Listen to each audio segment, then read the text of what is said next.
take with his father. "First of all, we have to identify the man," said Wallander when the plane had climbed away in the direction of Stockholm. "What did he look like?" asked Forsvold. "I met Friedman several times."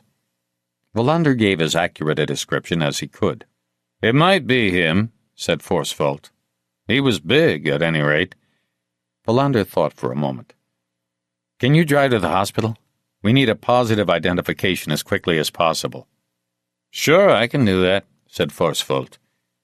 "Prepare yourself, because it's a hideous sight." He had his eyes poked out, or burnt away. Forsvold didn't reply. "We're coming to Malmö," said Wallander. "We need some help getting into his flat." "Did he have any family?" "He was divorced," said Forsvold. "Last time he was in, it was for battery." "I thought it was for fencing stolen property." "That, too. Friedman kept busy, but not doing anything legal. He was consistent on that score." Wallander said goodbye and called Hansson to give him a brief rundown. "Good," said Hansson. "Let me know as soon as you have more information. By the way, do you know who called?" "The National Commissioner again?" "Almost. Lisa Holgersson, Bjork's successor. She wished us luck. Said she just wanted to check on the situation." "It's great that people are wishing us luck," said Wallander, who couldn't understand why Hansson was telling him about the call in such an ironic tone. Wallander borrowed Valdemarsson's torch and shone it inside the van. He saw a footprint in the blood. He leaned forward. "That's not a shoe print. It's a left foot." "A bare foot?" said Svedberg. "So he wades around barefoot in the blood of the people he kills?" "We don't know that it's a he," said Wallander dubiously. They said goodbye to Valdemarsson and his colleagues. Wallander waited in the car while Svedberg ran to the airport cafe and bought some sandwiches. "The prices are outrageous," he complained when he returned. Wallander didn't bother answering. "Just drive," was all he said. It was past midday when they stopped outside the police station in Malmö. As he stepped out of the car, Wallander saw Bjork heading towards him. Bjork stopped and stared, as if he had caught Wallander doing something he shouldn't. "You? Here?" he said. "We need you back," said Wallander in an attempt at a joke. Then he explained what had happened. "It's appalling what's going on," said Bjork, and Wallander could hear that his anxious tone was genuine. It hadn't occurred to him before that Bjork might miss the people he worked with for so many years in Ystad. "Nothing is quite the same," said Wallander. "How's Hansson doing?" "I don't think he's enjoying his role." "He can call if he needs any help. I'll tell him." Bjork left and they went into the station. Forsvold still wasn't back from the hospital. They drank coffee in the canteen while they waited. "I wonder what it would be like to work here," said Svedberg, looking around at all the policemen eating lunch. "One day we may all wind up here," said Wallander, "if they close down the district. 1 police station per county." "Well, that would never work." "No, but it could happen. The National Police Board and those bureaucrats have one thing in common. They always try to do the impossible." Forsvold appeared. They stood up, shook hands, and followed him to his office. Wallander had a favorable impression of him. He reminded him of Rydberg. Forsvold was at least 60, with a friendly face. He had a slight limp. Wallander sat down and looked at some pictures of laughing children tacked up on the wall. He guessed that they were Forsvold's grandchildren. "Bjorn Friedman," said Forsvold. "It's him, all right." He looked appalling. Who would do such a thing? "If we only knew," said Wallander. "Who was Friedman?" "A man of about 45 who never had an honest job in his life," Forsvold began. "I don't have all of the details, but I've asked the computer people for his records. He was a fence, and he did time for battery. Quite violent attacks, as I recall." "Was he involved in fencing stolen art?" Not that I can remember. That's a pity, said Wallander. That would have linked him to Wetterstedt and Karlman. I have a hard time imagining that Friedman and Wetterstedt could have had much use for each other, said Forsfold. Why not? Let me put it bluntly, said Forsfold. Bjorn Friedman was what used to be called a rough customer. He drank a lot and got into fights. His education was nearly non-existent, although he could read, write, and do arithmetic tolerably well. His interests could hardly be called sophisticated. And he was a brutal man. I interrogated him myself a number of times. His vocabulary consisted almost exclusively of swear words. Wallander listened. When Forsfold stopped, he looked at Svedberg. We're back to square one again, Wallander said slowly. If there's no connection between Friedman and the other two. There could be things I don't know about, said Forsfold. I'm just thinking out loud, said Wallander. What about his family? Said Svedberg. Do they live here in Malmö? He's been divorced for a number of years, said Forsfold. I'm sure of that. He picked up the phone and made a call. After a few minutes, a secretary came in with a file on Friedman and handed it to Forsfold. He took a quick look and then put it down on the table. He got divorced in 1991. His wife stayed in their flat with the children. It's in Rosengard. There are 3 children. The youngest was just a baby when they split up. Friedman moved back to a flat on Stembrotsgatan that he had kept for many years. He used it mostly as an office and storeroom. I don't think his wife knew about it. That's where he also took his other women. We'll start with his flat, said Wallander. The family can wait. You'll see that they're notified of his death? Forsfold nodded. Svedberg had gone out to the hall to call Ystad. Wallander stood by the window, trying to decide what was most important. There seemed to be no link between the first 2 victims and Friedman. For the first time, he had a premonition that they were following a false lead. Was there a completely different explanation for the murders? He decided he would go over all the investigative material that evening with an open mind. Svedberg came back and stood next to him. Hansson was relieved, he said. Wallander nodded, but he didn't say a word.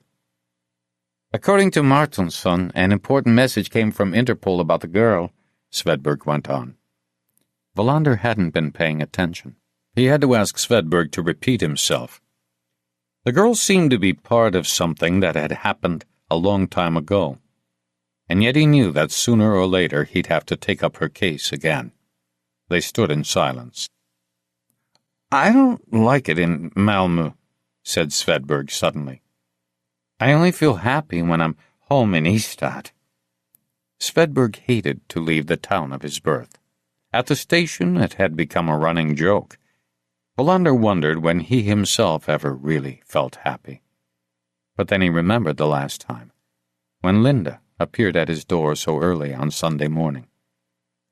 Forsfold came to get them.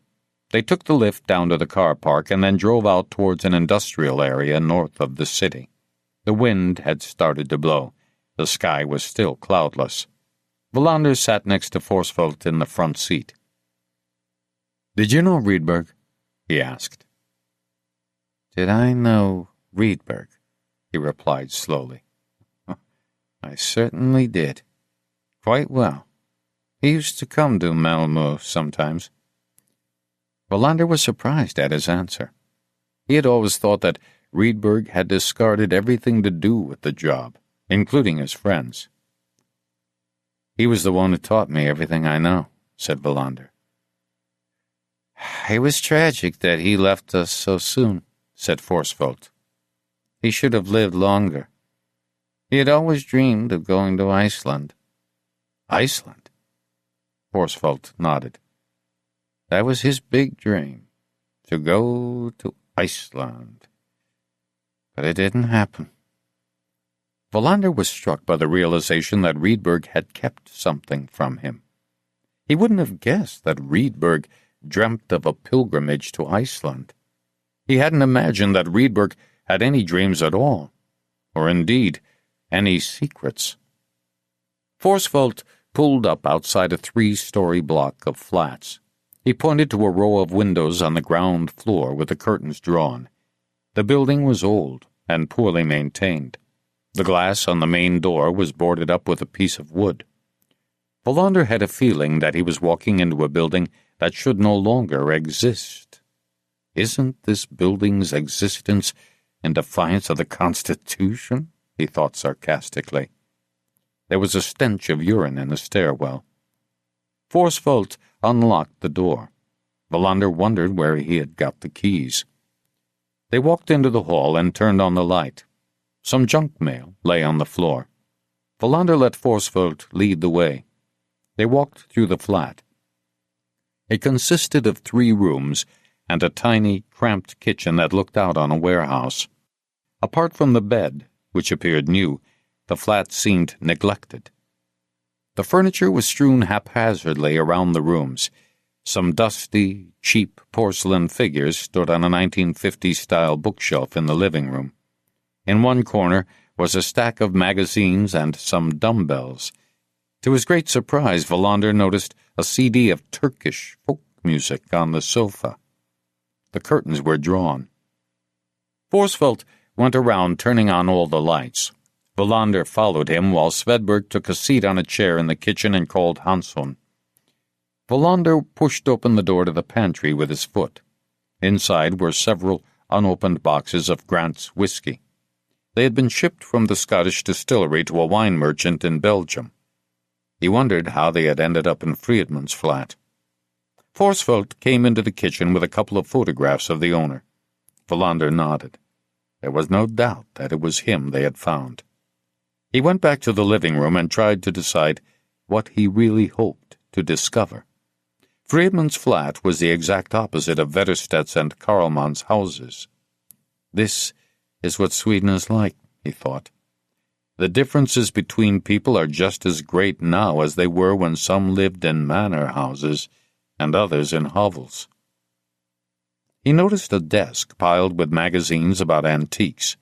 They must be related to Friedman's activities as a fence. There was only one drawer in the desk. Inside was a stack of receipts, broken pens, a cigarette case, and a framed photograph.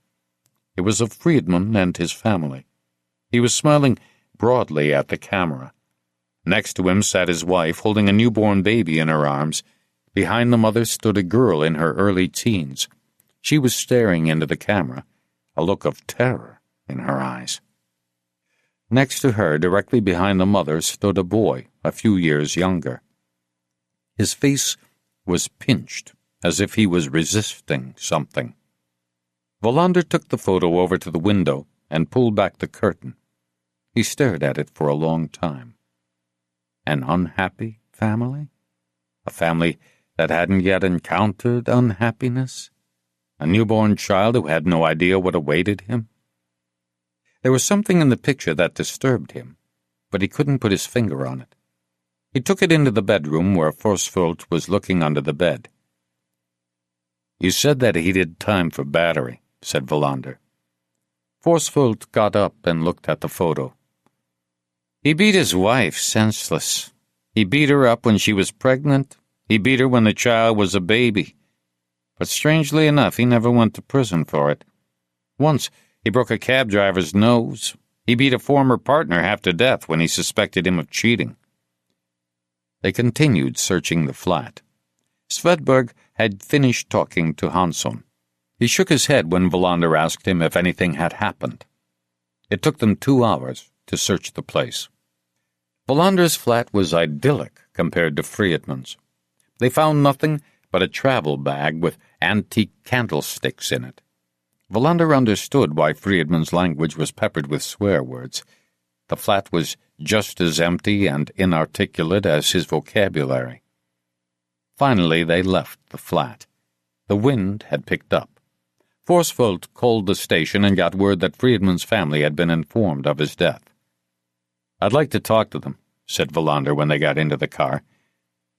"But it's probably better to wait until tomorrow." He knew he wasn't being honest. He hated disturbing a family whose relative had suffered a violent death. Above all, he couldn't bear talking to children who had just lost a parent.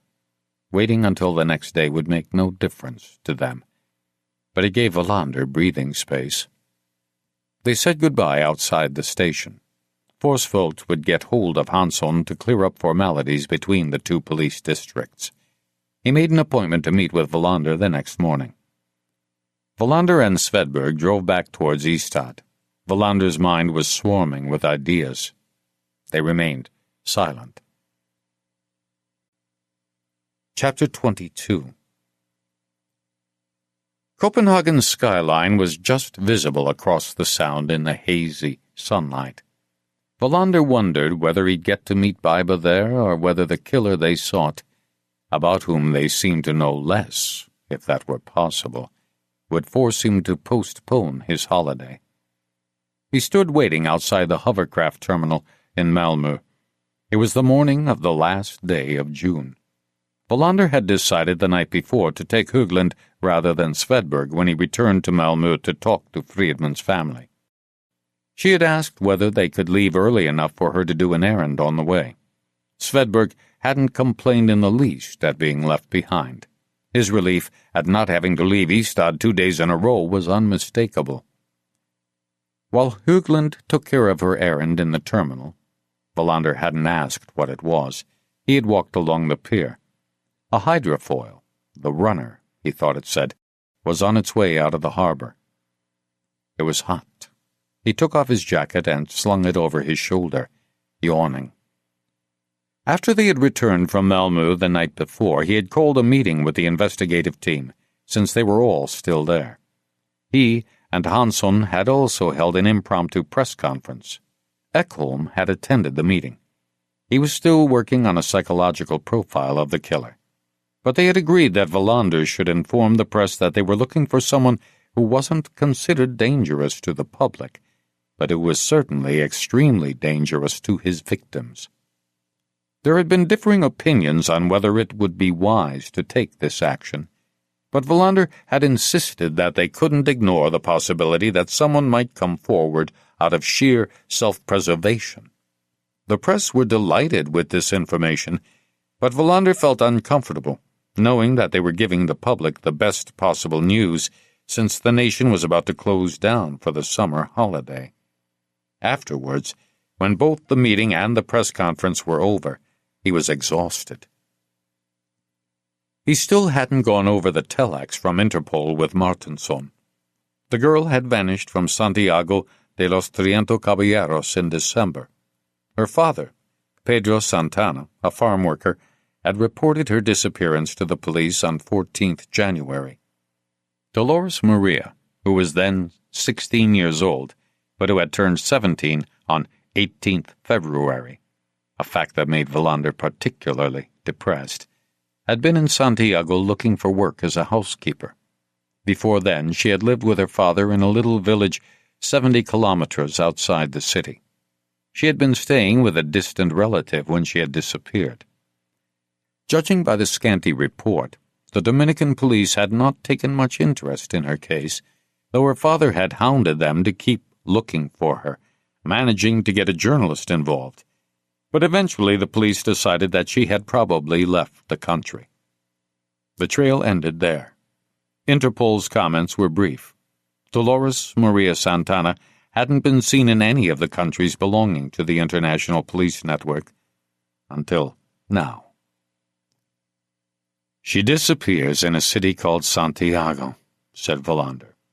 "About 6 months later, she pops up in Farmer Solomonsson's rape field where she burns herself to death." What does that mean? Martinsson shook his head dejectedly. Wallander was so tired he could hardly think, but he roused himself. Martinsson's apathy made him furious. "We know that she didn't vanish from the face of the earth," he said with determination. "We know that she had been in Helsingborg and got a lift from a man from Smedstorp. She seemed to be fleeing something, and we know she's dead. We should send a message back to Interpol telling them all this. And I want you to make a special request that the girl's father be properly informed of her death. When this other nightmare is over, we'll have to find out what terrified her in Helsingborg. I suggest you make contact with our colleagues there tomorrow. They might have some idea what happened." After this muted outburst, Wallander drove home. He stopped and ordered a hamburger. Newspaper placards were posted everywhere proclaiming the latest news on the World Cup. He had a powerful urge to rip them down and scream that enough was enough. But instead, he waited patiently in line, paid, picked up his hamburger, and went back to his car. When he got home, he sat down at the kitchen table, tore open the bag, and ate. He drank a glass of water with the hamburger. Then he made some strong coffee and cleared the table, forcing himself to go over all the investigative material again. The feeling that they had been sidetracked was still with him. Wallander hadn't laid the clues they were following, but he was the one who was leading the investigative group and determining the course that they took. He tried to see where they should have paid more attention, whether the link between Vetterstedt and Karlmann was already clearly visible, but unnoticed. He went over all the evidence that they had gathered, sometimes solid, sometimes not. Next to him he had a notebook in which he listed all the unanswered questions. It troubled him that the results from many of the forensic tests still weren't available. Although it was past midnight, he was sorely tempted to call up Nyberg and ask him whether the laboratory in Linköping had closed for the summer. But he refrained. He sat bent over his papers until his back hurt, and the letters began blurring on the page. He didn't give up until after 2 a.m., when he had concluded that they couldn't do anything but continue on the path that they had chosen. There must be a connection between the murdered men. Perhaps the fact that Bjorn Friedman didn't seem to fit with the others might point to the solution. The pile of dirty laundry was still on the floor, reminding him of the chaos inside his own head. Once again, he had forgotten to get an appointment for his car. Would they have to request reinforcements from the National Criminal Bureau? He decided to talk to Hansson about it first thing, after a few hours' sleep. But by the time he got up at 6 a.m., he had changed his mind. He wanted to wait one more day. Instead, he called Nyberg and complained about the laboratory. He had expected Nyberg to be angry, but to Wallander's great surprise, he had agreed that it was taking an unusually long time and promised to follow the matter up. They had discussed Nyberg's examination of the pit where they had found Friedman. Traces of blood indicated that the killer had parked his car right next to it. Nyberg had also managed to get out to Sturup Airport and look at Friedman's van. There was no doubt that it had been used to transport the body, but Nyberg didn't think that the murder could have taken place in it. "Friedman was big and strong," he said. "I can't see how he could have been killed inside the van. I think the murder happened somewhere else." "So, we must find out who drove the van," said Wallander, "and where the murder occurred." Wallander had arrived at the station just after 7 a.m. He had called Ekholm at his hotel and found him in the breakfast room. "I want you to concentrate on the eyes," he said. "I don't know why, but I'm convinced they're important, maybe crucial. Why would he do that to Friedman and not to the others? That's what I want to know." "The whole thing has to be viewed in its entirety," said Ekholm. "A psychopath almost always creates rituals, which he then follows as if they were written in a sacred book. The eyes have to fit into that framework." "Whatever," Wallander said curtly. "But I want to know why only Friedman had his eyes put out. Framework or no framework?" "It was probably acid," said Ekholm. Wallander had forgotten to ask Nyberg about that. "Can we assume that's the case?" "It seems so. Someone poured acid in Friedman's eyes." Wallander grimaced. "We'll talk this afternoon," he said, and hung up. Soon afterwards, he had left Ystad with Högland. It was a relief to get out of the station. Reporters were calling all the time, and now the public had started calling too. The hunt for the killer had become a national concern. Valander knew that this was inevitable and also useful, but it was an enormous task to record and check on all the information that was flooding in. Högland emerged from the terminal and caught up with him on the pier. "I wonder what kind of summer it'll be this year," he said. "My grandmother in Olmholt predicts the weather," said Högland. "She says it's going to be long, hot, and dry." "Is she usually right?" "Almost always." "I think it'll be the opposite. Rainy and cold and crappy." "Can you predict the weather, too?" "No." They walked back to the car. Valander wondered what she'd been doing in the terminal, but he didn't ask. They pulled up in front of the Malmö police station at 9:30 a.m. Forsfeldt was waiting on the footpath. He got into the back seat and gave Valander directions, talking to Högland about the weather at the same time. When they stopped outside the block of flats in Rosengard, he told them what had happened the day before. "The ex-wife took the news of Friedman's death calmly. One of my colleagues smelt alcohol in her breath. The place was a mess. The younger boy's only 4. He probably won't comprehend that his father, whom he almost never saw, is dead. But the older son understood. The daughter wasn't home." "What's her name?" asked Valander. "The daughter? The wife? The ex-wife?" "Annette Friedman." "Does she have a job?" "Not that I know of." "How does she make a living?" "No idea. But I doubt that Friedman was very generous to his family." They got out of the car and went inside, taking the lift up to the 5th floor. Someone had smashed a bottle on the floor of the lift. Valander glanced at Högland and shook his head. Forsfeldt rang the doorbell. After a while, the door opened. The woman standing before them was very thin and pale, and dressed all in black. She looked with terror at the 2 unfamiliar faces. As they hung up their coats in the hall, Valander saw someone peer quickly through the doorway to the flat and then disappear. He guessed it was the older son or the daughter. Forsfeldt introduced them, speaking gently and calmly. There was nothing hurried in his demeanor. Valander could see he might be able to learn from Forsfeldt as he once had from Rydberg. They went into the living room. It looked as though she had cleaned up. The living room had a sofa and chairs that looked almost unused. There was a stereo, a video, and a Bang & Olufsen TV, a Danish brand Valander had had his eye on but couldn't afford. She had set out cups and saucers. Valander listened. There was a 4-year-old boy in the family. Children that age weren't quiet. They sat down. "Let me say how sorry I am for the inconvenience," he said, trying to be as friendly as Forsfeldt. "Thank you," she replied in a low, fragile voice that sounded as if it might break at any moment. "Unfortunately, I have to ask you some questions," continued Valander. "I wish they could wait." She nodded but said nothing. At that moment, the door into the living room opened. A well-built boy of about 14 entered.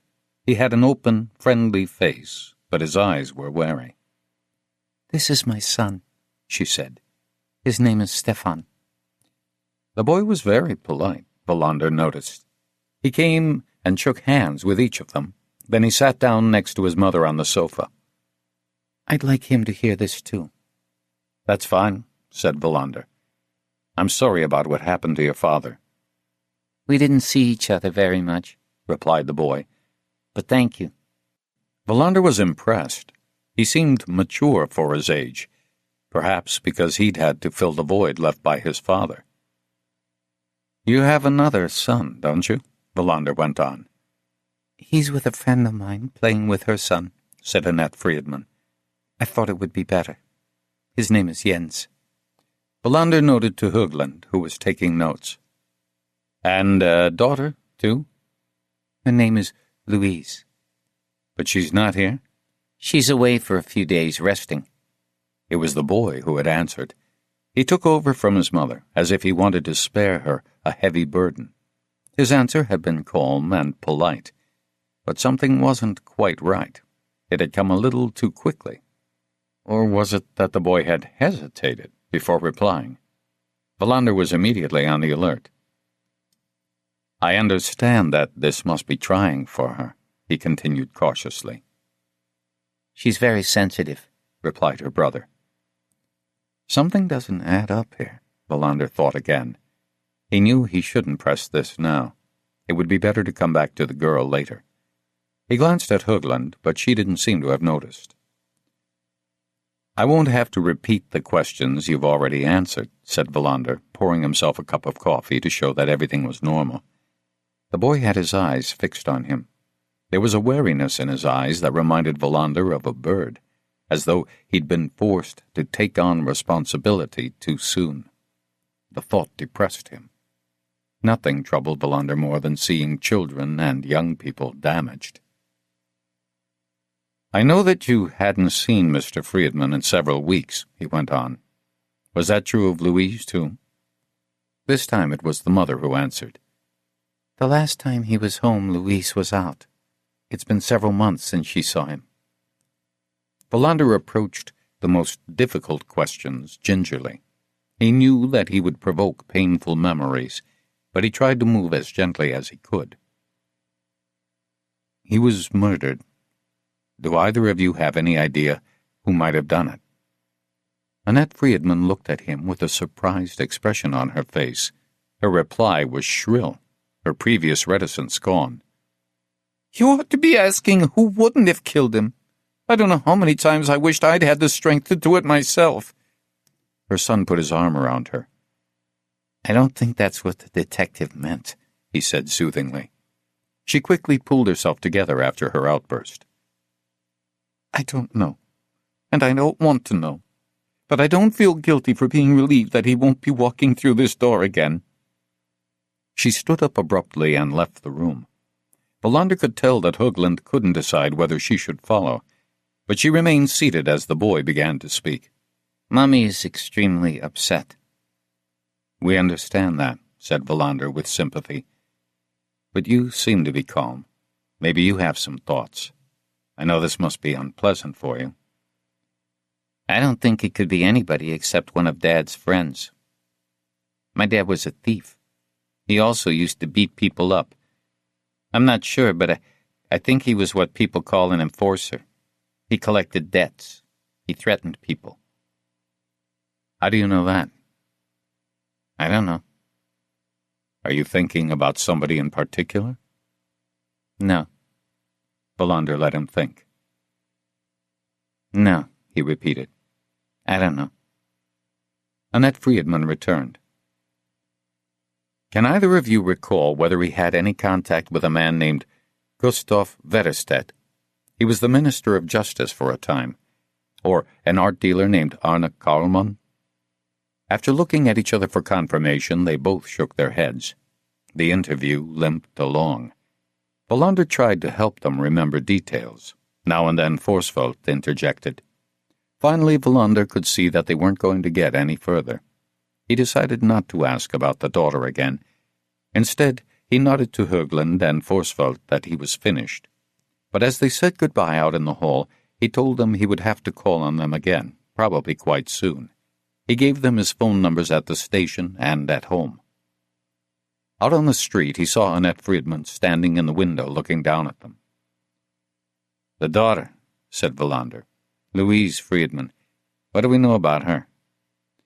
She wasn't here yesterday either, said Forsvold. She may have left home, of course. She's 17. Valander stood for a moment and thought. I want to talk to her. The others didn't react. He knew that he was the only one who had noticed the rapid change when he asked about her. He thought about the boy, Stefan, with his wary eyes. He felt sorry for him. That'll be all for now, said Valander when they parted outside the Malmö police station. But let's keep in touch. They shook hands with Forsvold and said goodbye. They drove back towards Ystad, through the countryside of Skåne during the most beautiful time of the year. Högland leaned back in her seat and closed her eyes. Valander could hear her humming. He wished he could share her ability to switch off from the investigation, which made him so anxious. Rydberg had said many times that a police officer was never completely free. For once, Valander wished that Rydberg was wrong. Just after they passed the exit to Skurup, He noticed that Högland had fallen asleep. He drove as smoothly as he could, not wanting to wake her. She didn't open her eyes until he had to stop at the roundabout on the outskirts of Ystad. At that moment, the phone rang. He nodded to her to answer it. He couldn't tell who it was, but he saw at once that something serious had happened. She listened in silence. They were almost at the station when she hung up. "That was Svedberg," she said. "Karlmann's daughter is on a respirator at the hospital. She tried to commit suicide." Wallander was silent until he had parked and switched off the engine. Then he turned to her. He knew she hadn't told him everything yet. "What else?" "She's probably not going to live." Wallander stared out of the window. He thought about how she had slapped him. He got out of the car without a word. Chapter 23. It was hot. Wallander was sweating as he walked down the hill from the station towards the hospital. He hadn't even gone to the front desk to see whether he had any messages. He had stood motionless by the car, as if he had lost his bearings, and then slowly, almost drawling, he told Högland that she would have to report on their interview while he went to the hospital where Karlmann's daughter lay dying. He hadn't waited for an answer, but simply turned and left. It was then, on the hill, that he realized that the summer might indeed be long, hot, and dry. He didn't notice when Svedberg drove past and waved. As always, when he was preoccupied, he walked looking down at the footpath. He was trying to follow a train of thought. The starting point was quite simple. In less than 10 days, a girl had burned herself to death. Another had tried to commit suicide after her father was murdered, and a third, whose father had also been murdered, had perhaps disappeared or was being hidden. They were of different ages. Karlmann's daughter was the oldest, but all of them were young. 2 of the girls had been affected by the same killer, while the third had killed herself. On the face of it, the third had no connection to the other 2. But Wallander felt as if he had once again assumed personal responsibility for all 3 on behalf of his own generation, and especially as the bad father he felt he had been himself. Wallander had a tendency to self-criticize, growing gloomy, filled with melancholy. Often this led to a string of sleepless nights. But since he was now forced to carry on working in spite of everything, as a policeman in a tiny corner of the world, and as the head of a team, he did his best to shake off his unease and clear his head by taking a walk. What kind of a world was he living in? A world in which young people burned themselves to death or tried to kill themselves by some other means. They were living in what could be called the age of failure. Something the Swedish people had believed in and built had turned out to be less solid than expected. All they had done was raise a monument to a forgotten ideal. Now society seemed to collapse around him, as if the political system was about to tip over, and no one knew which architects were waiting to put a new one in place or what that system would be. It was terrifying, even in the beautiful summertime. Young people took their own lives. People lived to forget, not remember. Houses were hiding places rather than cozy homes, and the police stood by helpless, waiting for the time when their jails would be guarded by men in other uniforms, men from private security companies. This was enough, thought Wallander, wiping the sweat from his brow. He couldn't take any more. A mental picture of the boy with the wary eyes sitting next to his mother became muddled with an image of Linda. He reached the hospital. Svedberg was standing on the steps waiting for him. Wallander staggered as if about to fall, suddenly dizzy. Svedberg took a step towards him, reaching out his hand, but Wallander waved him away and continued up the hospital steps. To protect himself from the sun, Svedberg was wearing a ridiculous cap that was much too big for him. Wallander muttered something unintelligible and dragged him into the cafeteria to the right of the entrance. Pale people in wheelchairs, some connected to intravenous drips, sat with friends and relatives who probably wanted nothing more than to be out in the sunshine and forget hospitals, death, and misery. Wallander bought coffee and a sandwich, while Svedberg settled for a glass of water. Karlmann's widow phoned, said Svedberg. She was hysterical. What did the girl do? Asked Wallander. She took pills. She was discovered, quite by chance, in a deep coma. Her heart stopped just as they got to the hospital. She's in very bad shape. You won't be able to talk to her. Wallander nodded. This walk to the hospital had been more for his own state of mind than for any investigative reason. What did her mother say? Was there a letter, any explanation? No. Apparently it was quite unexpected. Wallander recalled how the girl had slapped him. She seemed unbalanced when I met her. She really didn't leave a note. If she did, the mother didn't mention it. Wallander thought for a moment. Do me a favor. Drive there and find out if there was a note or not. If there is something, you'll have to check it carefully.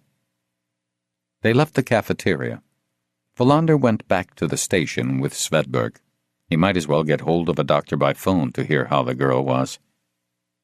I put a few reports on your desk, said Svedberg.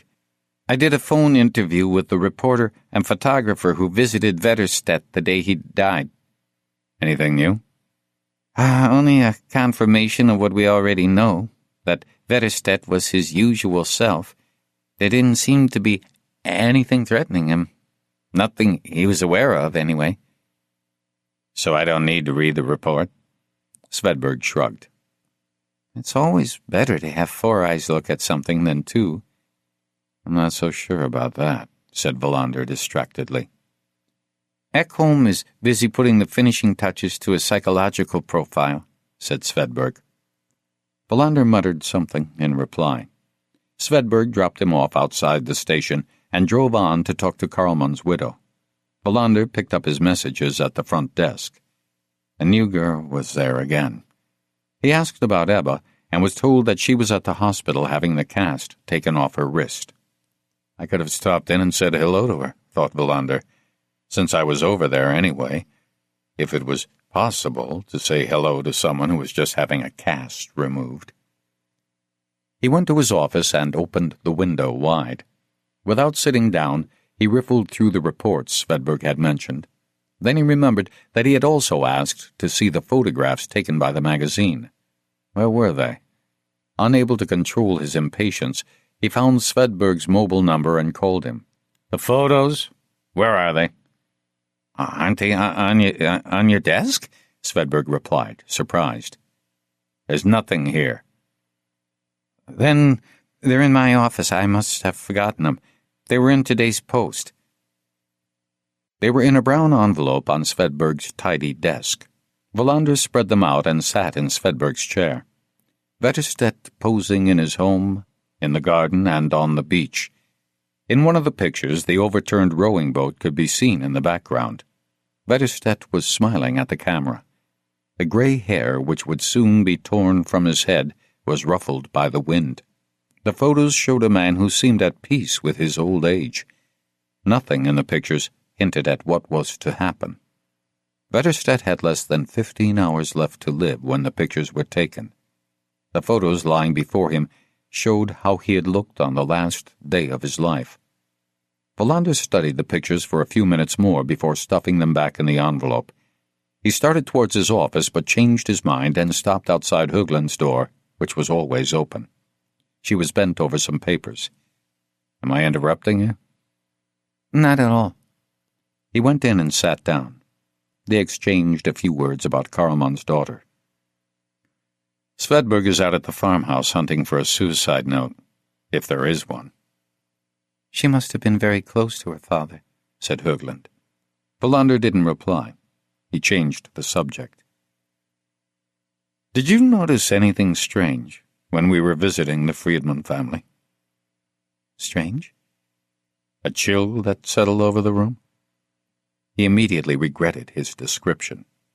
Hoagland wrinkled her brow as if he had said something out of line. I mean that they seemed evasive when I asked questions about Louise, he explained. No, I didn't, she replied. But I did notice that you acted differently. He told her of the feeling he had had. She thought before she answered. You might be right. Now that you mention it, they did seem to be on their guard. That chill you were talking about. The question is whether they both were, or only one of them, said Valander. Was that the case? I'm not sure. It's just a feeling I had. Didn't the boy start answering the questions you were actually asking his mother? Valander nodded. That's it. And I wonder why. Still, you have to ask yourself whether it's really important. Of course, he admitted. Sometimes I have a tendency to get hung up on unimportant details. But I still want to have a talk with that girl. This time she was the one who changed the subject. It frightens me to think about what Annette Friedman said.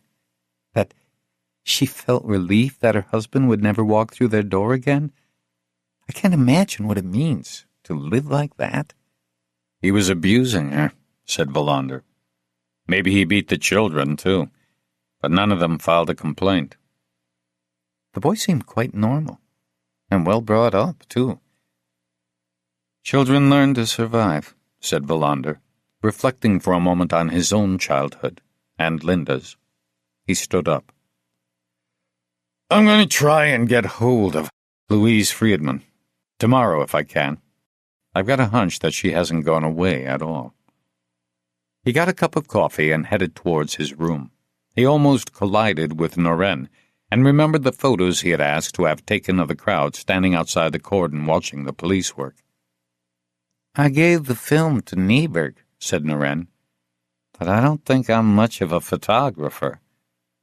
Who the hell is? Said Valander in a kindly tone. He went into his room and closed the door.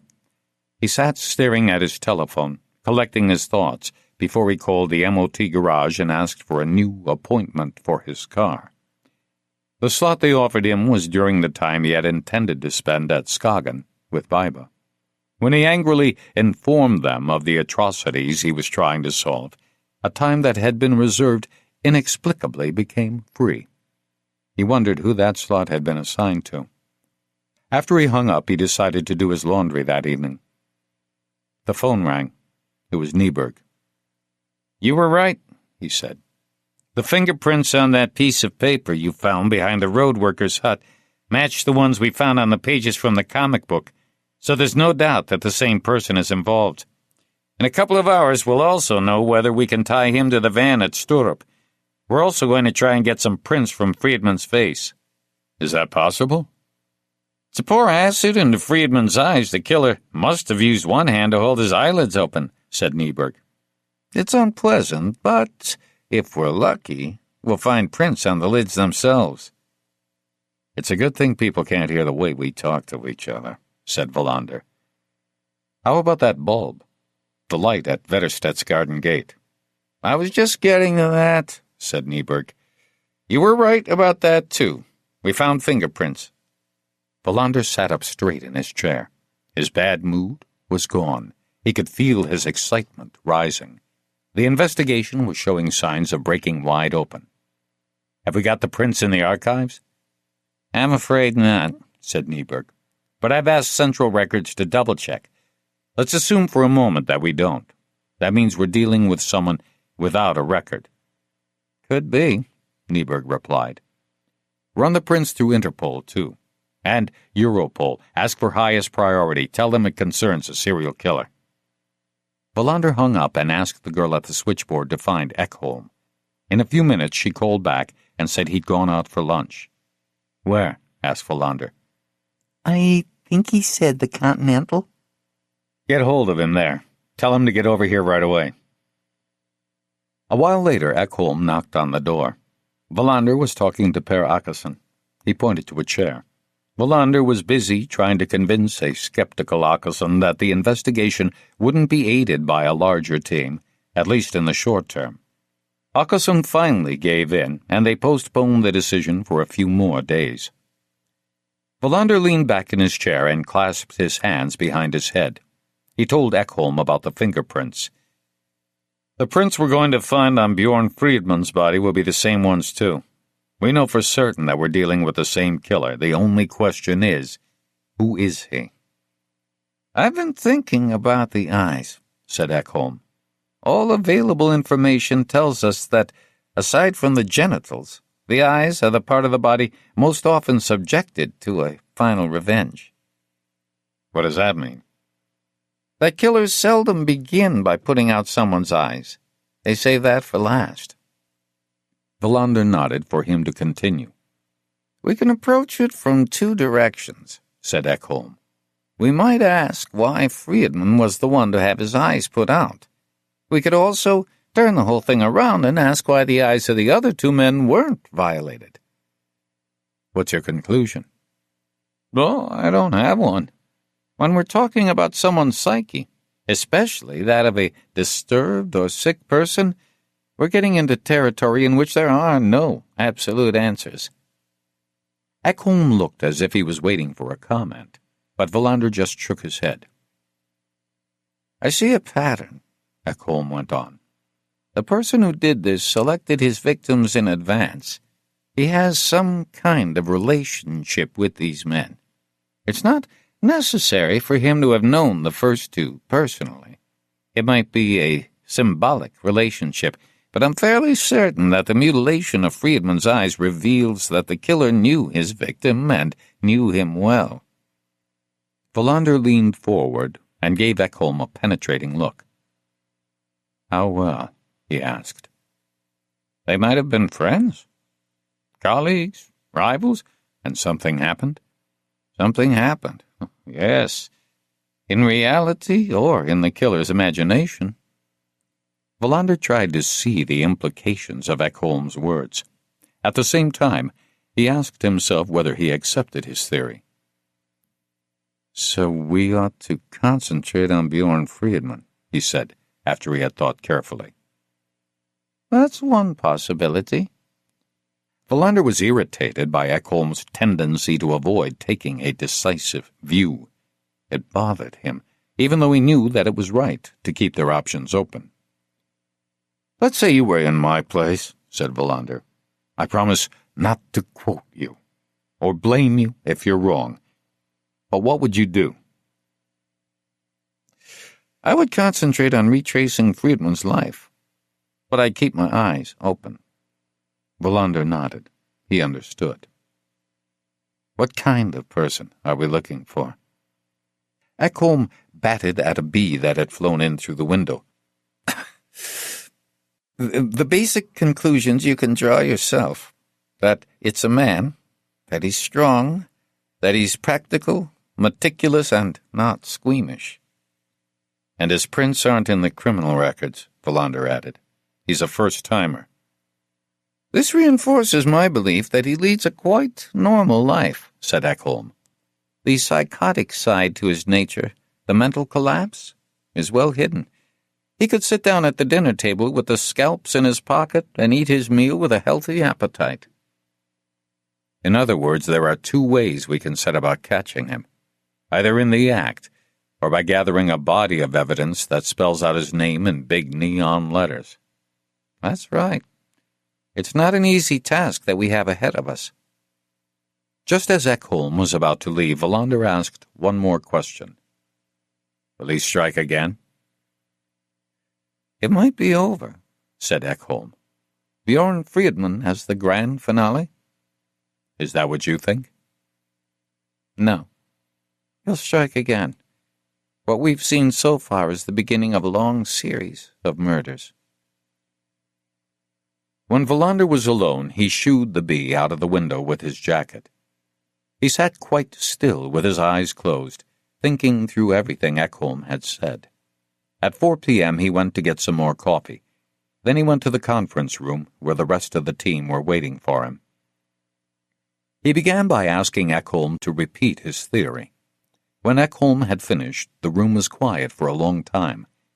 Wallander waited out the silence, knowing that each of them was trying to grasp the significance of what they had just heard. They're each absorbing this information, he thought. Then we'll work on determining the collective opinion of the team. They agreed with Ekholm. They would make Bjorn Friedmann's life the prime focus. Having settled the next steps in the investigation, they ended the meeting at around 6 p.m. Martinsson was the only one who left the station to go and collect his children. The rest of them went back to work. Wallander stood by his window looking out at the summer evening. The thought that they were still on the wrong track gnawed at him. What was he missing? He turned and looked around the room as if an invisible visitor had come in. So that's how things are, he thought. I'm chasing a ghost when I ought to be searching for a living human being. He sat there, pondering the case until midnight. Only when he left the station did he remember the dirty laundry still heaped on the floor. Chapter 24. Next morning at dawn, Wallander went downstairs to the laundry room, still half asleep, and discovered, to his dismay, that someone had got there first. The washing machine was in use, and he had to sign up for a slot that afternoon. He kept trying to recapture the dream he'd had during the night. It had been erotic, frenzied, and passionate, and Wallander had watched himself from a distance, participating in a drama he never would have come close to in his waking life. But the woman in his dream wasn't Baiba. Not until he was on his way back upstairs did he realize that the woman reminded him of the female vicar he had met at Smedsthorpe. At first it surprised him, and then he felt a little ashamed. Later, when he got back to his flat, it dissolved into what it actually was, something beyond his control. He sat at the kitchen table and drank coffee, the heat already coming through the half-open window. Maybe Anne Britt's grandmother was right. They were in for a truly beautiful summer. He thought of his father. Often, especially in the morning, his thoughts would wander back in time to the era of the silk nights, when he woke each morning knowing he was a child, loved by his father. Now, more than 40 years later, he found it hard to remember what his father had been like as a young man. His paintings were just the same even then. He had painted that landscape, with or without the grouse, with total determination not to change a thing from one painting to the next. His father had only painted one single picture in his whole life. He never tried to improve on it. The result had been perfect from the first attempt. He drank the last of his coffee and tried to imagine a world without his father. He wondered what he would do when his constant feelings of guilt were gone. The trip to Italy would probably be their last chance to understand each other, maybe even to reconcile. He didn't want his good memories to end at the time when he had helped his father to cart out the paintings and place them in a huge American car, and then stood by his side, both of them waving to the silk night, driving off in a cloud of dust, on his way to sell them for 3 or 4 times what he had just paid for them. At 6:30 a.m. he became a policeman again, sweeping the memories aside. As he dressed, he tried to decide how he'd go about all the tasks he had set himself that day. At 7 a.m. he walked through the door of the station, exchanging a few words with Noren, who arrived at the same time. Noren was actually supposed to be on holiday, but he had postponed it, just as many of the others had. "No doubt it'll start raining as soon as we catch the killer," he said. "What does a weather god care about a simple policeman when there's a serial killer on the loose?" Wallander muttered something in reply, but he did not discount the possibility that there might be some grim truth in Noren's words. He went in to see Hansson, who seemed now to spend all his time at the station, weighed down by anxiety. His face was as gray as concrete. He was shaving with an ancient electric razor. His shirt was wrinkled and his eyes bloodshot. "You've got to try and get a few hours' sleep once in a while," said Valander. "Your responsibility isn't any greater than anyone else's." Hanson turned off the shaver and gloomily observed the result in a pocket mirror. "I took a sleeping pill yesterday," he said, "but I still didn't get any sleep. All I got was a headache." Valander looked at Hanson in silence. He felt sorry for him. Being chief had never been one of Hanson's dreams. "I'm going back to Malmö," he said. "I want to talk to the members of Friedman's family again, especially the ones who weren't there yesterday." Hanson gave him a quizzical look. "Are you going to interrogate a 4-year-old boy? That's not legally permitted." "I was thinking of the daughter," said Valander. "She's 17, and I don't intend to interrogate anyone." Hanson nodded and got up slowly. He pointed to a book lying open on the desk. "I got this from Ekholm," he said. "Behavioral science based on a number of case studies of serial killers. It's unbelievable the things people will do if they're sufficiently deranged." "Is there anything about scalping?" asked Valander. "That's one of the milder forms of trophy collecting. If you only knew the things that have been found in people's homes, it would make you sick." "I feel sick enough already," said Valander. "I'll leave the rest to my imagination." "Ordinary human beings," said Hanson in dismay. "Completely normal on the surface. Underneath, mentally ill beasts of prey. A man in France, the foreman of a coal depot, used to cut open the stomachs of his victims and stick his head inside to try and suffocate himself. That's one example." "That'll do," said Valander, trying to discourage him. "Ekholm wanted me to give you the book when I've read it," said Hanson. "I bet he did," said Valander. "But I really don't have the time. Or the inclination." Valander made himself a sandwich in the canteen and took it with him. As he ate it in the car, he wondered whether he should call Linda. But he decided not to. It was still too early. He arrived in Malmö at around 8:30 a.m. The summer calm had already started to descend on the countryside. The traffic on the roads that intersected the motorway into Malmö was lighter than usual. He headed towards Rosengard and pulled up outside the block of flats he had visited the day before. He turned off the engine, wondering why he had come back so soon. They had decided to investigate Bjorn Friedman's life. Besides, it was necessary that he meet the absent daughter. The little boy was less important. He found a dirty petrol receipt in the glove compartment and took out a pen. To his great irritation, he saw that it had leaked ink around the breast pocket where he kept it. The spot was half the size of his hand. On the white shirt, it looked as if he had been shot through the heart. The shirt was almost new. Biba had bought it for him at Christmas after she'd been through his wardrobe and cleaned out the old, worn-out clothes. His immediate impulse was to return to Ystad and go back to bed. He didn't know how many shirts he had had to throw away because he forgot to cap the pen properly before he put it in his pocket. Perhaps he should go and buy a new shirt. But he'd have to wait at least an hour until the shops opened, so he decided against it. He tossed the leaking pen out the window and then looked for another one in the messy glove compartment. He wrote down some key words on the back of the receipt. BF's friends. Then and now. Unexpected events. He crumpled up the note and was just about to stuff it in his breast pocket when he stopped himself. He got out of the car and took off his jacket. The ink from his shirt pocket hadn't reached the jacket lining. He went into the building and pushed open the lift door. The broken glass was still there. He got out on the 5th floor and rang the doorbell. There was no sound from inside the flat. Maybe they were still asleep. He waited more than a minute. Then he rang again.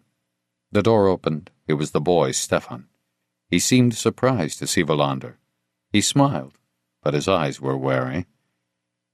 I hope I haven't come too early, said Valander. I should have called first, of course. But I was in Malmö anyway. I thought I'd pop in. It was a flimsy lie, but it was the best he could come up with. The boy let him into the hall. He was dressed in a cut-off t-shirt and a pair of jeans.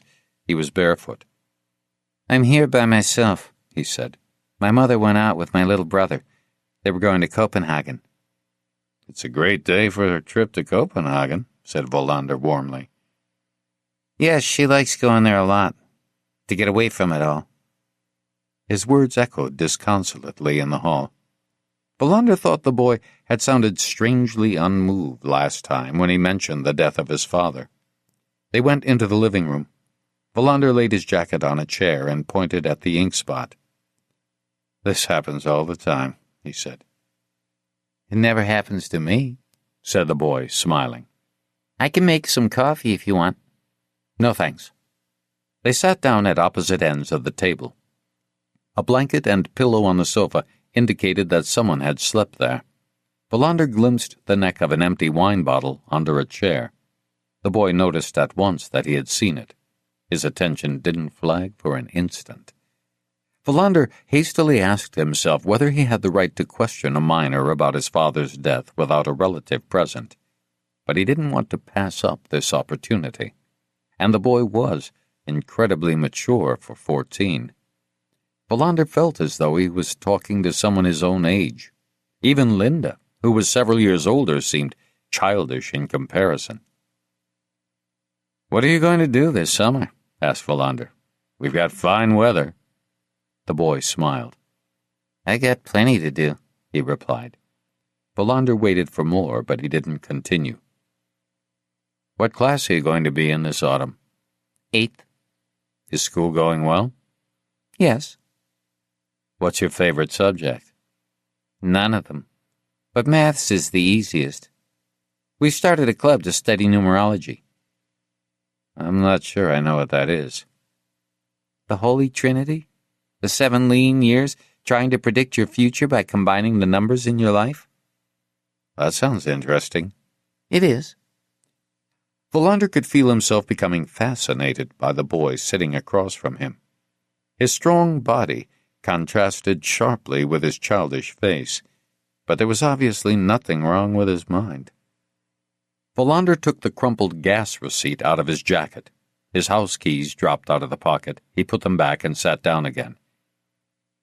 I have a few questions, he said, but this is not an interrogation, by any means. If you want to wait until your mother comes home, just say so. That's not necessary. I'll answer, if I can. Your sister, said Valander. When is she coming back? I don't know. The boy looked at him. The question didn't seem to bother him. He had answered without hesitation. Valander began to wonder if he had been mistaken the day before. I assume that you're in contact with her, that you know where she is. She just took off. It's not the first time. She'll come home when she feels like it. I hope you understand that I think that sounds a little unusual. Not for us. Valander was convinced that the boy knew where his sister was, but he wouldn't be able to force an answer out of him. Nor could he disregard the possibility that the girl was so upset that she really had run away. Isn't it true that she's in Copenhagen? He asked cautiously. And that your mother went there today to see her? She went over to buy some shoes. Valander nodded. Well, let's talk about something else, he went on. You've had time to think now. Do you have any idea who might have killed your father? No. Do you agree with your mother that a lot of people might have wanted to? Yes. Why is that? For the first time, it seemed as though the boy's polite exterior was about to crack. He replied with unexpected vehemence. My father was an evil man. He lost the right to live a long time ago. Valander was shaken. How could a young person be so full of hatred? That's not something you ought to say. That a person has lost his right to live no matter what he did. The boy was unmoved. What did he do that was so bad? Valander asked. Lots of people are thieves. Lots of them sell stolen goods. They don't have to be monsters because of that. He scared us. How did he do that? We were all afraid of him. Even you? Yes. But not for the past year. Why not? The fear went away. And your mother? She was scared. Your brother? He'd run and hide when he thought Dad was coming home. Your sister? She was more afraid than any of us. Valander heard an almost imperceptible shift in the boy's voice. There had been an instant of hesitation, he was sure of it. Why? He asked cautiously. She was the most sensitive. Valander quickly decided to take a chance. Did your dad touch her? What do you mean? I think you know what I mean. Yes, I do. But he never touched her. There it is, thought Valander, and tried to avoid revealing his reaction. He may have abused his own daughter. Maybe the younger brother, too. Maybe even Stefan. Valander didn't want to go any further. The question of where the sister was and what may have been done to her was something he didn't want to deal with alone. The thought of abuse upset him. Did your dad have any good friends? He hung around with a lot of people, but whether any of them were real friends, I don't know. Who do you think that I should talk to? The boy smiled involuntarily, but then regained his composure at once. Peter Helm, he replied. Valander wrote down the name. Why did you smile? I don't know. Do you know Peter Helm? I've met him. Where can I find him? He's in the phone book under handyman. He lives on Kungsgaten. How did they know each other? They used to drink together. I know that. What else they did? I can't say. Valander looked around the room. Did your dad have any of his things here in the flat? No. Nothing at all? Not a thing. Valander stuffed the paper into his trouser pocket. He had no more questions. What's it like to be a policeman? The boy asked. Valander could tell that he was really interested. His eyes gleamed. It's a little of this, a little of that, said Valander, unsure of what he thought about his profession at that moment. What's it like to catch a murderer? Cold and gray and miserable, he replied, thinking with distaste of all the TV shows the boy must have seen. What are you going to do when you catch the person who killed my dad? I don't know, said Valander. That depends. He must be dangerous, since he's already killed several other people. Valander found the boy's curiosity annoying. We'll catch him, he said firmly, to put an end to the conversation. Sooner or later, we'll catch him. He got up from the chair and asked where the bathroom was. The boy pointed to a door in the hall leading to the bedroom. Valander closed the door behind him. He looked at his face in the mirror. What he needed most was some sunshine. After he had had a pee, he opened the medicine cabinet. There were a few bottles of pills in it. One of them had Louise Friedman's name on it. He saw that she was born on November 9th. He memorized the name of the medicine and the doctor who had prescribed it, Saroten. He had never heard of this drug before. He would have to look it up when he got back to Ystad. In the living room, the boy was sitting in the same position. Valander wondered whether he was normal after all. His precociousness and self-control made a strange impression. But then Stefan turned towards him and smiled, and for a moment the wariness in his eyes seemed to vanish. Valander pushed away the thought and picked up his jacket. "I'll be calling you again," he said. "Don't forget to tell your mother that I was here. It would be good if you told her what we talked about." "Can I come and visit you sometime?" asked the boy. Valander was surprised by the question.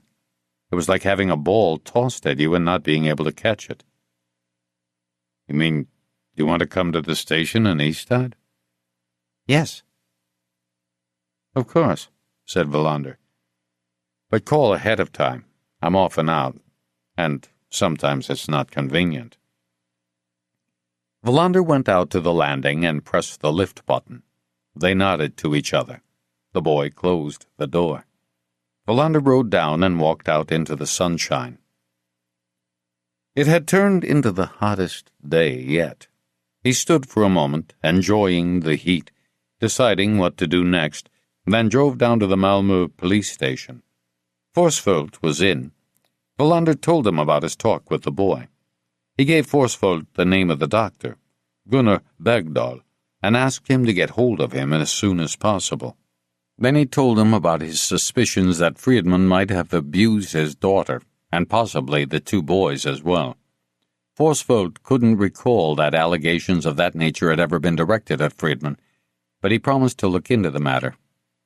Valander moved on to Peter Hjelm. Forsfold told him that he was a man who resembled Bjorn Friedman in many ways. He'd been in and out of prison.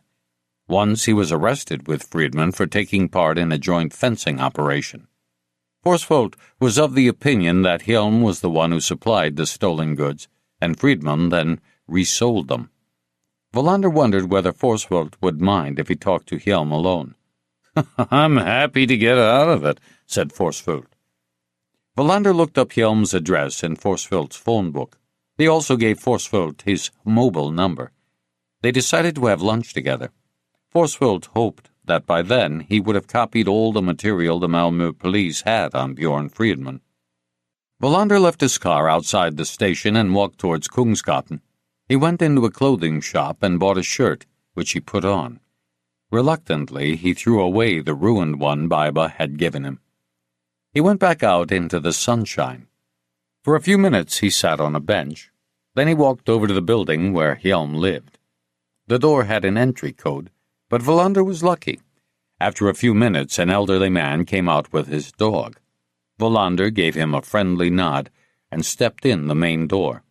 He saw that Hjelm lived on the 4th floor. Just as he was about to open the lift door, his phone rang. It was Forsfold. "Where are you?" he asked. "I'm standing outside the lift in Hjelm's building. I was hoping you hadn't got there yet." "Has something happened?" "I got hold of the doctor. We know each other. I'd totally forgotten about it." "What did he say?" "Something he probably shouldn't have. I promised I wouldn't mention his name, so you can't either. I promise. He thought that the person we're talking about, I won't mention the name since we're on mobile phones, was admitted to a psychiatric clinic." Valander held his breath. "That explains why she left," he said. "No, it doesn't," said Forsfold. "She's been there for 3 years." Valander stood there in silence. Someone pressed the button for the lift, and it rumbled upwards. "We'll talk later," Forsfold said. "Good luck with him." He hung up. Valander thought for a long time about what he had just heard. Then he started up the stairs to the 4th floor. Chapter 25. Valander knew that he had heard the music coming from Hjelm's flat before.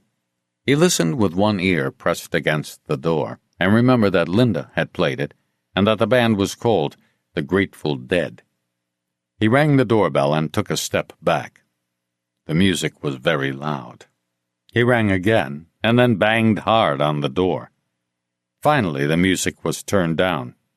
He heard footsteps, and then the door was opened wide, and Valander took a step back so as not to be hit in the face.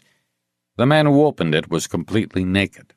Valander also saw that he was under the influence of something. His large body was swaying imperceptibly. Valander introduced himself and showed his badge. The man didn't bother looking at it. He kept staring at Valander. "I've seen you," he said. "And the telly. And in the papers. I never actually read the papers, so I must have seen you on the front page. The policeman they were looking for, the one who shoots people without asking permission. What did you say your name was? Valgren?" "Valander. Are you Peter Helm?" "Yeah. I want to talk to you." The naked man made a suggestive gesture inside the flat. Valander assumed this meant he had female company. "It can't be helped," said Valander. "It probably won't take very long anyway." Helm reluctantly let him into the hall.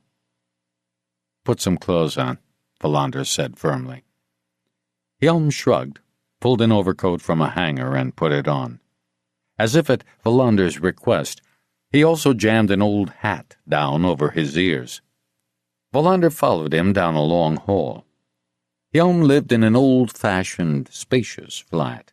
Valander sometimes dreamed of finding one like it in Ystad. Once he inquired about the flats above the bookshop in the red building on the square, but was shocked at how high the rent was. When they reached the living room, Valander was astonished to discover another man wrapping a sheet around himself. Valander wasn't prepared for this. A naked man who gestured suggestively had a woman with him, not a man. To conceal his embarrassment, Valander assumed a formal tone. He sat down in a chair and waved Helm to a seat facing him. "Who are you?" he asked the other man, who was much younger than Helm. "Geert doesn't understand Swedish," said Helm. "He's from Amsterdam. He's just visiting." "Tell him I want to see some identification," said Valander. "Now." Helm spoke very poor English, worse than Valander's. The man in the sheet disappeared and came back with a Dutch driver's license. As usual, Valander had nothing to write with. He memorized the man's last name, Van Leunen, and handed back the driver's license. Then he asked a few brief questions in English. Van Leunen said that he was a waiter in a cafe in Amsterdam and that he had met Helm there. This was the third time he had been to Malmö. He was going back to Amsterdam on the train in a couple of days. When he had finished, Valander asked him to leave the room. Helm was sitting on the floor, dressed in his overcoat with the hat pulled low over his forehead. Valander felt himself getting angry. "Take off that damned hat," he shouted, "and sit in a chair. Otherwise I'll call a squad car and have you taken in." Helm did as he was told. He tossed the hat in a wide arc so that it landed between two flower pots on one of the window sills. Valander's anger made him start to sweat. "Bjorn Friedman is dead," he said brutally. "But I suppose you already know that." Helm's smile disappeared. He didn't know, Valander realized. "He was murdered," Valander continued. "Someone poured acid in his eyes and cut off part of his scalp. This happened 3 days ago. Now we're looking for the person who did it. The killer has already murdered 2 other people, a former politician by the name of Gustav Wetterstedt and an art dealer named Arne Karlman. But maybe you knew this." Helm nodded slowly. Valander tried without success to interpret his reactions. "Now I understand why Bjorn didn't answer his phone," he said after a while. "I tried to call him all day yesterday, and this morning I tried again." "What did you want from him?" "I was thinking of inviting him over for dinner." Valander saw at once that this was a lie. Since he was still furious at Helm's arrogant attitude, it was easy for him to tighten his grip. In all his years as a police officer, Valander had only lost control twice and struck individuals he was interrogating. He could usually control his rage. "Don't lie to me," he said. "The only way you're going to see me walk out that door is if you give me clear, truthful answers to my questions. If you don't, all hell will break loose. We're dealing with a serial killer, which means the police have special powers. The last part wasn't true, of course, but it made an impression on him. I was calling him about a gig we had together. What sort of gig? A little import and export. He owed me money. How much? A little. 100,000, maybe, no more than that. This little sum of money was equivalent to many months' wages for Wallander. This made him even angrier. We can get back to your business with Friedman later. That's something the Malmö police will deal with. What I want to know is whether you can tell me you killed him. Not me. That's for sure. I wasn't suggesting you did. Anyone else? Wallander saw that Hjelm was trying to concentrate. I don't know, he said finally. You seem hesitant. Bjorn was into a lot of things I didn't know about. Such as? I don't know. Give me a straight answer. Well, shit, I just don't know. We did some deals. What Freeman did with the rest of his time, I can't tell you. In this business, you're not supposed to know too much. You can't know too little either, but that's something else again. What do you think Friedman might have been into? I think he was doing collections quite a bit. He was an enforcer, you mean? Something like that. Who was his boss? Dunno. Don't lie to me. I'm not lying, I just don't know. Wallander almost believed him. What else? He was a pretty secretive type. He traveled a lot, and when he came back he was always sunburnt. And he brought back souvenirs. Where from? He never said. But after his trips he usually had plenty of money. Bjorn Friedman's passport, Wallander thought. We haven't found it. Who else knew Friedman besides you? Lots of people. Who knew him as well as you do? Nobody. Did he have a woman? What a question. Of course he had women. Was there anyone special? He switched around a lot. Why did he switch? Why does anyone switch? Why do I switch? Because I meet somebody from Amsterdam one day and somebody from Bjaared the next. Bjaared? It's just an example, damn it. Homestad, if that's any better. Wallander stopped asking questions. He frowned at him. He felt an instinctive animosity towards him, towards a thief who regarded 100,000 kroner as a little money. Gustav Wetterstedt, he said finally, and Arne Karlman. You knew they had been killed. I watch TV. Did Friedman ever mention their names? No. You think you may have forgotten? Is it possible he did know them? Hjelm sat in silence for more than a minute. Wallander waited. I'm positive, he said finally. But he might not have told me about it. This man who's on the loose is dangerous, said Wallander. He's ice-cold and calculating. And crazy. He poured acid in Friedman's eyes. It must have been incredibly painful. Do you get my point? Yes, I do. I want you to do some work for me. Spread it around that the police are looking for a connection between these three men. I assume you agree that we have to get this lunatic off the streets, a man who pours acid in somebody's eyes. Hjelm grimaced. Okay. Wallander got up. Call Detective Forsfeldt, or give me a call, in Ystad. Anything you can come up with might be important. Bjorn had a girlfriend named Marianne, said Hjelm.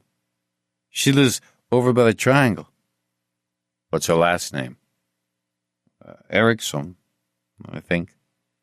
What kind of work does she do? I don't know. Have you got her phone number? I can look it up. Do it. Wallander waited while Helm left the room. He could hear whispering voices, at least one of which sounded annoyed. Helm came back and handed Wallander a piece of paper. Then he followed him out to the hall. Helm had sobered up, but he still seemed completely unfazed by what had happened to his friend. Wallander felt a great uneasiness at the coldness Helm exhibited. It was incomprehensible to him. "That crazy man?" Helm began, without finishing his sentence. Wallander understood his unasked question. "He's after specific individuals. If you can't see yourself in any connection with Vetterstedt, Karlman, and Friedman, you have nothing to worry about." "Why haven't you caught him?" Wallander stared at Helm, his anger returning. "One reason is that people like you find it so hard to answer simple questions." When he got down to the street, he stood there facing the sun and closed his eyes. He thought over the conversation with Helm, and the anxiety that the investigation was on the wrong track returned.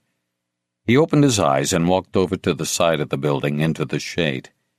He couldn't shake off the feeling that he was steering the whole investigation into a blind alley. He remembered the half-formed idea that he had had, that something he had heard was significant. There's something missing, he thought.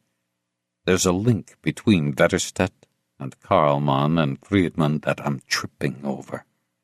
The man they were searching for could strike again, and Wallander knew one thing about the case for certain. They had no idea who he was, and they didn't even know where to look. He left the shadow of the wall and hailed a cab. It was past midday when he got out in front of the Malmö station. When he reached Forsfold's office, he got a message to call Ystad. Again, he had the terrible feeling that something serious had happened. Ebba answered. She reassured him and then switched him over to Nyberg. They had found a fingerprint on Friedman's left eyelid. It was smudged, but it was still good enough for them to confirm a match with the prints they had found. There was no longer any doubt they were after a single killer. The forensic examination confirmed that Friedman was murdered less than 12 hours before the body was discovered, and that acid had been poured into his eyes while he was alive. Next, Ebba put him through to Martinsson, who had received a positive confirmation from Interpol that Dolores Maria Santana's father recognized the medallion. It had belonged to her.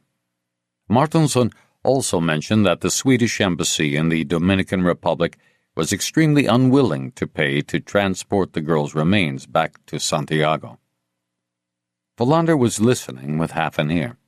When Martinsson finished complaining about the embassy, Wallander asked him what Svedberg and Högland were working on. Martinsson said that neither of them had come up with much. Wallander told him he'd be back in Ystad that afternoon and hung up. Forsfold stood out in the hall, sneezing. "Ugh, allergies," he said, blowing his nose. "Summer's the worst." They walked in the dazzling sunshine to a restaurant where Forsfold liked to eat spaghetti. After Wallander told him about his meeting with Helm, Forsfold started talking about his summer house up near Olmhult. Wallander guessed that he didn't want to spoil their lunch by talking about the investigation.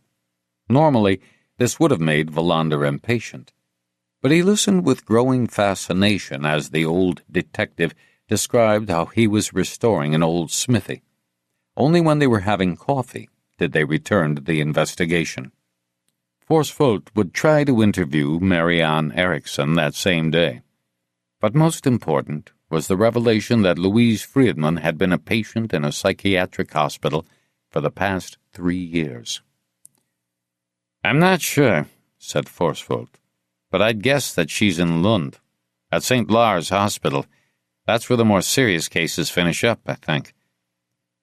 It's hard to bypass all the obstacles when you want to get patient records, said Valander. And that's a good thing, of course. But I think we must know everything about Louise Friedman, especially since the family haven't told the truth.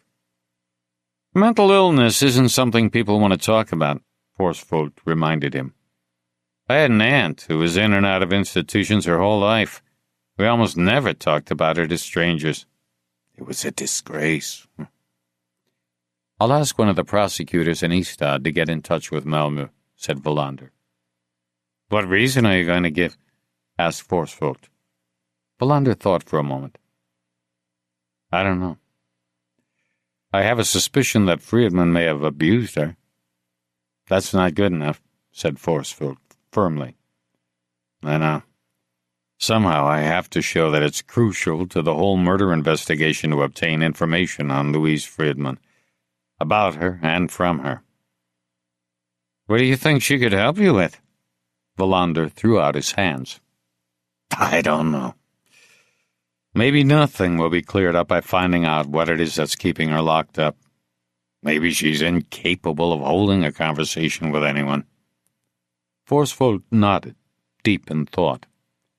Valander knew that Forsfold's objections were well-founded, but he couldn't ignore his hunch that Louise Friedman was important. Valander paid for lunch. When they got back to the station, Forsfold went to the reception desk and got a black plastic bag. Here are a few kilos of papers on Bjorn Friedman's troubled life, he said, smiling. But then he turned serious, as if his smile had been inappropriate. That poor devil. The pain must have been incredible. What could he possibly have done to deserve it? That's just it, said Valander. What did he do? What did Vetterstedt do? Or Karlman? And to whom? Scalping and acid in the eyes. Where the hell are we headed? According to the National Police Board? Towards a society where a police district like Ystad doesn't need to be manned at all on weekends, said Valander. Forsfold stood silent for a moment before he replied. I hardly think that's the answer. Tell the National Commissioner. What can he do? Forsfold asked. He's got a board of directors on his back, and above them are the politicians. He could always refuse, said Valander, or he could resign if things get too far out of hand. Perhaps, said Forsfold absently. Thanks for all your help, said Valander, and especially for the story about the smithy. You'll have to come up and visit sometime, said Forsfold. I don't know whether Sweden is as fantastic as all the magazines say it is, but it's a great country all the same. Beautiful, and surprisingly unspoiled, if you take the trouble to look. You won't forget Marianne Eriksson? I'm going to see if I can find her right now, replied Forsfold. I'll call you later. Valander unlocked his car and tossed in the plastic bag. Then he drove out of town and onto the E65. He rolled down the window and let the summer wind blow across his face. When he arrived in Ystad, he stopped at the supermarket and bought groceries. He was already at the checkout when he discovered he had to go back for washing powder. He drove home and carried the bags up to his flat, but found that he had lost his keys. He went back downstairs and searched the car without finding them. He called Forsfold and was told that he had gone out. One of his colleagues went into his office and looked to see whether they were on his desk. They weren't there. He called Peter Helm, who picked up the phone almost at once. He came back minutes later and said he couldn't find them. Valander fished out the piece of paper with the Friedman's number in Rosengard. The son answered. Valander waited while he looked for the keys, but he couldn't find them. Valander wondered whether to tell him that he now knew his sister Louise had been in a hospital for several years, but decided not to. He thought for a while. He might have dropped his keys at the place where he ate lunch with Forsfold, or in the shop where he had bought the new shirt. Annoyed, he went back to his car and drove to the station. Abba kept a spare set of keys for him. He told her the name of the clothing shop and the restaurant in Malmö. She said she would check whether they had found them. Wallander left the station and went home without talking to any of his colleagues. He needed to think over all that had happened that day. In particular, he wanted to plan his conversation with Åkesson. He carried in the groceries and put them away. He had missed the laundry time he had signed up for. He took the box of washing powder and gathered up the huge pile of laundry. When he got downstairs, the room was still empty. He sorted the pile, guessing which types of clothes required the same water temperature. With some fumbling, he managed to get 2 machines started. Satisfied, he went back up to his flat. He had just closed the door when the phone rang. It was Forsfold, who told him that Marianne Eriksson was in Spain. He was going to keep trying to reach her at the hotel where the travel agent said she was staying. Wallander unpacked the contents of the black plastic bag. The files covered his whole kitchen table. He took a beer out of the refrigerator and sat down in the living room. He listened to Jussi Björling on the stereo. After a while, he stretched out on the sofa with the can of beer beside him on the floor. Soon he was asleep. He woke with a start when the music ended. Lying on the sofa, he finished the can of beer. The phone rang. It was Linda. Could she stay at his place for a few days? Her friend's parents were coming home. Wallander suddenly felt energetic. He gathered up all the papers spread out on the kitchen table and carried them to his bedroom. Then he made up the bed in the room where Linda slept. He opened all the windows and let the warm evening breeze blow through the flat. He went downstairs and got his laundry out of the machines. To his surprise, none of the colors had run. He hung the laundry in the drying room. Linda had told him that she wouldn't want any food, so he boiled some potatoes and grilled a piece of meat for his supper. As he ate, he wondered whether he should call Baiba. He also thought about his lost keys, about Louise Friedman, about Peter Hjelm, and about the stack of papers waiting for him in his bedroom. And he thought about the man who was out there, somewhere in the summer night, the man they would have to catch soon. When he had finished, he stood by the open window until he saw Linda coming down the street. "I love you," he said aloud. He dropped the keys from the window, and she caught them with one hand. Chapter 26. Wallander sat up half the night talking with Linda, but he still forced himself to get up at 6 a.m. He stood in the shower for a long time before managing to shake off his weariness. He moved quietly through the flat and thought that it was only when either Baiba or Linda was there that it really felt like home. When he was alone, it felt like little more than a temporary roof over his head. He made coffee and went down to the drying room. One of his neighbors pointed out that he hadn't cleaned up after himself the day before. She was an old woman who lived alone, and he greeted her when they ran into each other, but didn't know her name. She showed him a spot on the floor where there was some spilled washing powder. Wallander apologized and promised to do better in the future. What a nag, he thought as he went upstairs. But he knew she was right. He had been too lazy to clean up. He dumped his laundry on the bed and then carried the papers Forsfold had given him out to the kitchen. He felt guilty because he hadn't read them the night before, but the talk with Linda had been important. They had sat out on the balcony in the warm night. Listening to her, he felt for the first time that she was an adult. She told him that Mona was talking about remarrying. Wallander was depressed at this news. He knew that Linda had been asked to inform him. But for the first time, he talked about why he thought the marriage had fallen apart. From her response, he could tell that Mona saw it quite differently. Then she asked him about Baiba, and he tried to answer her as honestly as he could, though there was a lot that was still unresolved about their relationship. And when they finally turned in, he felt sure that she didn't blame him for what had happened, and that now she could view her parents' divorce as something that had been necessary. He sat down at the kitchen table and looked at the extensive material describing Bjorn Friedmann's life. It took him 2 hours just to skim through it all. Once in a while he would jot down notes.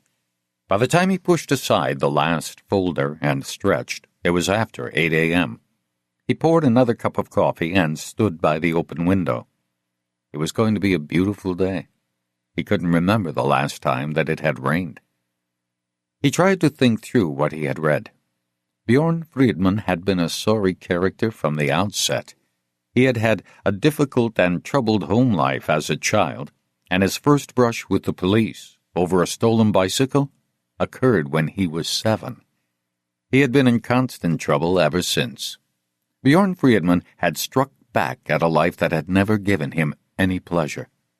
Wallander thought of how many times during his career he'd read these gray, colorless sagas in which it was clear from the first sentence that the story would end badly. Sweden had pulled herself out of material poverty largely under her own steam. When Wallander was a child, there had still been desperately poor people, even though they were few in number by then. But the other kind of poverty, he thought, we've never dealt with that. And now that progress seemed to have stopped for the time being, and the welfare state was being eroded, the spiritual poverty that had been there all along was beginning to surface. Friedmann was not the only one. We haven't created a society where people like him could feel at home, Wallander thought. When we got rid of the old society, where families stuck together, we forgot to replace it with something else. The great loneliness that resulted was a price we didn't know we were going to have to pay. Or perhaps we chose to ignore it. He put the folders back in the black plastic bag, and then listened once again outside Linda's door. She was asleep. He couldn't resist the temptation to open the door a crack and peek in at her. She was sleeping curled up, turned to the wall. He left a note on the kitchen table and wondered what to do about his keys. He called the station. Ebba was at home. He looked up her home number. Neither the restaurant nor the clothing shop had found his keys. He added to the note that Linda should put the house keys under the doormat. Then he drove to the station. Hansson was sitting in his office, looking grayer than ever. Wallander felt sorry for him and wondered how long he would last. They went to the canteen and had some coffee. There was little sign that the biggest manhunt in the history of the Ystad police force was underway.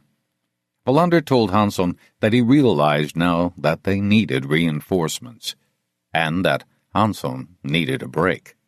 They had enough manpower to send out in the field, but Hansson needed relief on the home front. He tried to protest, but Wallander refused to back down. Hansson's gray face and harried eyes were evidence enough. Finally, Hansson gave in and promised to speak to the county chief of police on Monday. They would have to borrow a sergeant from another district. The investigative team had a meeting set for 10 a.m. Wallander left Hansson, who already seemed relieved. He went to his office and called Forsvold, who couldn't be located. It took 15 minutes before Forsvold called back. Wallander asked about Bjorn Friedmann's passport. "It should be in his flat, of course," said Forsvold. "Funny we haven't found it." "I don't know if this means anything," said Wallander, "but I want to find out more about those trips Peter Hjelm was talking about." "EU countries hardly use entry and exit stamps anymore," Forsvold pointed out. "I think Hjelm was talking about trips further afield," replied Wallander. "But I could be wrong." Forsvold said that they would start searching for Friedmann's passport immediately. "I spoke with Marianne Eriksson last night," he said. "I thought about calling you, but it was late." "Where did you find her?" "In Malaga. She didn't even know that Friedmann was dead." "What did she have to say?" "Not much, I must say. Obviously, she was upset. I couldn't spare her any details, unfortunately. They had met occasionally over the past 6 months. I got a feeling that she actually liked Friedmann. In that case, she's the first, if you don't count Hjelm." "She thought he was a businessman," Forsvold continued. She had no idea he had been involved in illegal activities. She also didn't know he was married and had 3 children. She was quite upset. I smashed the image she had of Friedman to smithereens with one phone call, I'm afraid. How could you tell she liked him? She was hurt that he had lied to her. Did you learn anything else? Not really. But she's on her way back to Sweden. She's coming home on Friday. I'll talk to her then. And then you're going on holiday? I was planning to. Weren't you supposed to start yours soon, too? I don't even want to think about it. Once they start moving, things could happen quickly. Wallander didn't respond to Forsvold's last remark. They said goodbye. Wallander dialed the switchboard and asked the receptionist to track down Åkesson. After more than a minute, she told him that Åkesson was at home. Wallander looked at the clock. Just after 9 a.m. He made a quick decision and left his office. He ran into Svedberg in the hall, still wearing his silly cap. "How's the sunburn?" asked Wallander. "Better, but I don't dare go out without the cap." "Do you think locksmiths are open on Saturday?" asked Wallander. "I doubt it. But there are locksmiths on call. I need to get a couple of keys copied." "Did you lock yourself out?" "I've lost my house keys." "Were your name and address on them?" "Of course not." "Then at least you don't need to change your lock." Wallander told Svedberg that he might be a little late for the meeting. He had to see Åkesson about something important. Åkesson lived in a residential neighborhood near the hospital. Wallander had been to the house before and knew the way. When he arrived and got out of the car, he saw Åkesson mowing his lawn. He stopped when he saw Wallander. "Has something happened?" he asked when they met at the gate. "Yes and no," said Wallander. "Something is always happening, but nothing crucial. I need your help with part of the investigation." They went into the garden. Wallander thought gloomily that it looked like every other garden he'd been in. He turned down an offer of coffee. They sat in the shade of a roofed patio. "If my wife comes out, I'd appreciate it if you didn't mention that I'm going to Africa this autumn.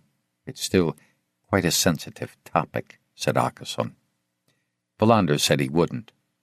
He explained about Louise Friedman and his suspicion that she might have been abused by her father. He was honest, and said that this could well be a false trail, and might not add anything to the investigation. He outlined the new tack they were trying in the case, which was based around the knowledge that Friedman had been killed by the same person as Wetterstedt and Karlman. "Bjorn Friedman was the black sheep in the scalped family," he said, realizing immediately how inappropriate the description was. How did he fit into the picture? How didn't he fit? Maybe they could find the connection by starting with Friedman at a place where a link was by no means obvious. Åkesson listened intently. "I talked to Ekholm," he said when Wallander had finished. "A good man, I thought. Competent, realistic. The impression I got from him was that the man we're looking for may strike again." "I'm always thinking about that." "What about reinforcements?" Åkesson asked. Wallander told him about his conversation with Hansson earlier that morning. "I think you're mistaken," Åkesson said. "It's not enough for Hansson to have support. I think you have a tendency to overestimate the work that you and your colleagues can handle. This case is big. In fact, it's too big. I want to see more people working on it. More manpower means more things can be done at the same time. We're dealing with a man who could kill again. That means we have no time to lose." "I know," said Wallander. "I keep worrying that we're already too late." "Reinforcements," Åkesson repeated. "What do you think?" "For the time being, no, that's not the problem." Tension rose between them. "Let's say that I, as the leader of the investigation, can't accept that," said Åkesson. "But you don't want more manpower. Where does that leave us?" "In a difficult situation. Very difficult and unpleasant. If I request more manpower against the wishes of the police, My argument has to be that the present investigative team isn't up to the task. I'd have to declare your team incompetent, even though I'd phrase it in more kindly terms. And I don't want to do that. I assume you'll do it if you have to, said Valander. And that's when I'll resign from the force. God damn it, Kurt! You were the one who started this discussion, not me. You've got your regulations, I've got mine. So I regard it as a dereliction of my duty if I don't request that you have more personnel put at your disposal. And dogs, said Valander sarcastically. I want police dogs. And helicopters. The discussion was at an end. Valander regretted flying off the handle. He wasn't sure why he was so opposed to getting reinforcements. He knew that problems in cooperation could damage and delay an investigation. But he couldn't argue with Åkesson's point that more things could be investigated simultaneously with more people. Talk to Hansson, Valander said. He's the one who makes the decision. Hansson doesn't do anything without asking you, and then he does whatever you say. I'll refuse to give him my opinion. I'll give you that much help. Åkesson stood up and turned off a dripping tap with a green hose attached to it. Then he sat down again. Let's wait until Monday, he said.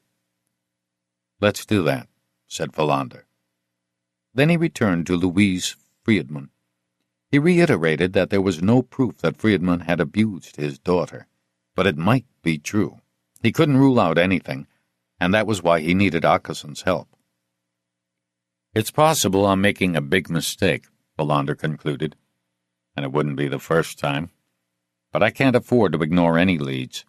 I want to know why Louise Friedman is in a psychiatric hospital, and when I find out, we'll decide whether there's any reason to take the next step. Which would be talking to her. Åkesson nodded. Valander was sure he could count on his cooperation. They knew each other well. Åkesson respected Valander's instincts, even when they lacked solid evidence. It can be complicated, said Åkesson, but I'll try to do something over the weekend. I'd appreciate it, said Valander. You can call me at the station or at home whenever you like. Åkesson went inside to make sure he had all of Valander's phone numbers. The tension between them had evaporated. Åkesson followed him to the gate.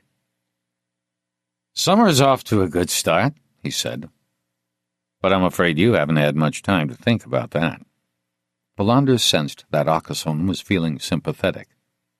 Not much, he replied. But Aunt Britt's grandmother predicted that the good weather is going to last for a long time. Can't she predict where we should be looking for the killer instead? Said Åkesson. Valander shook his head in resignation. Oh, we're getting lots of tip-offs all the time. The usual prophets and psychics have been calling in. There are trainees sorting through the information. Then Högland and Svedberg go through it, but so far nothing useful has come in. No one saw a thing, either outside Vetterstedt's house or at Karlmann's farm. There aren't many leads about the pit outside the railway station or the van at the airport either.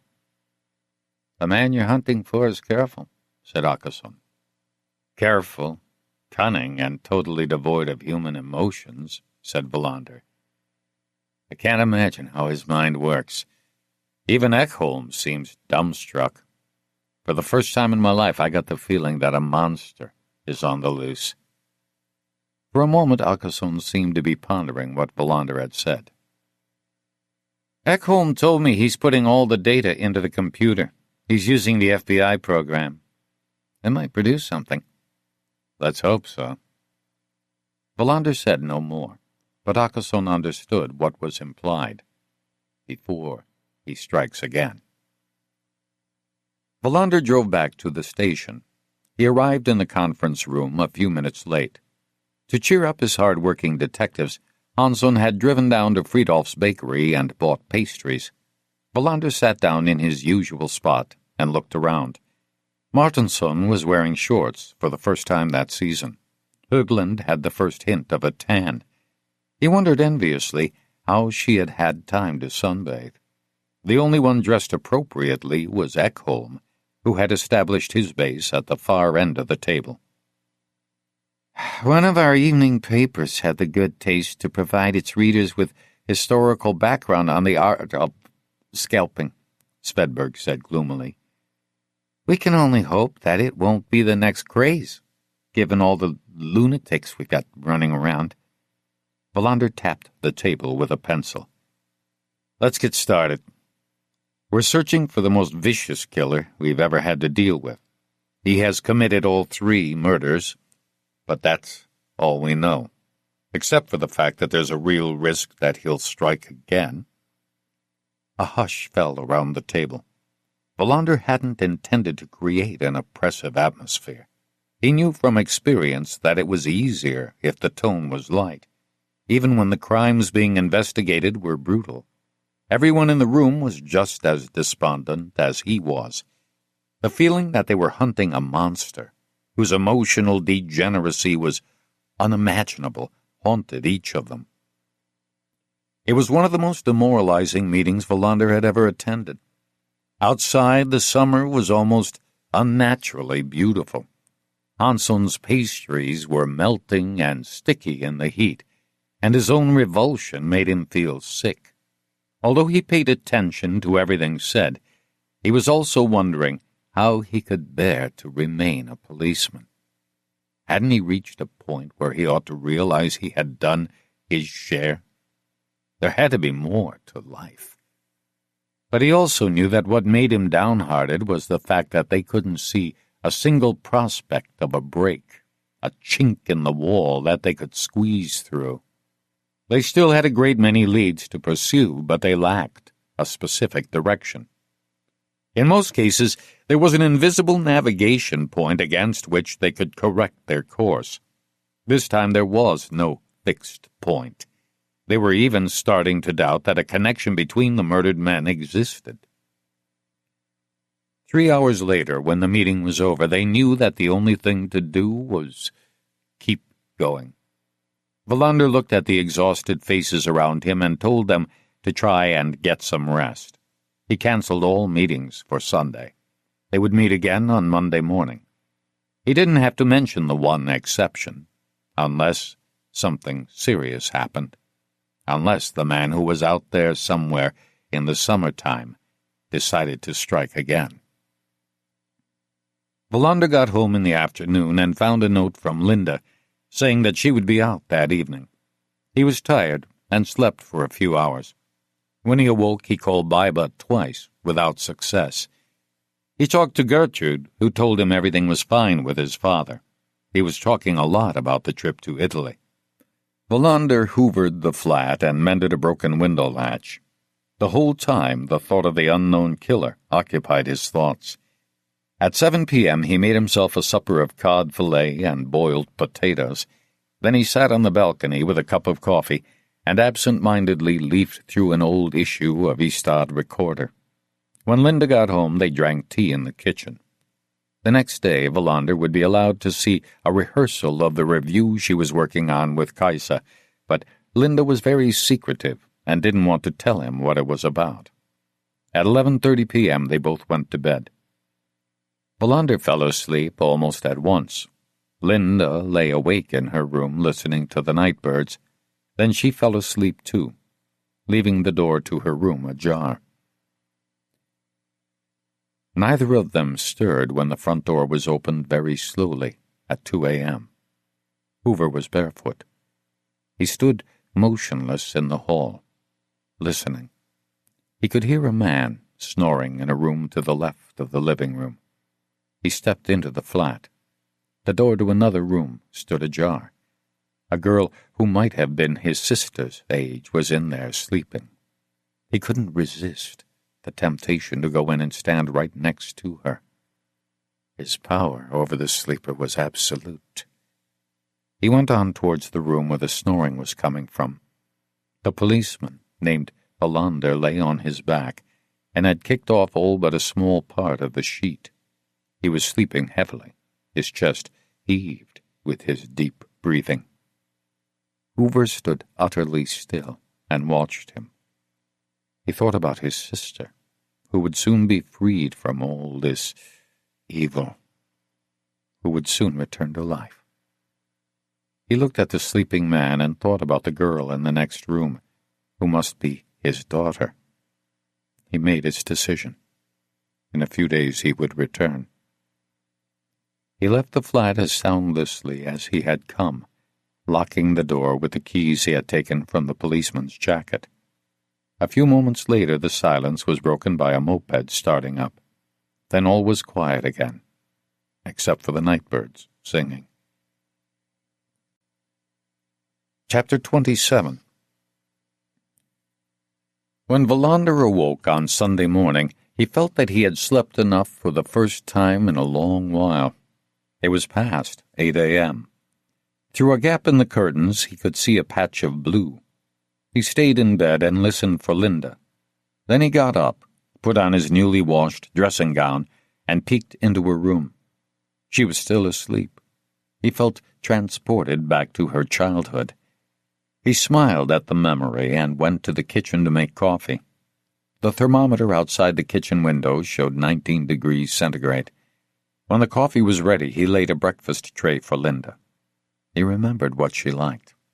1 3-minute egg, toast, a few slices of cheese, and a sliced-up tomato. Only water to drink. He drank his coffee and waited a while longer. She was startled out of her sleep when he called her name. When she saw the tray, she burst out laughing. He sat at the foot of the bed while she ate. He hadn't thought of the investigation except briefly when he'd woken. Linda set the tray aside, leaned back in bed, and stretched. "What were you doing up last night?" she asked. "Did you have trouble sleeping?" "I slept like a rock," said Wallander. "I didn't even get up to go to the bathroom." "Then I must have been dreaming," she said, yawning. "I thought you opened my door and came into my room." "You must have been.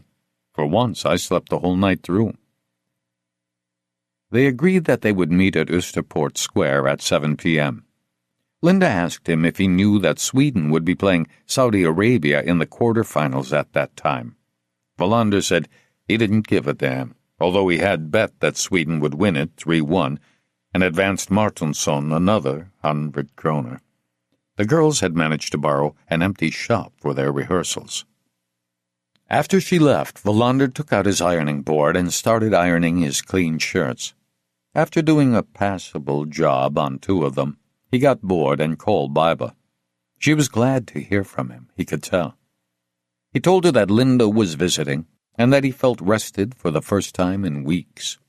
Biba was busy finishing her work at the university before the summer break. She talked about the trip to Skagen with childlike anticipation. After they hung up, Wallander went into the living room and put on Aida, the volume turned up high. He felt happy and full of energy. He sat out on the balcony and read through the newspapers from the past few days, skipping reports on the murders. He had granted himself half a day off. Total escape until midday. Then he was going to get cracking again. But Åkesson called him at 11:15 a.m. He had been in touch with the chief prosecutor in Malmö, and they had discussed Wallander's request. Åkesson thought it would be possible for Wallander to get answers to some of his questions about Louise Friedman within the next few days, but he had one reservation. "Wouldn't it be simpler to get the girl's mother to give you the answers you need?" "I'm not sure I'd get the truth from her," Wallander answered. "Which is what?" "The mother is protecting her daughter," said Wallander. "It's only natural I would do the same. No matter what she told me, it would be colored by the fact that she's protecting her. Medical records and doctors' reports speak another language." "You know best," said Åkesson, promising that he'd be in touch again as soon as he had something concrete to tell him. The talk with Åkesson set Wallander thinking about the case again. He decided to take a notebook and sit on the balcony to go over the plan of the investigation for the coming week. He was getting hungry, though, and thought he'd allow himself to eat out.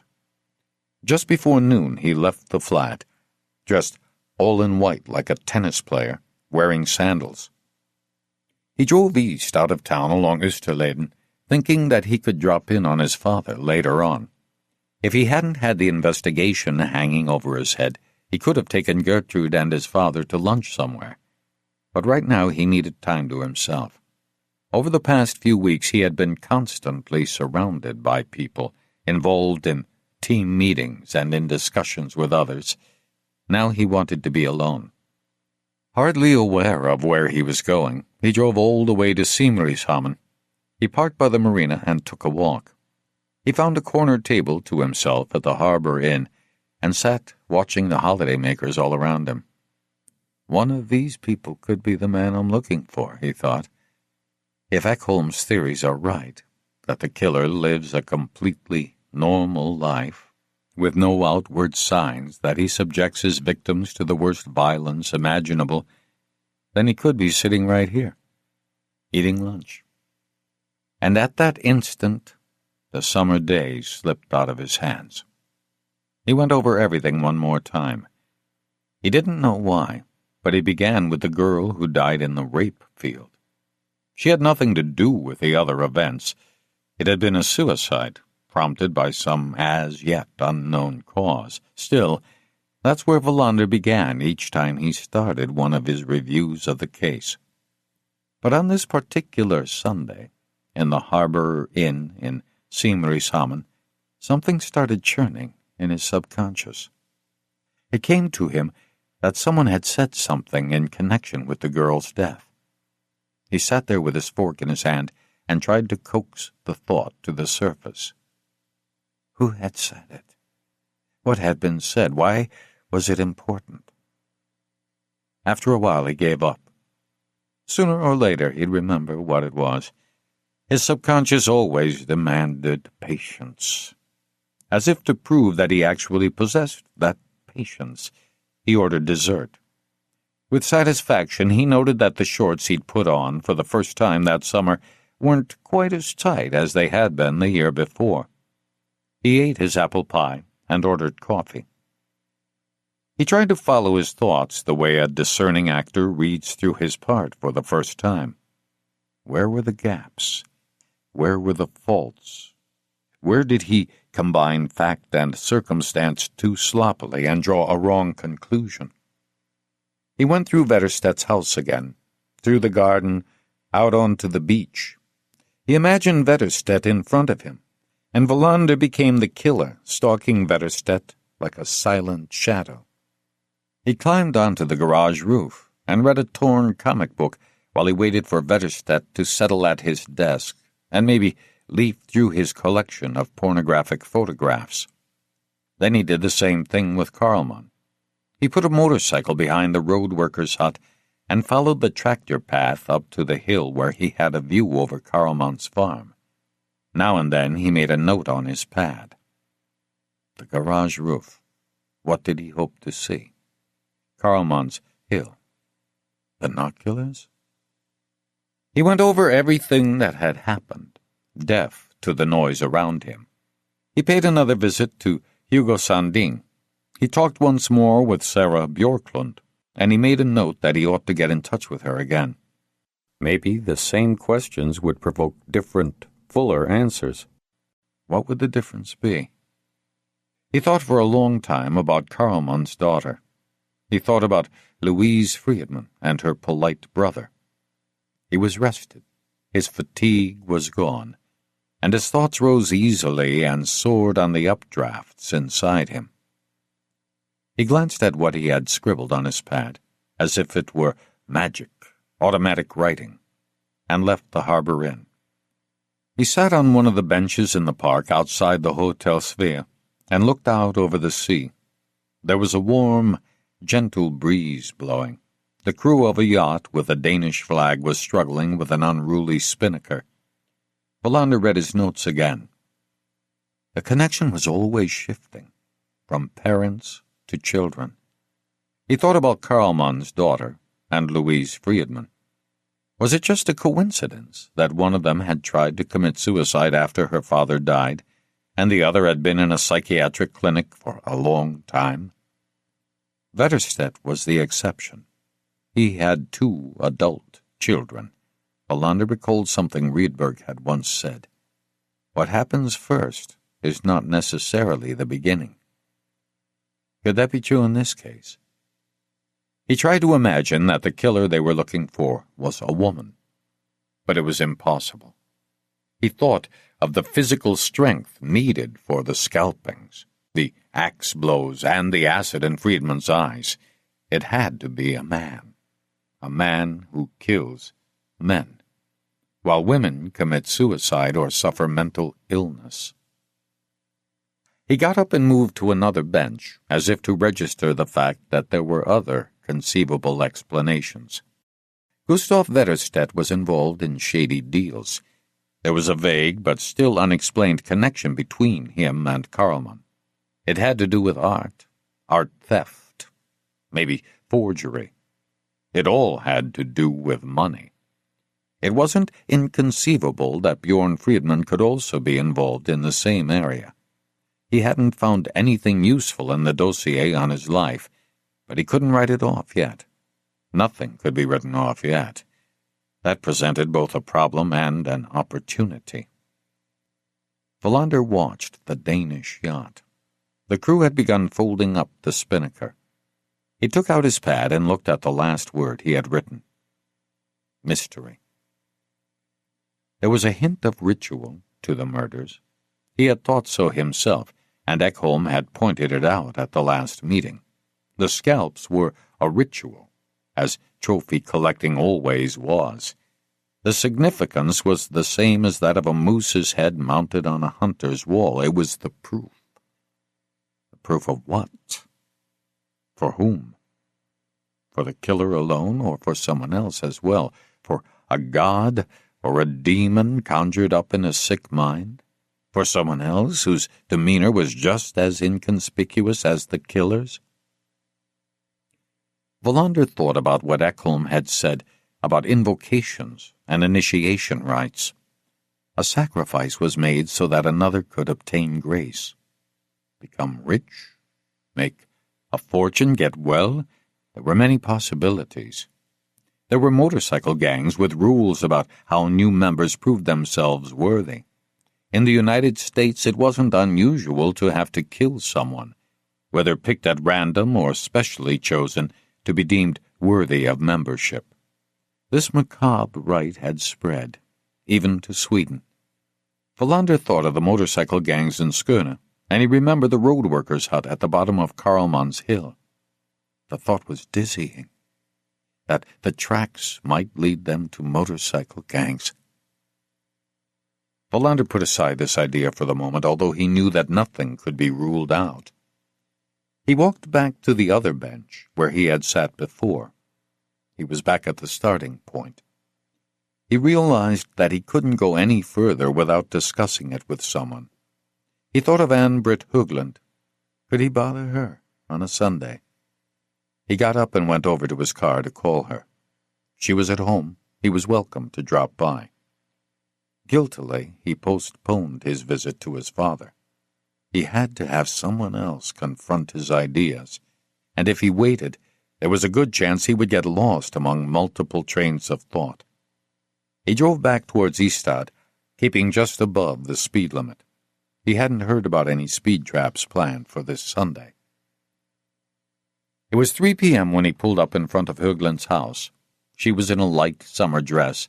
Her 2 children were playing in a neighbor's garden. She offered Wallander the porch swing while she sat in a wicker chair. I really didn't want to bother you. You could have said no. Yesterday I was tired, she replied, as we all were. I mean. But today I feel better. Last night was definitely the night of the sleeping policeman, said Wallander. It reaches a point where you can't push yourself any further. All you get is empty, gray fatigue. We had reached that point. He told her about his trip to Simrishamn, about how he went back and forth between the benches in the park down by the harbor. I went over everything again. Sometimes it's possible to make unexpected discoveries, but you know that already. I'm hoping something will come of Ekholm's work, she said. computers that are correctly programmed can cross-reference investigative material and come up with links that you wouldn't have dreamed were there. They don't think, but sometimes they combine better than we can. My distrust of computers is partly because I'm getting old, said Valander. But it doesn't mean I don't want Ekholm to succeed with his behavioral method. For me, of course, it's of no importance who sets the snare that catches the killer, just as long as it happens. And soon. She gave him a somber look. Do you think that he will strike again? I do. Without being able to get a handle on why, I think there's something unfinished about this murder scenario. If you'll pardon the expression. There's something missing. It scares me. And yes, it makes me think he'll strike again. How are we going to find where Friedman was killed? Unless we're lucky, we won't, said Valander. Or unless somebody heard something. I've been checking up on whether there have been any calls coming in from people who heard screams, but I have found nothing. The unheard scream hung over them. Valander rocked slowly back and forth on the swing. It's rare that a solution comes clean out of the blue, he said when the silence had lasted too long. I was walking back and forth between the benches in the park, and I wondered whether I had already had the idea that would give me the solution. I might have got something right without being aware of it. She was thinking about what he had said. Now and then she glanced over at the neighbor's garden. We didn't learn anything at the police academy about a man who takes scalps and pours acid into the eyes of his victims. Life really turns out to be as unpredictable as I imagined. Valander nodded without replying. Then he started, unsure whether he could pull it off, and went over what he had been thinking about by the sea. He knew that telling someone else would shed a different light on it. But even though Ann-Britt listened intently, almost like a student at her master's feet, she didn't stop him to say that he had made a mistake or drawn a wrong conclusion. All she said when he had finished was that she was bowled over by his ability to dissect and then summarize the whole investigation, which seemed so overwhelming. But she had nothing to add. Even if Valander's equations were correct, they lacked the crucial components. Högland couldn't help him. No one could. She went inside and brought out some cups and a thermos of coffee. Her youngest girl came and crept onto the porch swing next to Valander. She didn't resemble her mother, so he assumed she took after her father, who was in Saudi Arabia. Valander realized he still hadn't met him. Your husband is a puzzle, he said. I'm starting to wonder if he really exists, or if he's just someone you dreamed up. I sometimes ask myself the same question, she answered, laughing. The girl went inside. What about Karlmann's daughter? Asked Valander, watching the girl. How is she? Svedberg called the hospital yesterday. The crisis isn't over, but I had the feeling that the doctors were more hopeful. She didn't leave a note? Nothing. It matters most that she's a well human being, but I can't help thinking of her as a witness. To what? To something that might have a bearing on her father's death. I don't believe that the timing of the suicide attempt was coincidental. What makes me think that you're not convinced of what you're saying? I'm not. I'm groping and fumbling my way along. There's only one incontrovertible fact in this investigation, and that is that we have no concrete evidence to go on. So we have no way of knowing if we're on the right track. Or if we're going in circles. She hesitated before she asked the next question. Do you think that maybe there aren't enough of us? Until now, I've dug my heels in on that issue. But I'm beginning to have my doubts. The question will come up tomorrow. With Per Alcason? Valander nodded. What have we got to lose?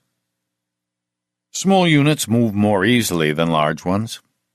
But you could also argue that more heads do better thinking. Akason's argument is that we can work on a broader front. The infantry is spread out and covers more ground. As if we were all sweeping the area. Valander nodded. Her image was telling. What was missing was that the sweep they were doing was happening in a terrain where they were only barely able to take their bearings, and they had no idea of whom they were looking for. There's something we're all missing. I'm still searching for something someone said right after Vetterstedt was murdered. I can't remember who said it. I only know that it was important. But it was too soon for me to recognize the significance. You like to say that police work is most often a question of patience. And it is. But patience has its limits. Someone else could get killed. We can never escape the fact that our investigation is not just a matter of solving crimes that have already been committed. Right now it feels as though our job is to prevent more murders. We can't do any more than we're doing already. How do we know that? Asked Valander. How do we know we're using our resources to their best effect? She had no answer. He sat there for a while longer. At 4:30 p.m. he turned down an invitation to stay and have dinner with them. Thanks for coming, she said as she followed him to the gate. Are you going to watch the game? No, I have to meet my daughter. But I think we're going to win 3-1.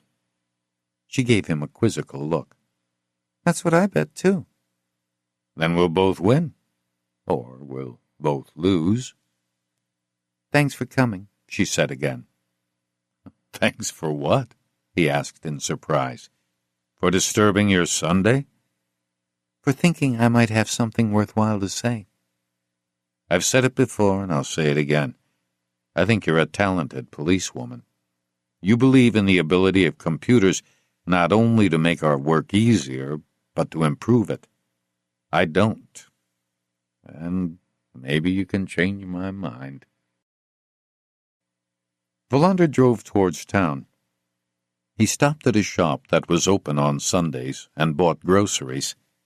Then he lay back in the deck chair on his balcony. His need for sleep was enormous, and he dozed off. But just before 7 p.m. he was standing on the square at Oosterpoort. Linda came to get him and took him to the empty shop nearby. They had rigged up some lights and put out a chair for him. At once he felt self-conscious.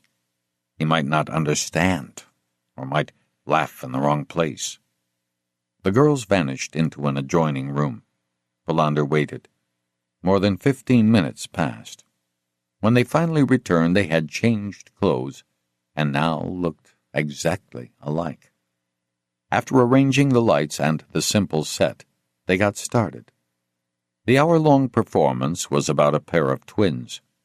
Valander was nervous at being the only audience. Most of all, he was fearful that Linda might not be very good. But it wasn't long before he realized that the two girls had written a witty script that presented a critical view of Sweden with dark humor. Sometimes they lost the thread. Sometimes he thought that their acting wasn't convincing, but they believed in what they were doing, and that gave him pleasure. When it was over and they asked him what he thought, he told them that he was surprised, that it was funny, that it was thought-provoking. He could see that Linda was watching to see whether he was telling the truth. When she realized he was, she was very happy. She escorted him out. "I didn't know you could do this sort of thing," he said. "I thought you wanted to be a furniture upholsterer." "It's never too late. Let me give it a try." "Of course you have to. When you're young, you have plenty of time. Not like when you're an old policeman like me." They were going to rehearse for a few more hours. He would wait for her at home. The summer evening was beautiful. He was walking slowly towards Maria Gotten, thinking about the performance, when it dawned on him that cars were driving by, horns honking, people cheering. Sweden must have won. He asked the man he met on the footpath what the score was. 3-1 to Sweden. He burst out laughing. Then his thoughts returned to his daughter and how little he really knew about her. He still hadn't asked her if she had a boyfriend. He had just closed the door to his flat when the phone rang. At once he felt a twinge of fear. When he heard Gertrude's voice, he was instantly relieved. But Gertrude was upset. At first, he couldn't understand what she was saying. He asked her to slow down. "You must come over," she said. "Right away." What happened? "Your father has started burning his paintings. He's burning everything in his studio, and he's locked the door. You've got to come now." Wallander wrote a quick note to Linda, put it under the doormat, and moments later was on his way to Luderup. Chapter 28. Gertrude met him in the courtyard of the farmhouse. He could see that she'd been crying, but she answered his questions calmly. His father's breakdown, if that was what it was, had come on unexpectedly. They had had their dinner as normal. They hadn't had anything to drink. After the meal, his father had gone out to the barn to continue painting, as usual. Suddenly, she had heard a great racket. When she went out on the front steps, she had seen the old man tossing empty paint cans into the yard. At first she thought he was cleaning out his chaotic studio, but when he started throwing out new frames, she went and asked what he was doing. He didn't reply. He gave the impression of not being there at all, not hearing her. When she took hold of his arm, he pulled himself free and locked himself inside the barn. Through the window, she watched him start a fire in the stove, and when he started tearing up his canvases and stuffing them into the flames, she called Kurt. They crossed the courtyard as she talked. Wallander saw smoke billowing from the chimney. He went up to the window and peered inside. His father looked wild and demented. His hair was on end, he was without his glasses, and the studio was a wreck. He was squishing around, barefoot amongst spilled pots of paint, and trampled canvases were strewn everywhere. He was ripping up a canvas and stuffing the pieces into the fire. Wallander thought he saw a shoe burning in the stove. He knocked on the window, but there was no response. He tried the door. Locked. He banged on it and yelled that he had come to visit. There was no answer, but the racket inside continued. Wallander looked around for something to break down the door, but his father kept all his tools in the studio. Wallander studied the door which he had helped build. He took off his jacket and handed it to Gertrude. Then he slammed his shoulder against it as hard as he could. The whole door jamb came away, and Wallander tumbled into the room, banging his head on a wheelbarrow. His father glanced at him vacantly and went on, tearing up canvases. Gertrude wanted to come in, but Wallander warned her away. He had seen his father like this once before, a strange combination of detachment and manic confusion. On that occasion, he had found him walking in his pajamas through a muddy field with a suitcase in his hand. Now he went up to him, took him by the shoulders, and began talking soothingly to him. He asked if there was something wrong. He said the paintings were fine. They were the best he'd ever done. The grouse were beautifully painted. Everything was all right. Anyone could have a bad day once in a while, but he had to stop burning things for no reason. Why should they have a fire in the middle of summer anyway?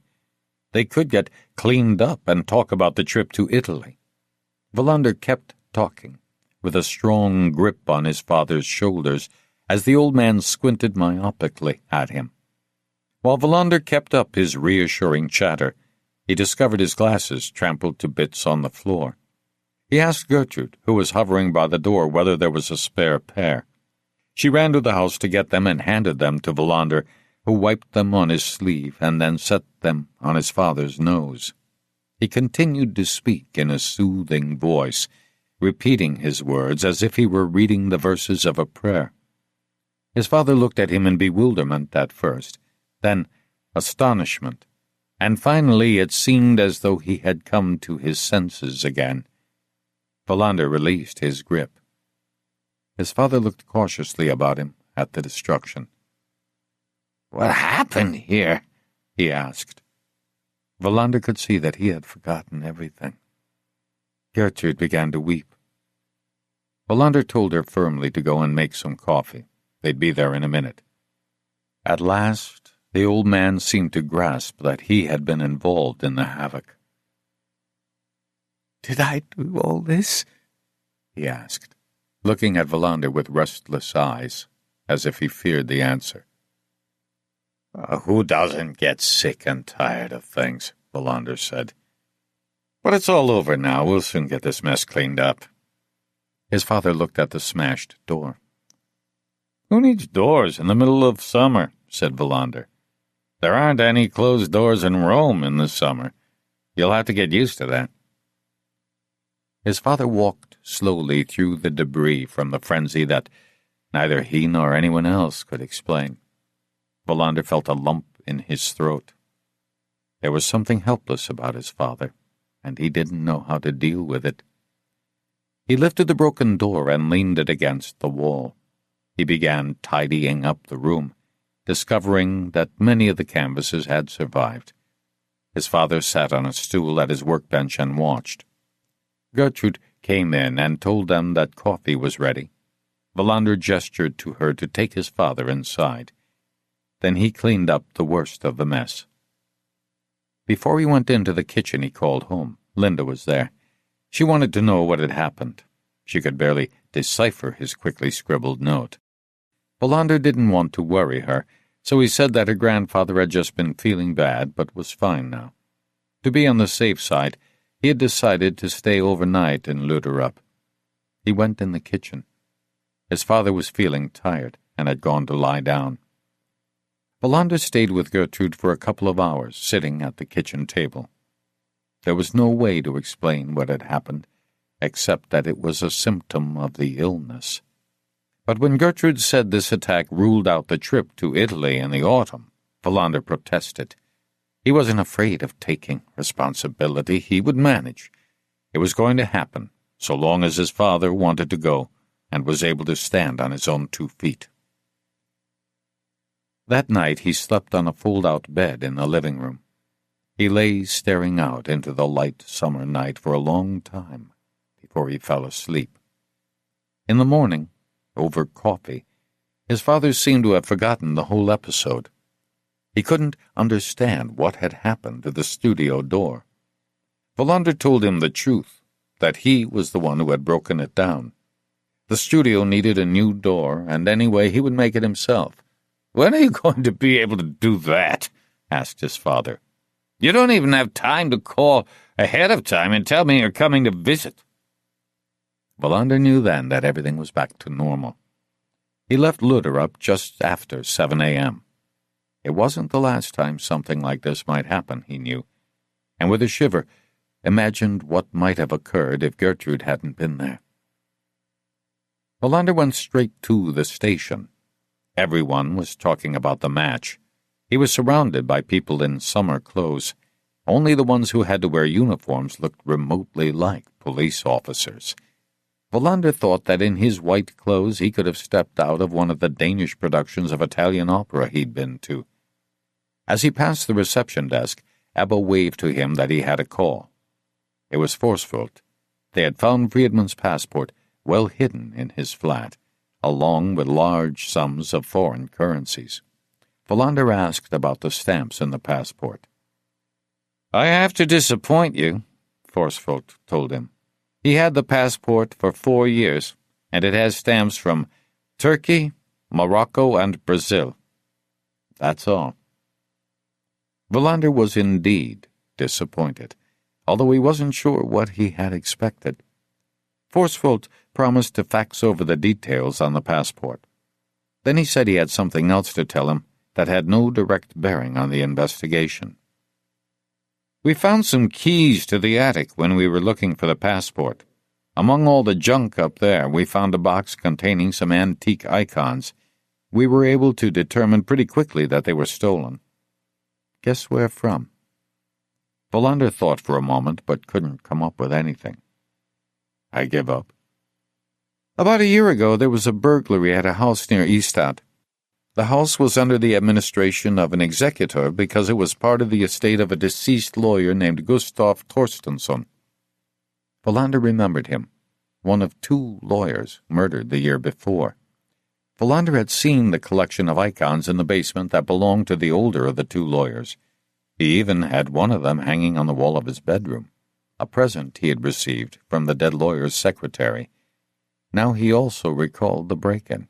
It was Svedberg's case. "So now we know," said Wallander. "You'll be getting the follow-up report," Forsfold told him. "Not me," said Wallander. "Svedberg." Forsfold asked how it was going with Louise Friedman. "With a little luck, we'll know something later today," said Wallander, and told him about his last conversation with Åkesson. "Keep me informed." After they hung up, he checked his list of unanswered questions. He could cross out some of them, while others he would have to bring up at the team meeting. But first, he had to see the 2 trainees who were keeping track of the tip-offs coming in from the public. Had anything come in that might indicate exactly where Friedman was murdered? Wallander knew this could be highly significant for the investigation. One of the trainees had close-cropped hair and was named Tiren. He had intelligent eyes and was thought of as competent. Wallander quickly explained what he was looking for. "Someone who heard screams?" asked Tiren, "and saw a Ford van on the night of Tuesday, 28th June? "That's right." Tiren shook his head.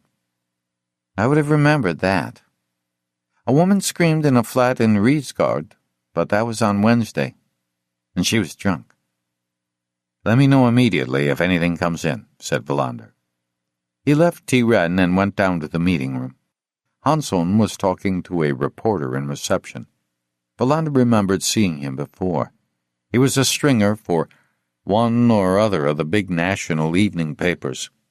They waited a few minutes until Hansson got rid of the reporter and then closed the door. Hansson sat down and gave Wallander the floor at once. Just as he was about to start, Åkesson came in and sat at the far end of the table next to Ekholm. Wallander raised his eyebrows and gave him an inquiring look. Åkesson nodded. Wallander knew that meant there was news about Louise Friedman. With difficulty he contained his curiosity and called on Högland. She reported the news from the hospital. Karlmann's daughter was in a stable condition. It would be possible to talk to her within 24 hours. No one could see an objection to Högland and Wallander visiting the hospital. Wallander went quickly down the list of unanswered questions. Nyberg was well prepared, as usual, able to fill in many of the gaps with laboratory results, but nothing was significant enough to provoke long discussion. Mostly they had confirmation of conclusions they had already drawn. The only new information was that there were faint traces of kelp on Friedman's clothes. This could be an indication that Friedman had been near the sea on the last day of his life. Wallander thought for a moment. "Where are the traces of kelp?" he asked. Nyberg checked his notes. "On the back of his jacket." "He could have been killed near the sea," said Wallander. "As far as I can recall, there was a slight breeze that night. If the surf was loud enough, it might explain why no one heard screams." "If it happened on the beach, we would have found traces of sand," said Nyberg. "Maybe it was on a boat," Svedberg suggested. "Or a dock," said Högland. The question hung in the air. It would be impossible to check the thousands of pleasure boats and docks. Wallander noted that they should watch out for tip-offs from people who lived near the sea. Then he gave the floor to Åkesson. "I succeeded in gathering some information about Louise Friedman," he said. "I remind you that this is highly confidential and cannot be mentioned to anyone outside the investigative team." "We understand this," Wallander said. "Louise Friedman is at St. Lars Hospital in Lund," Åkesson continued. "She has been there for more than 3 years. The diagnosis is severe psychosis. She has stopped talking, sometimes has to be force-fed, and there is no sign of improvement. She's 17 years old. Judging from a photograph I saw, she's quite pretty." The group was silent. "Psychosis is usually caused by something," said Ekholm. "She was admitted on 9th January 1991, said Akasson, after looking through his papers. "Her illness seems to have struck like a bolt from the blue. She had been missing from home for a week. She was having serious problems at school and was often truant. There were signs of drug abuse. Not heavy narcotics, mostly amphetamines and possibly cocaine. She was found in Pieldam Park, completely irrational." "Were there signs of external injuries?" asked Wallander, who was listening intently. "Not according to the material I've received." Wallander thought about this. "Well, we can't talk to her," he said finally. "But I want to know whether she had any injuries, and I want to talk to the person who found her." "It was 3 years ago," said Akasson. "But the people involved could probably be traced." "I'll talk to Forsfeld in Malmö," said Wallander. "Uniformed officers most probably found her. There'll be a report on it." "Why do you wonder if she had any injuries?" Hansson asked. "I just want to fill in the picture as completely as possible," Wallander replied. They left Louise Friedman and went on to other topics. Since Ekholm was still waiting for the FBI program to finish cross-referencing all the investigative material, Wallander turned the discussion to the question of reinforcements. Hansson had already received a positive response from the county chief of police as to the possibility of a sergeant from Malmö. He would be in Ystad by lunchtime. "Who is it?" asked Martinsson, who had so far been silent. "His name is Sture Holmström," said Hansson. "Do we know anything about him?" Martinsson asked. No one knew him. Wallander promised to call Forsfeld to check on him. Then Wallander turned to Akasson. "The question now is whether we should ask for additional reinforcements," Wallander began.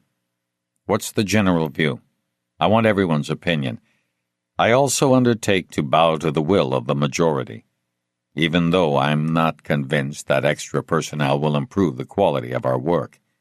I'm afraid we might lose the pace of our investigation, at least in the short run. But I want to hear your views." Martinsson and Svedberg were in favor of requesting extra personnel. Höglund sided with Wallander, and Hansson and Ekholm didn't offer an opinion. Wallander saw that another burdensome mantle of responsibility had been draped around his shoulders.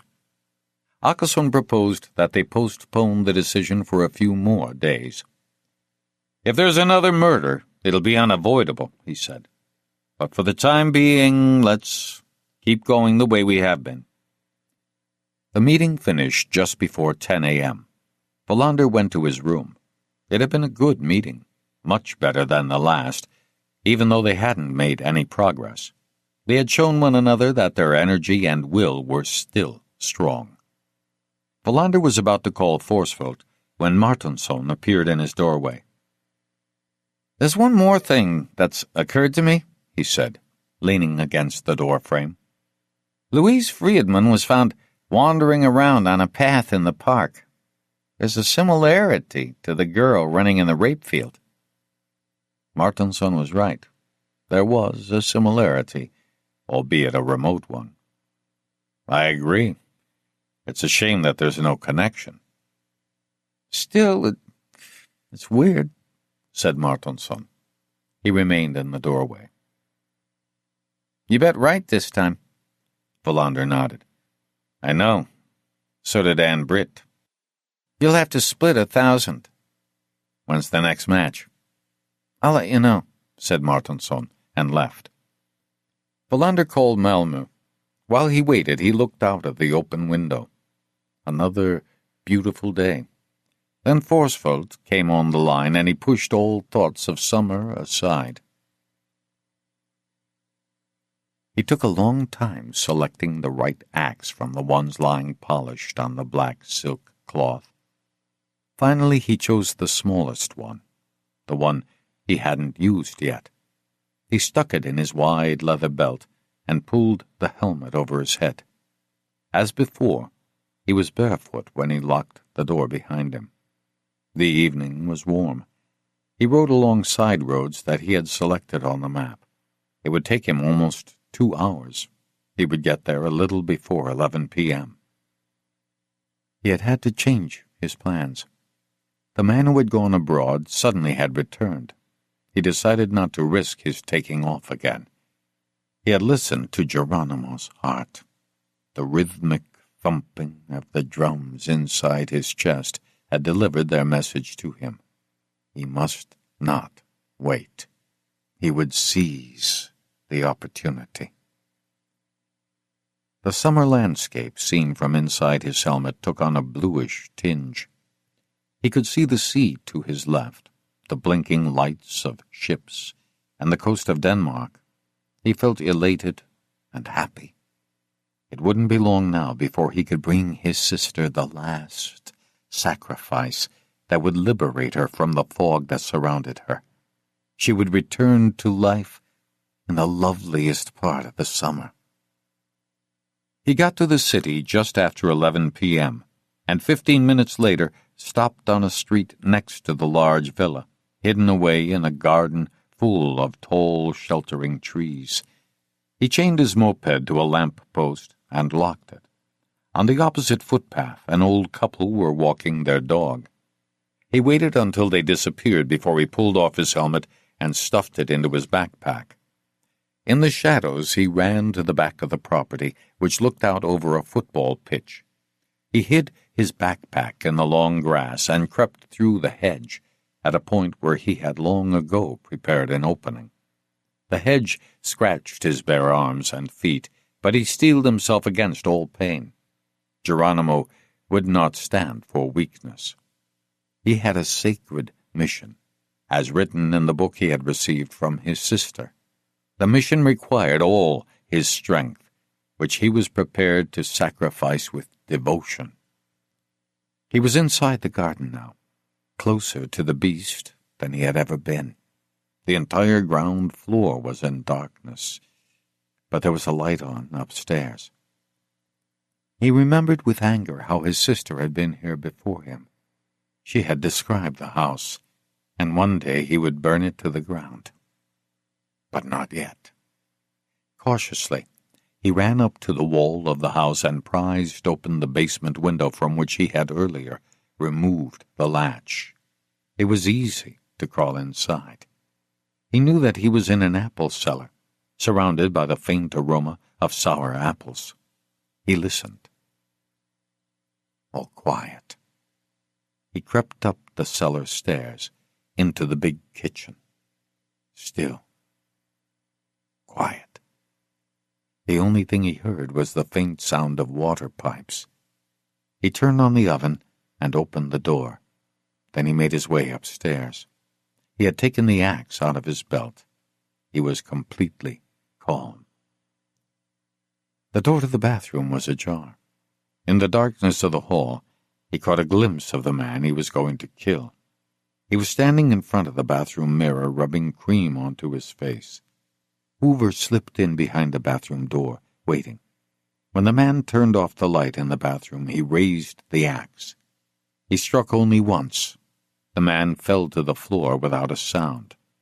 With the axe, he sliced off a piece of the man's hair from the top of his head.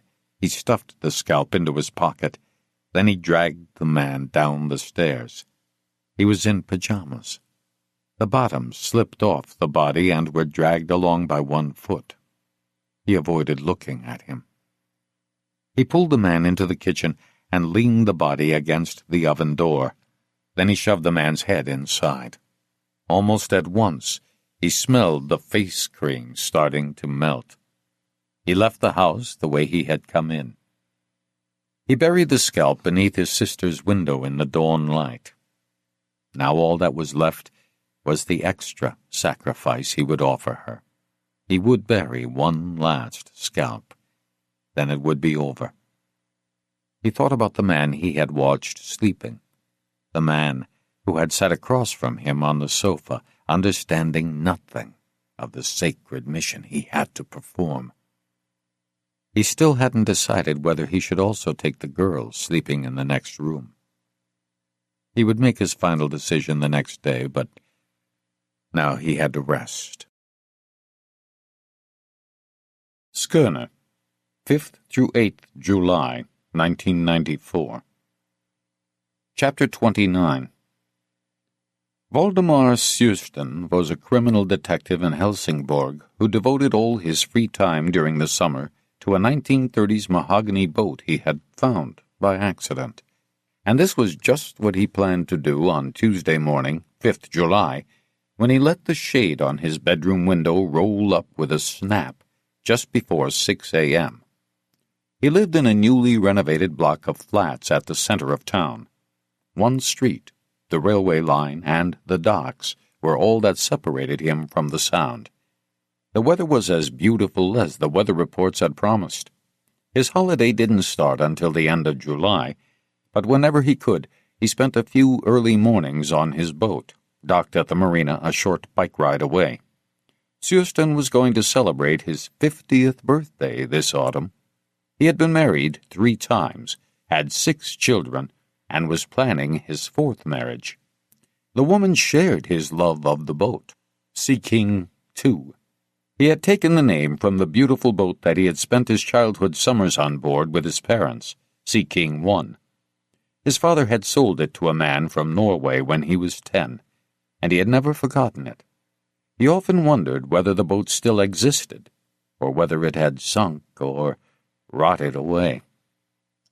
He had finished a cup of coffee and was getting ready to leave when the telephone rang. He was surprised to hear it at such an early hour. He picked up the receiver. "Valdemar?" It was Detective Sergeant Bergerson. "Yes? I hope I didn't wake you." "I was just on my way out." "Lucky I caught you then. You'd better get down here right away." Bergerson wouldn't have called unless it was something serious.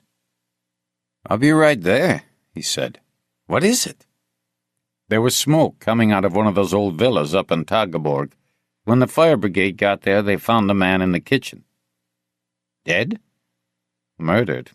You'll understand why I called you when you see him." Susten could see his morning disappearing, but he was a dutiful policeman, so he had no trouble changing his plans. Instead of the key to his bicycle lock, he grabbed his car keys and left at once. It took him only a few minutes to drive to the station. Bergerson was on the steps waiting. He got in the car and gave him directions. "Who's dead?" Susten asked. "Akka Liljegren." Susten whistled. Akka Liljegren was well known, not just in the city, but all over Sweden.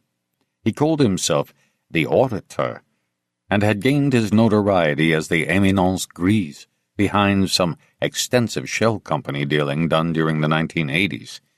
Apart from one 6-month suspended sentence, the police had had no success in prosecuting the illegal operation he ran.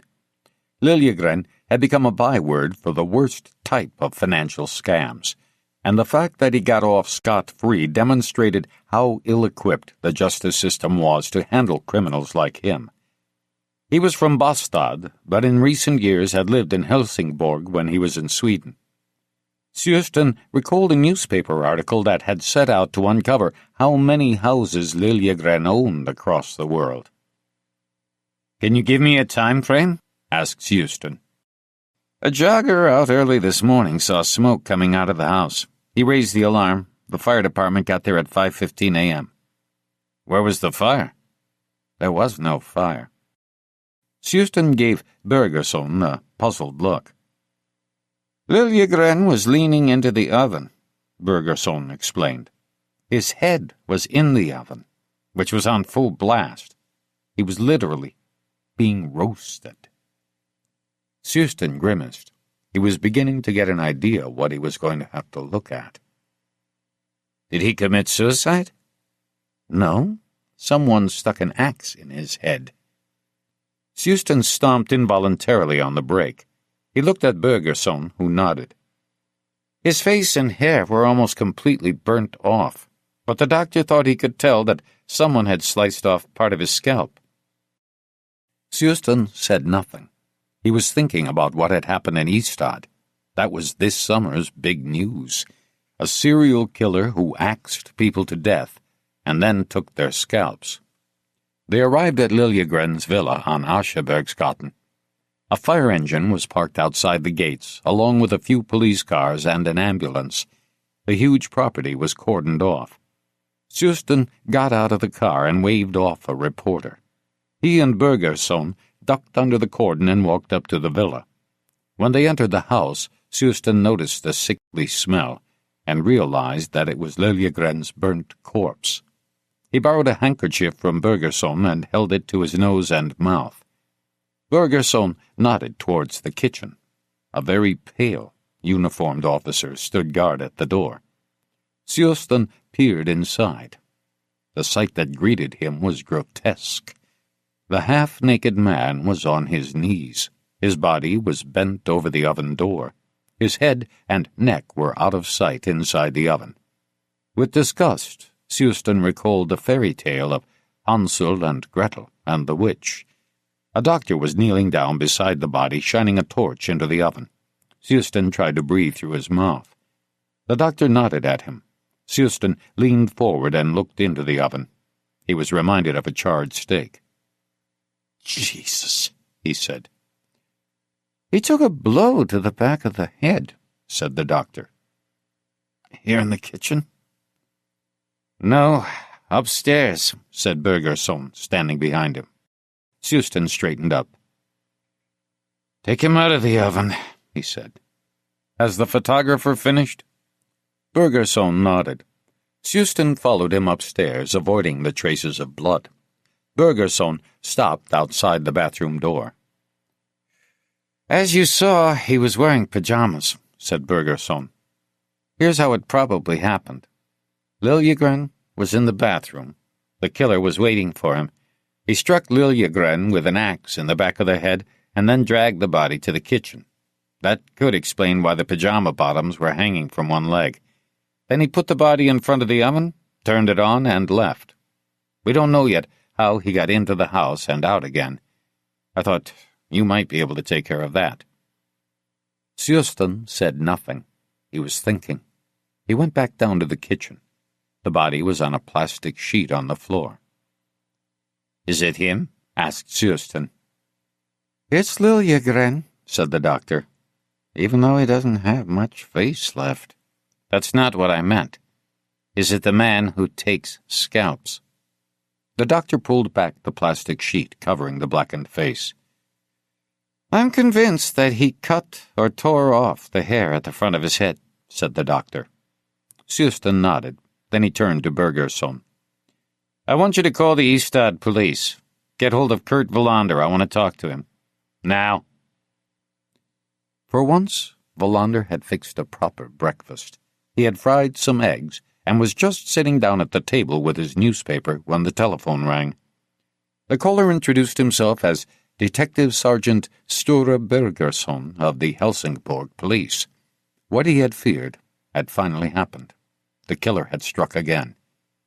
He swore under his breath, an oath that contained equal parts rage and horror. Valdemar Susten came to the phone. In the early 1980s, they had collaborated on the investigation of a drugs ring extending all over Skåne. Although they were very different people, they had had an easy time working together and had formed the beginnings of a friendship.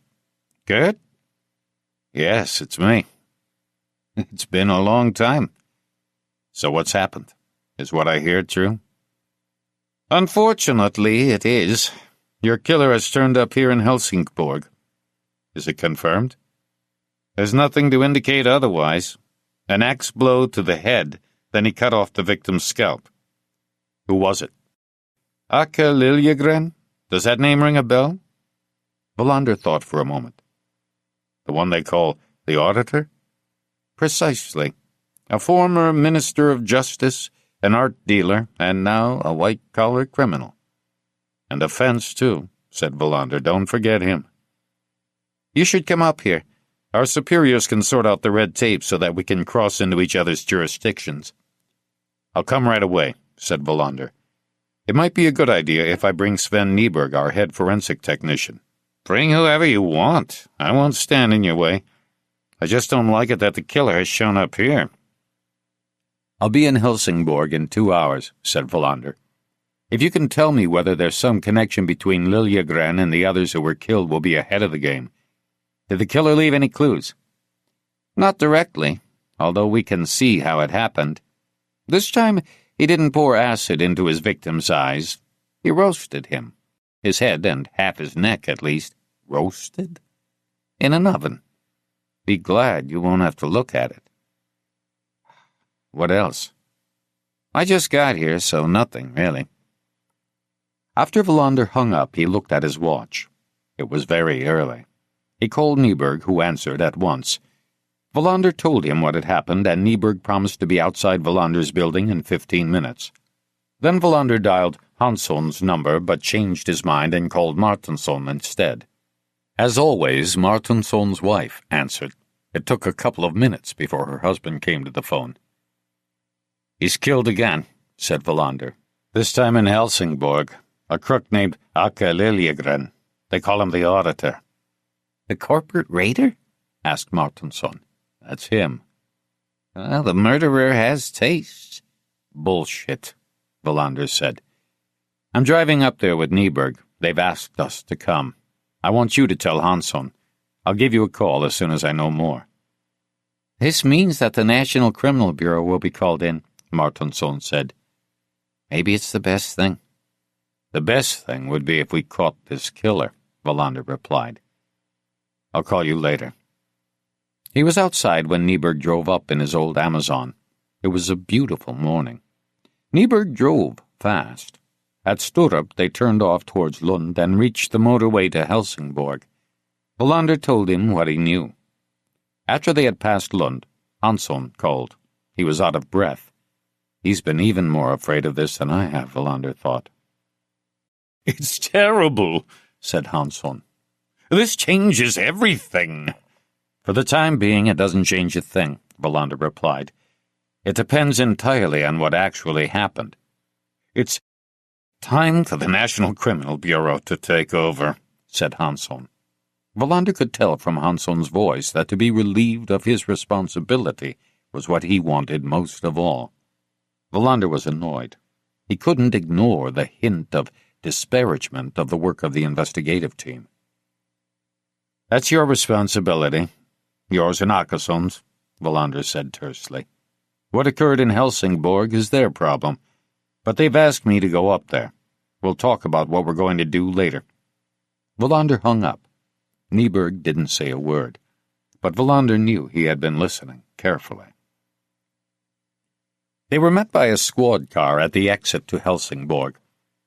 Wallander realized that it must have been somewhere nearby that Sven Andersson had stopped to give Dolores Maria Santana a lift on her last journey. They followed the car up to Tageborg and stopped outside Liljegren's villa. Wallander and Nyberg passed through the police cordon and were met by Suspense at the bottom of the steps to the villa, which Wallander guessed had been built around the turn of the century. They said hello and exchanged a few words. Suspense introduced Nyberg to the forensic technician from Helsingborg. The two of them went inside. Suspense put out his cigarette and buried the butt in the gravel with his heel. It's your man who did this, he said. What do you know about the victim? Åke Liljegren was famous. Infamous, you mean? Suspense nodded. There are probably plenty of people who have dreamt of killing him.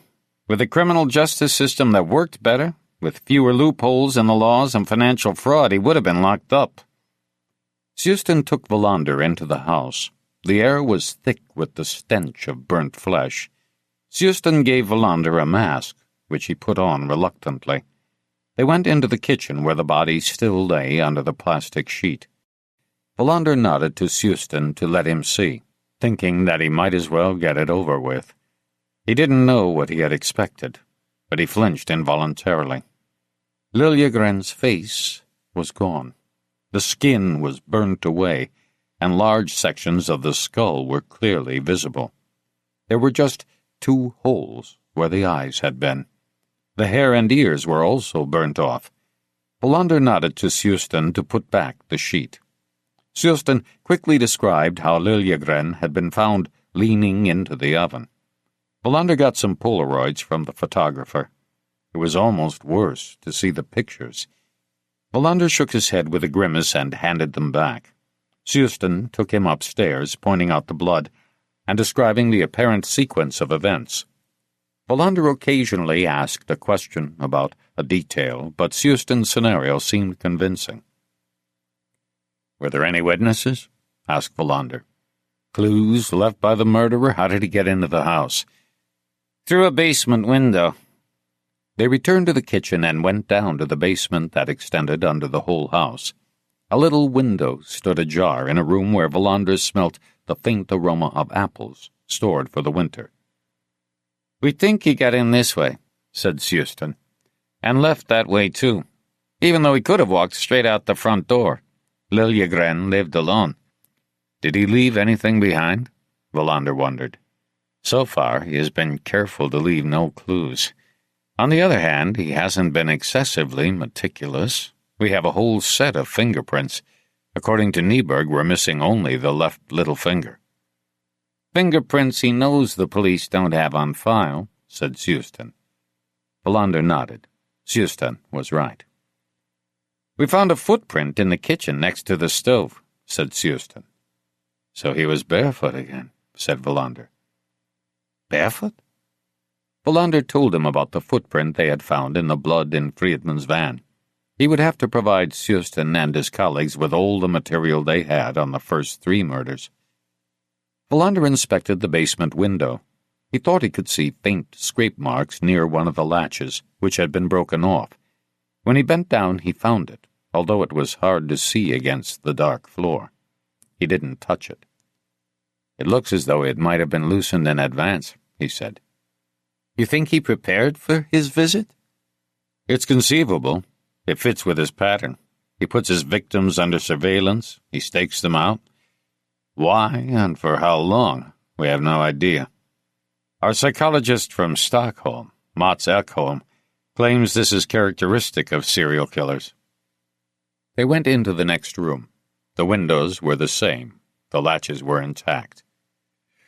"We should probably search for footprints in the grass outside that window," Belander said. He regretted his words immediately. He had no right to tell an experienced investigator like Sustan what to do. They returned to the kitchen. Liljegren's body was being removed. "What I've been looking for the whole time is the connection," said Belander. "First, I looked for one between Gustav Wetterstedt and Arne Karlman. I finally found it.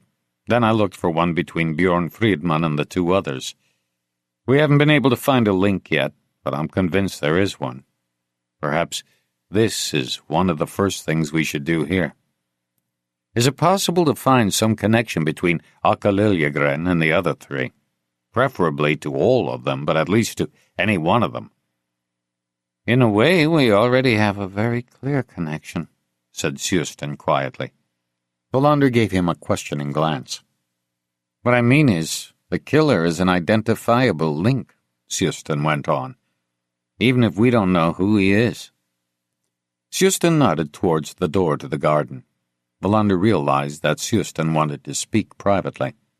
Outside in the garden, they both squinted in the bright light. It was going to be another hot day. Sustan lit a cigarette and led Belander over to a table and chairs a little way from the house. They moved the chairs into the shade. "There are plenty of rumors about Akka Liljegren," Sustan began. "His shell companies are only a part of his operations. Here in Helsingborg, we've heard about a lot of other things. Low-flying Cessnas making drops of cocaine, heroin, and marijuana. Pretty hard to prove, and I have difficulty associating this type of activity with Liljegren. It may just be my limited imagination, of course. I go on thinking that it's possible to sort crimes into categories. Criminals are supposed to stay within those boundaries and not encroach on other people's territory, which messes up our classifications." "I've sometimes thought along those same lines," Belander admitted. "But those days are gone. the world we live in is becoming more comprehensible and more chaotic at the same time. Sustan waved his cigarette at the huge villa. There have been other rumors, too. These ones more concrete, about wild parties in this house. Women, prostitution. Wild? Asked Valander. Have you ever had to get involved? Never, said Sustan. Actually, I don't know why I call the parties wild. But people used to come here a lot and disappear just as quickly as they came. Valander didn't answer. A dizzying image flitted through his mind. He saw Dolores Maria Santana standing at the southern motorway entrance from Helsingborg. Could there be a connection? Prostitution? But he pushed the thought away. There was no evidence for this. He was confusing two different investigations. We're going to have to work together, Sustan said. You and your colleagues have several weeks on us. Now that we add Liljegren to the picture, how does it look? What's changed? What seems clearer? The National Criminal Bureau will certainly get involved now, Valander answered. That's good. Of course. But I'm afraid that we'll have problems working together. That information won't get to the right person. I have the same concern, Sustan agreed. That's why I want to suggest something. That you and I become an informal team, so we can step aside for discussion when we need to. That's fine by me, Valander said. We both remember the days of the old National Homicide Commission, Sustan said. Something that worked very efficiently was dismantled, and things have never really been the same since. Times were different. Violence had a different face, and there were fewer murders. Criminals operated in patterns that were recognizable in a way that they aren't today. I'm not sure that the commission would have been as effective now. Sustan stood up. But, we're in agreement? Of course, Valander replied. Whenever we think it's necessary, we'll talk. You can stay with me, Sustan said. If you have to be here overnight, it's no pleasure to have to stay at a hotel. I'd like that, Valander thanked him. But he didn't mind staying at a hotel when he was away. He needed to have at least a few hours to himself every day. They walked back to the house. To the left was a large garage with 2 doors. While Sustan went inside, Valander decided to take a look in the garage. With difficulty, he lifted one of the doors. Inside was a black Mercedes. The windows were tinted. He stood there thinking. Then he went into the house, called Istad, and asked to speak with Höglund. He told her briefly what had happened. "I want you to contact Sarah Björklund," he said. "Do you remember her?" Vetterstedt's housekeeper? Right. I want you to bring her here to Helsingborg as soon as you can. Why? I want her to take a look at a car, and I'll be standing next to her, hoping that she recognizes it. Höglund asked no more questions. Chapter 30. Sarah Björklund stood for a long time looking at the black car. Valander stayed in the background. He wanted his presence to give her confidence, but didn't want to stand so close to her that he would be a disturbing factor. He could tell that she was doing her best to be absolutely certain. Was this the car she had seen on the Friday morning that she had come to Vetterstedt's house, thinking it was a Thursday? Had it looked like this one? Could it even be the very same car she had seen drive away from the house where the old Minister of Justice lived? Sustan agreed with Valander when he explained his idea.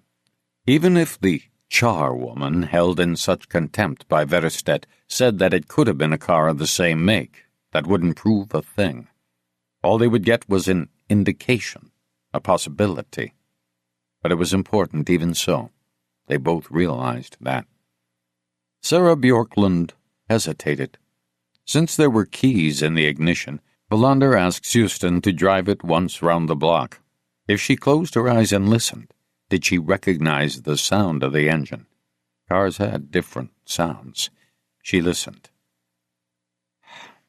"Maybe," she said afterwards. "It looks like the car I saw that morning. But whether it was the same one, I can't say. I didn't see the number plate. Wallander nodded. I didn't expect you to. I'm sorry I had to ask you to come all the way here. Högland had brought Norén with her, who would now drive Sarah Björklund back to Ystad. Högland wanted to stay. It was barely midday, yet the whole country seemed to know already what had happened. Suspense held an impromptu press conference out on the street while Wallander and Högland drove down to the ferry terminal and had lunch. He told her all that he had learned. Akka Liljegren appeared in our investigative material on Alfred Harderberg, she said when he had finished. Do you remember? Wallander let his mind travel back to the year before. He remembered the businessman and art patron who lived behind the walls of Farnholm Castle with distaste. The man they had eventually prevented from leaving the country in a dramatic scene at Sturup Airport. Liljegren's name had indeed come up in the investigation, but he had been on the periphery. They had never considered questioning him. Wallander sat with his third cup of coffee and gazed out over the Sound, filled with yachts and ferries. We didn't want this, but we've got it. Another dead, scalped man. According to Ekholm, our chances of identifying the killer will now increase dramatically. That's according to the FBI models. Now the similarities and differences should be much clearer. I think somehow the level of violence has increased, she said hesitantly. If you can grade axe murders and scalpings. Wallander waited with interest for her to continue. Her hesitation often meant that she was on the trail of something important. Veristet was lying underneath a rowing boat, she went on. He had been hit once from behind. His scalp was sliced off as if the killer had taken the time to do it carefully. Or maybe there was some uncertainty. The first scalp. Karlman was killed from the front. He must have seen his killer. His hair was torn off, not sliced.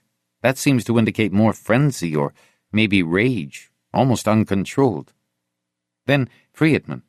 He apparently lay on his back. Probably tied up, or he'd have resisted. He had acid poured in his eyes. The killer forced open his eyelids. The blow to the head was tremendous, and now Liljegren with his head stuck in an oven. Something is getting worse. Is it hatred? Or a sick person's thrill at demonstrating his power? Outline this to Ekholm, Wallander suggested. Let him put it into his computer. I agree with you. Certain changes in his behavior are evident. Something is shifting. But what does it tell us? Sometimes it seems as though we're trying to interpret footprints that are millions of years old. What I worry about most is the chronology, which is based on the fact that we found the victims in a certain order, since they were killed in a certain order. So for us, a natural chronology is created, but the question is whether there's some other order among them that we can't see. Are some of the murders more important than others? She thought for a moment. Was one of them closer to the killer than the others? Yes, that's it. Was Liljegren closer to the heart of it than Karlman, for example? And which of them is furthest away, or do they all have the same relationship to him? A relationship which may only exist in his mind. Wallander pushed aside his empty cup. At least we can be certain that these men were not chosen at random. Friedman is different, she said as they got up. Yes, he is.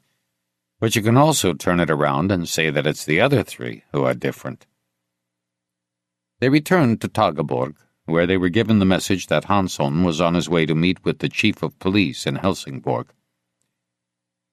Tomorrow the National Criminal Bureau will be here, said Suspense. Has anyone talked to Ekholm? Asked Wallander. He should come up here as soon as possible. Högland went to see to this, and Wallander made an examination of the house again with Suspense. Nyberg was on his knees in the kitchen with the other technicians. When they were heading up the stairs to the top floor, Högland caught up with them, saying that Ekholm was on his way with Hansson. They continued their inspection. None of them spoke. They were each following their own train of thought. Wallander was trying to feel the killer's presence, as he had done at Vetterstedt's house and in Karlmann's garden. Not 12 hours ago the man had climbed these same stairs. Wallander moved more slowly than the others. He stopped often, sometimes sitting down to stare at a wall or a rug or a door as if he were in a museum, deeply engrossed in the objects on display. Occasionally he would retrace his steps. Watching him, Högland had the sense that Wallander was acting as though he were walking on ice. And in a sense he was. Each step involved a risk, a new way of seeing things, a re-examination of a thought he had just had. He moved as much in his mind as through the rooms. Wallander had never sensed the presence of the man he was hunting in Vetterstedt's house. It had convinced him that the killer had never been inside. He had not been closer than the garage roof where he had waited, reading The Phantom and then ripping it to pieces. But here, in Liljegren's house, it was different. Wallander went back to the stairs and looked down the hall towards the bathroom. From here, he could see the man he was about to kill. If the bathroom door was open, that is. And why would it have been closed if Liljegren was alone in the house? He walked towards the bathroom door and stood against the wall. Then he went into the bathroom and assumed the role of Liljegren. He walked out of the door, imagining the axe blow strike him with full force from behind, at an angle. He saw himself fall to the floor. Then he switched to the other role, the man holding an axe in his right hand. Not in his left. They had determined in examining Vetterstedt's body that the man was right-handed. Wallander walked slowly down the stairs, dragging the invisible corpse behind him, into the kitchen, to the stove.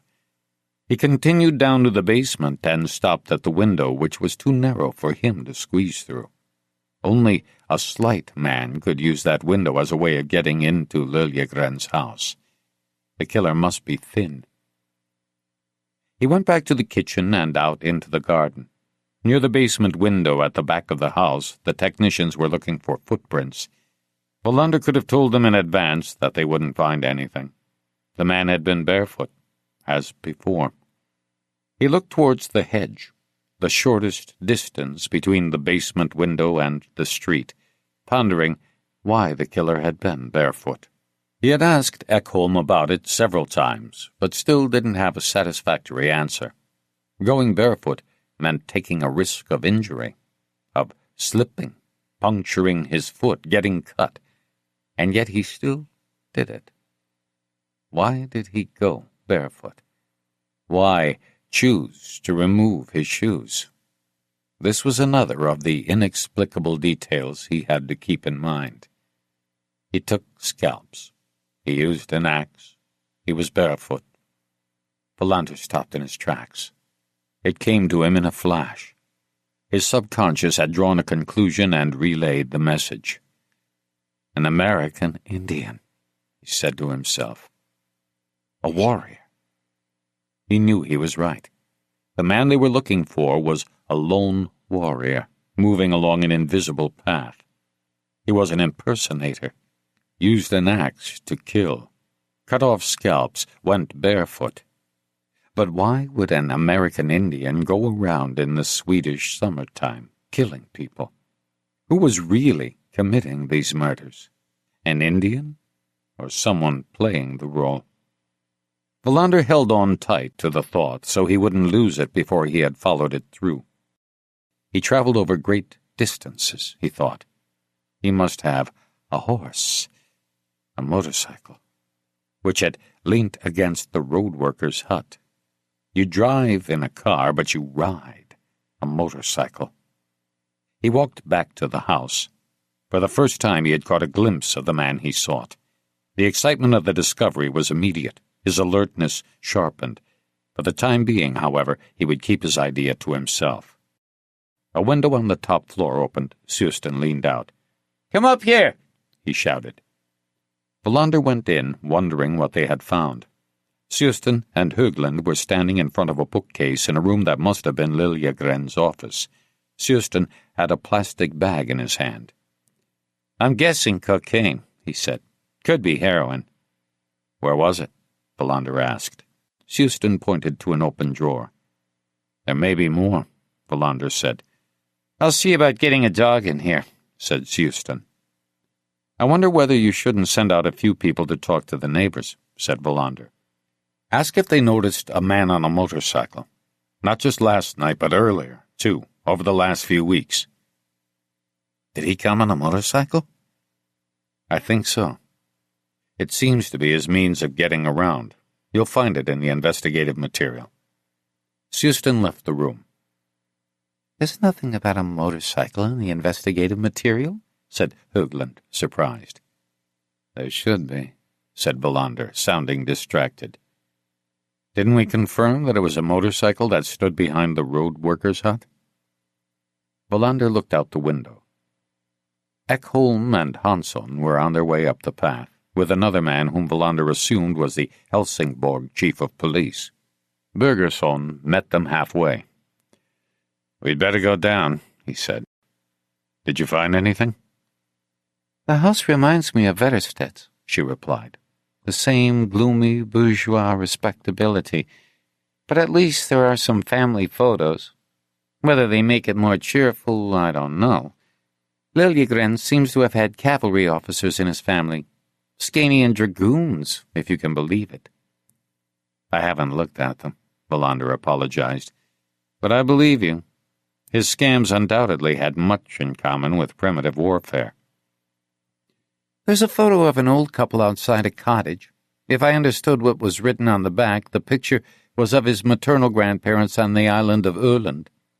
They went down. Parts of the stairs were cordoned off to protect the blood chasers. "Old bachelors," said Wallander. "Their houses resemble each other's because they were alike. How old was Akka Liljegren anyway? Was he over 70? Högland didn't know. A conference room was set up in the dining room. Ekholm, who didn't have to attend, was assigned an officer to fill him in. When they had all introduced themselves and sat down, Hansson surprised Wallander by being quite clear-cut about what should happen. During the trip up from Ystad, he had spoken with both Åkesson and the National Criminal Bureau in Stockholm. "It would be a mistake to state that our situation has changed significantly because of this murder," Hansson began. "The situation has been dramatic enough ever since we realized that we were dealing with a serial killer. Now we might say that we have crossed a sort of boundary. There's nothing to indicate that we will actually crack these murders, but we have to hope. As far as the Bureau is concerned, they are prepared to give us whatever help we request. The formalities involved shouldn't present any serious difficulties either. I assume no one has anything against Kurt being assigned leader of the new cross-boundary investigative team?" No one had any objections. Suspense nodded approval from his side of the table. "Kurt has a certain notoriety," Hansson said, without a trace of irony. "The chief of the National Criminal Bureau regarded it as obvious that he should continue to lead the investigation." "I agree," said the chief of the Helsingborg police. That was the only thing he said during the meeting. "Guidelines have been drawn on how a collaboration such as this can be implemented as quickly as possible," Hansson continued. "The prosecutors have their own procedures to follow. The key thing is to agree what type of assistance from Stockholm we actually require." Wallander had been listening to what Hansson was saying with a mixture of pride and anxiety. At the same time, he was self-assured enough to realize that no one else was more suitable to lead the investigation. "Has anything resembling this series of murders ever occurred in Sweden?" asked Suspense. "Not according to Ekholm," said Wallander. "It's just that it would be good to have some colleagues who have experience with this type of crime," said Suspense. "We'd have to get them from the continent or the United States, and I don't think that's such a good idea. Not yet, at any rate." What we need, obviously, is experienced homicide investigators who can add to our overall expertise. It took them less than 20 minutes to make the necessary decisions. When they had finished, Wallander hastily left the room in search of Ekholm. He found him upstairs and took him into a guest room that smelt musty. Wallander opened the window to air the stuffy room. He sat on the edge of the bed and told Ekholm what had occurred to him that morning. "You could be right," Ekholm said. "A person with serious psychosis who has taken on the role of a lone warrior. There are many examples of that, though not in Sweden. Such a person generally metamorphoses into another before they go out to exact a revenge. The disguise frees them from guilt. The actor doesn't feel the pangs of conscience for actions performed by his character. But don't forget that there's a type of psychopath who kills with no motive other than for his own intense enjoyment." "That doesn't seem to fit this case," said Wallander. "The difficulty lies in the fact that the role the killer has adopted doesn't tell us anything about the motive for the murder. If we assume that you're right, a barefoot warrior who has chosen his disguise for reasons unknown to us, then he could just as easily have chosen to turn himself into a Japanese samurai or a Tonton Macoute from Haiti. There's only one person who knows the reasons for the choice, the killer himself." Wallander recalled one of the earliest conversations he had had with Ekholm. That would mean that the scalps are a red herring, that he's taking them as a ritual act in the performance of the role he's selected for himself, not that he's collecting trophies to reach some objective that serves as the basis for all the murders he has committed. That's possible. Which means that we're back to square one. "The combinations have to be tested over and over," said Ekholm. "We never return to the starting point once we have left it. We have to move the same way the killer does. He doesn't stand still. What happened last night confirms what I'm saying." "Have you formed any opinion?" "The oven is interesting." Wallander flinched at Ekholm's choice of words. "In what way?" "The difference between the acid and the oven is striking. In one case, he uses a chemical agent to torture a man who's still alive. It's an element of the killing itself. In the second case, it serves more as a greeting to us." Wallander looked at Ekholm intently. He tried to interpret what he had just heard. "A greeting to the police." "It doesn't really surprise me. The murderer is not unaffected by his actions. His self-image is growing. It may reach a point where he has to start looking for contact. He's terribly pleased with himself. He has to seek confirmation of how clever he is from the outside world. The victim can't applaud him. Sometimes he turns to the very ones who are hunting him. This can take various forms, anonymous telephone calls or letters, or why not a dead man arranged in a grotesque position?" "He's taunting us?" "I don't think he sees it that way. He sees himself as invulnerable. If it's true that he selected the role of a barefoot warrior, the invulnerability might be one of the reasons. Warrior peoples traditionally smear themselves with salves to make themselves immune from swords and arrows. In our day and age, the police might symbolize those swords." Wallander sat silently for a while. "What's our next move?" "He's challenging us by stuffing Liljegren's head in the oven. What about next time, if there is one?" "There are many possibilities. Psychopathic killers sometimes seek contact with individuals within the police force." "Why is that?" Ekholm hesitated. "Policemen have been killed, you know." "You mean this madman has his eye on us?" "It's possible. Without our knowing it, he might be amusing himself by getting very close to us, and then vanishing again. One day this may not be enough of a thrill." Wallander remembered the sensation that he had had outside the cordon at Karlmann's farm, when he thought he had recognized one of the faces among the onlookers, someone who had also been on the beach beyond the cordon when they had turned over the boat and revealed Wetterstedt. Ekholm looked at him gravely. "You most of all should be aware of this. I was thinking of talking to you about it anyway." "Why me?" "You're the most visible one of us. The search for the man who committed these 4 murders involves a lot of people, but the name and face that are most regularly seen are yours." Wallander grimaced. "You can't expect me to take this seriously." "That's for you to decide." When Ekholm had left, Wallander stayed behind, trying to gauge his true reaction to Ekholm's warning. It was like a cold wind blowing through the room, he thought, but nothing more. That afternoon, Wallander drove back to Ystad with the others. It was decided that the investigation would continue to be directed from Ystad. Wallander sat in silence for the whole trip, giving only terse replies when Hansson asked him something.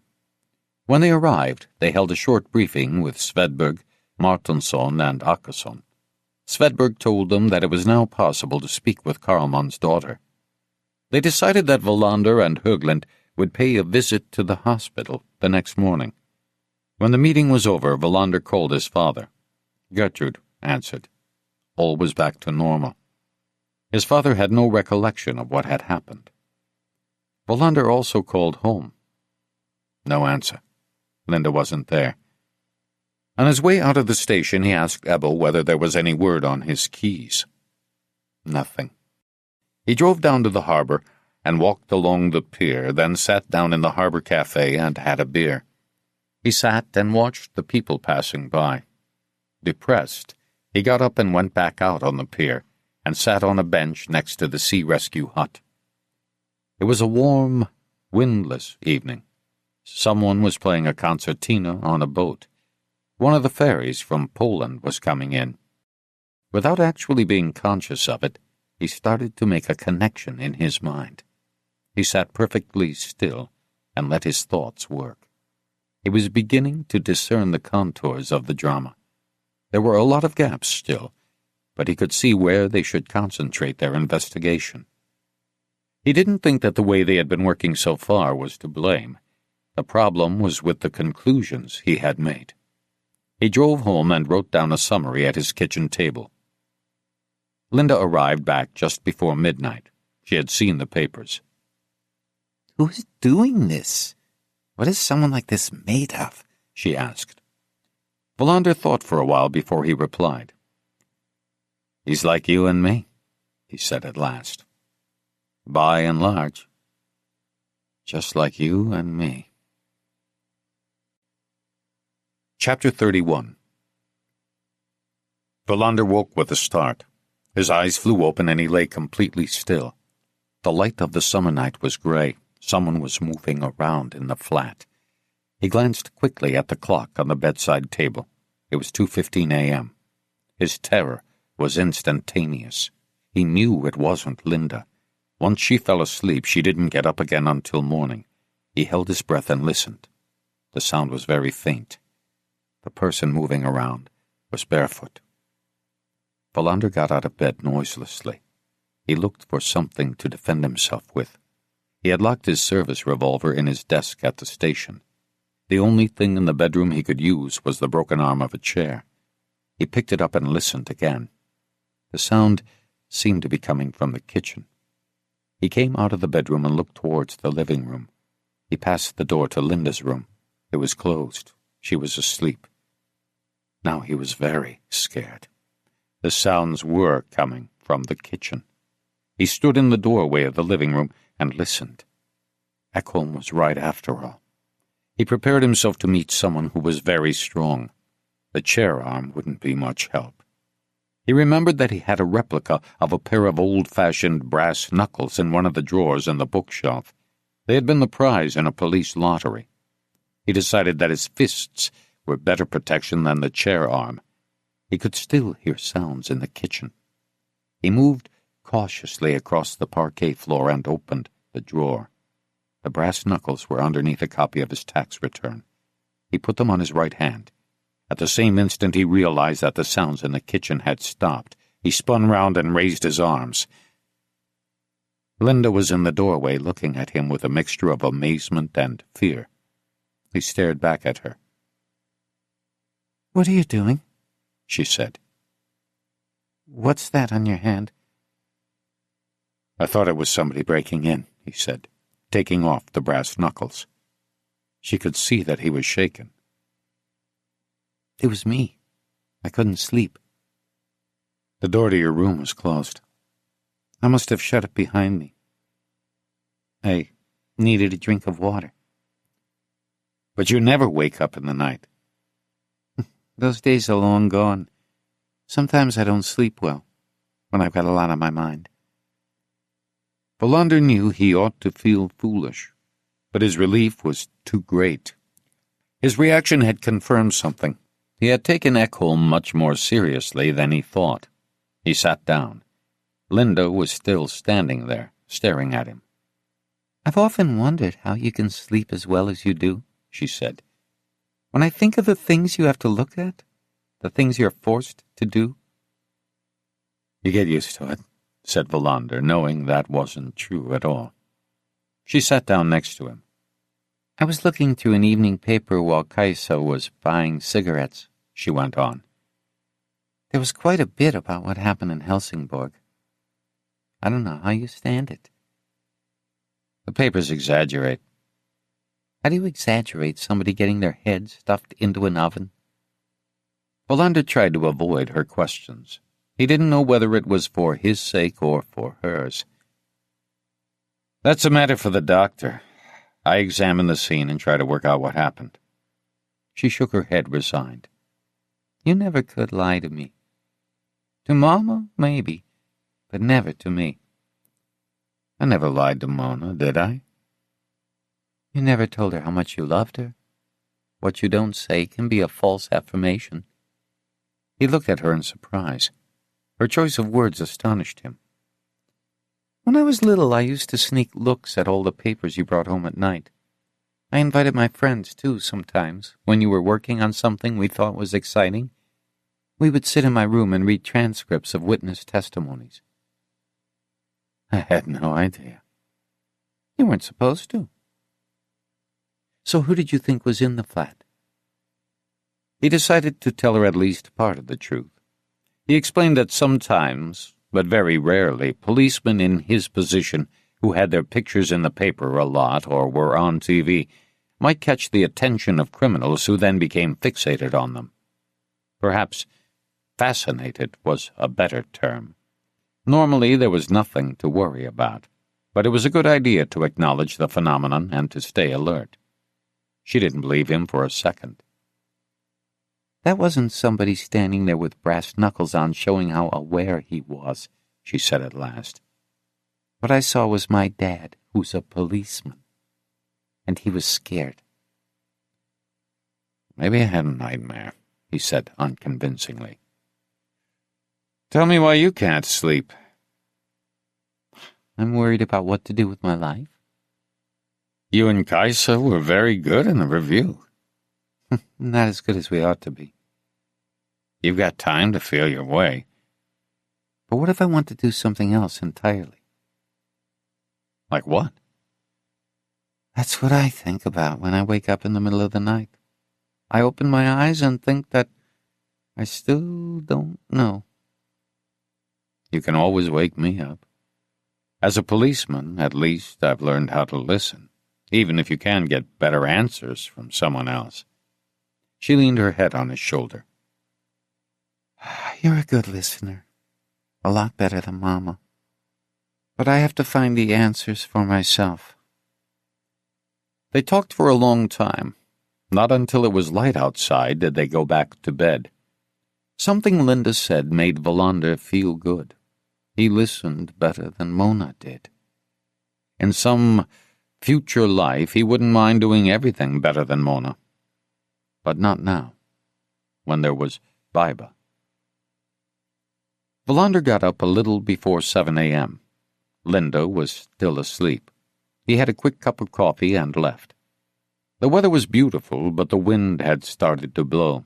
When he got to the station, he ran into an agitated Martinsson, who told him that the whole holiday schedule had been thrown into chaos. Most holidays had been postponed indefinitely. "Now, I probably won't be able to get time off until September," he said angrily. "Who the hell wants a holiday at that time of year?" "Me," said Wallander. "I can go to Italy with my father."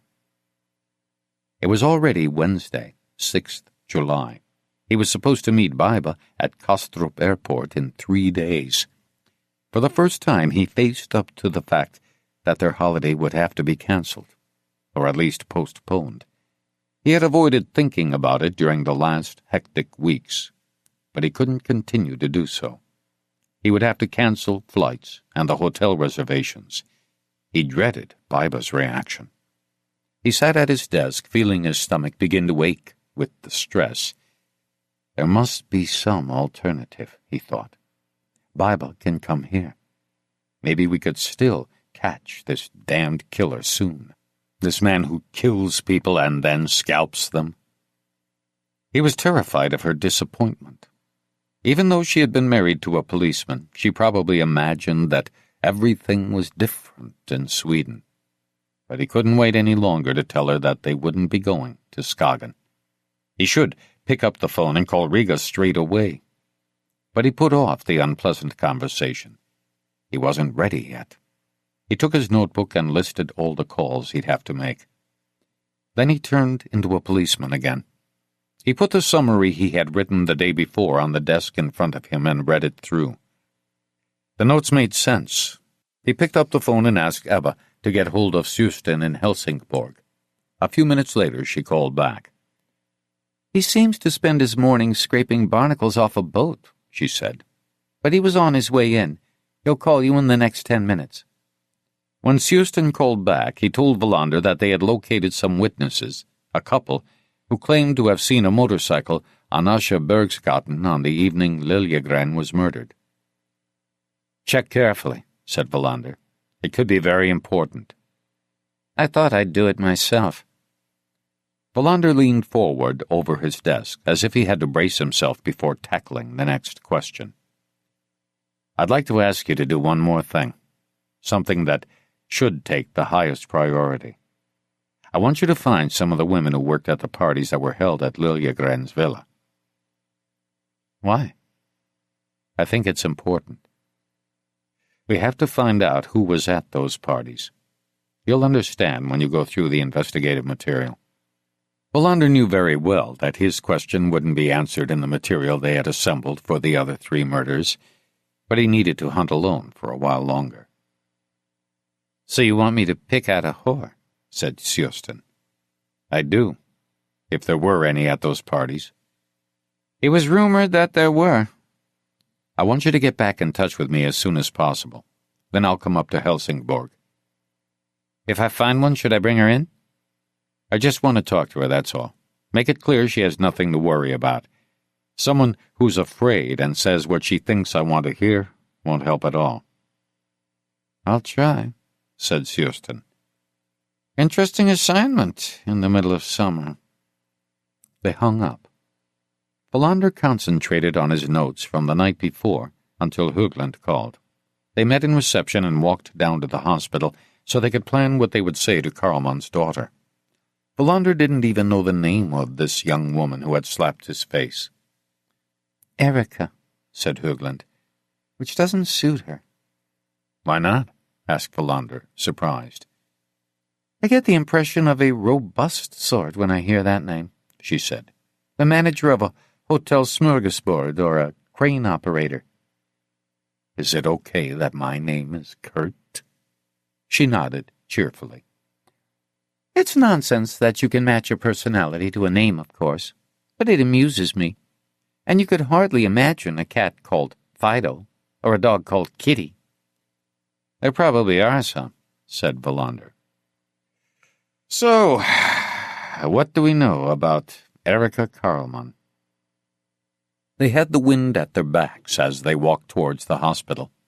Högland told him that Erika Karlman was 27 years old, that for a while she had been a stewardess for a small British charter airline, that she had dabbled in many different things without ever sticking to them for long. She had traveled all over the world, no doubt supported by her father. A marriage with a Peruvian football player had been quickly dissolved. "A normal rich girl," said Valander, "one who had everything on a silver platter from the start." Her mother says she was hysterical as a teenager. That's the word she used, hysterical. It would probably be more accurate to describe it as a neurotic predisposition. Has she attempted suicide before? Not that anyone knows of, and I didn't think the mother was lying. She really wanted to die, Valander said. That's my impression, too. Valander knew that he had to tell Anne Britt that Erika had slapped him. It was very possible that she might mention the incident, and there wouldn't be any explanation for his not having done so, other than masculine vanity, perhaps. As they reached the hospital, Valander stopped and told her. He could see that she was surprised. "I don't think it was more than a manifestation of the hysteria her mother spoke of," he said. "This might cause a problem," Anne Britt said. "She may be in bad shape. She must know that she nearly died. We don't even know if she regrets the fact that she didn't manage to kill herself. If you walk into the room, her fragile ego might collapse, or it might make her aggressive, scared, unreceptive." Valander knew she was right. "You should speak to her alone. I'll wait in the cafeteria." "First we'll have to go over what we actually want to learn from her." Valander pointed to a bench by the taxi rank. They sat down. "We always hope that the answers will be more interesting than the questions," he said. "What did her suicide attempt have to do with her father's death? How you get to that question is up to you. You'll have to draw your own map. Her answers will prompt more questions." "Let's assume that she says she was so crushed by grief that she didn't want to go on living." "Then we'll know that much." "But what else do we actually know?" "That's where you have to ask other questions, which we can't predict. Was it a normal, loving relationship between father and daughter? Or was it something else?" "And if she denies it was something else?"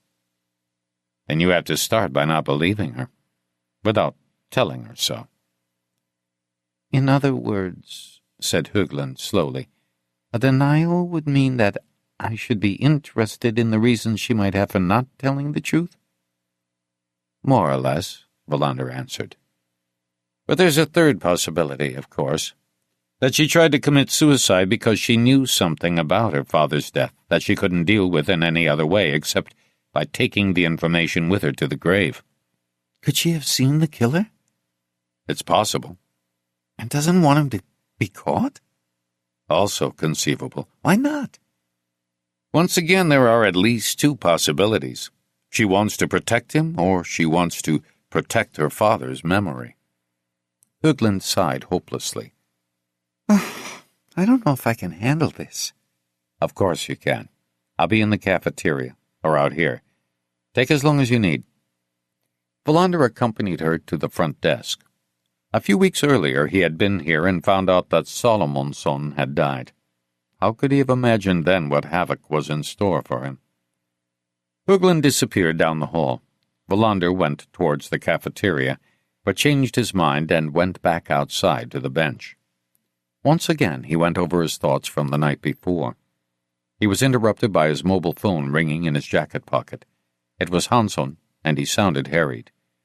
"Two investigators from the National Criminal Bureau are arriving at Sturup this afternoon. Ludvigsson and Hamren. Do you know them?" "Only by name. They're supposed to be good. Hamren was involved in solving that case with the laser man, wasn't he?" "Could you possibly pick them up?" "I don't think that I can," said Valander. "I have to go back to Helsingborg." "Bergerson didn't mention that. I spoke to him a little while ago." "They probably have the same communication problems that we do," Valander said patiently. "I think it would be a nice gesture if you went to pick them up yourself." "What do you mean by gesture?" "Of respect.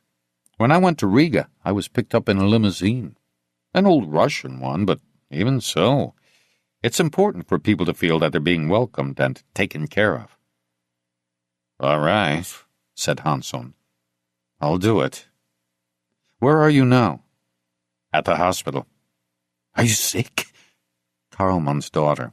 Did you forget about her? To tell you the truth, I did. We should be glad we don't all forget the same things, Valander said. He didn't know whether Hanson had recognized that he was being ironic. He put the phone down on the bench and watched a sparrow perched on the edge of a rubbish bin. Anne Britt had been gone for almost half an hour.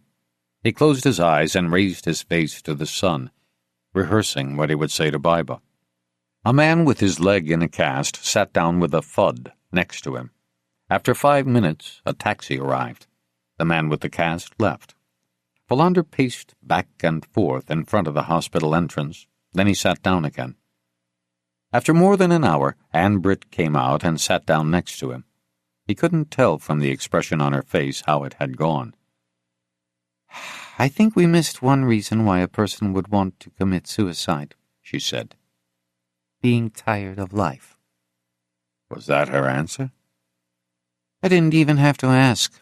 She was sitting in a white room, in a hospital gown, her hair uncombed, pale, out of it, still immersed in a mixture of her own crisis and heavy medication. Why go on living? That was her greeting.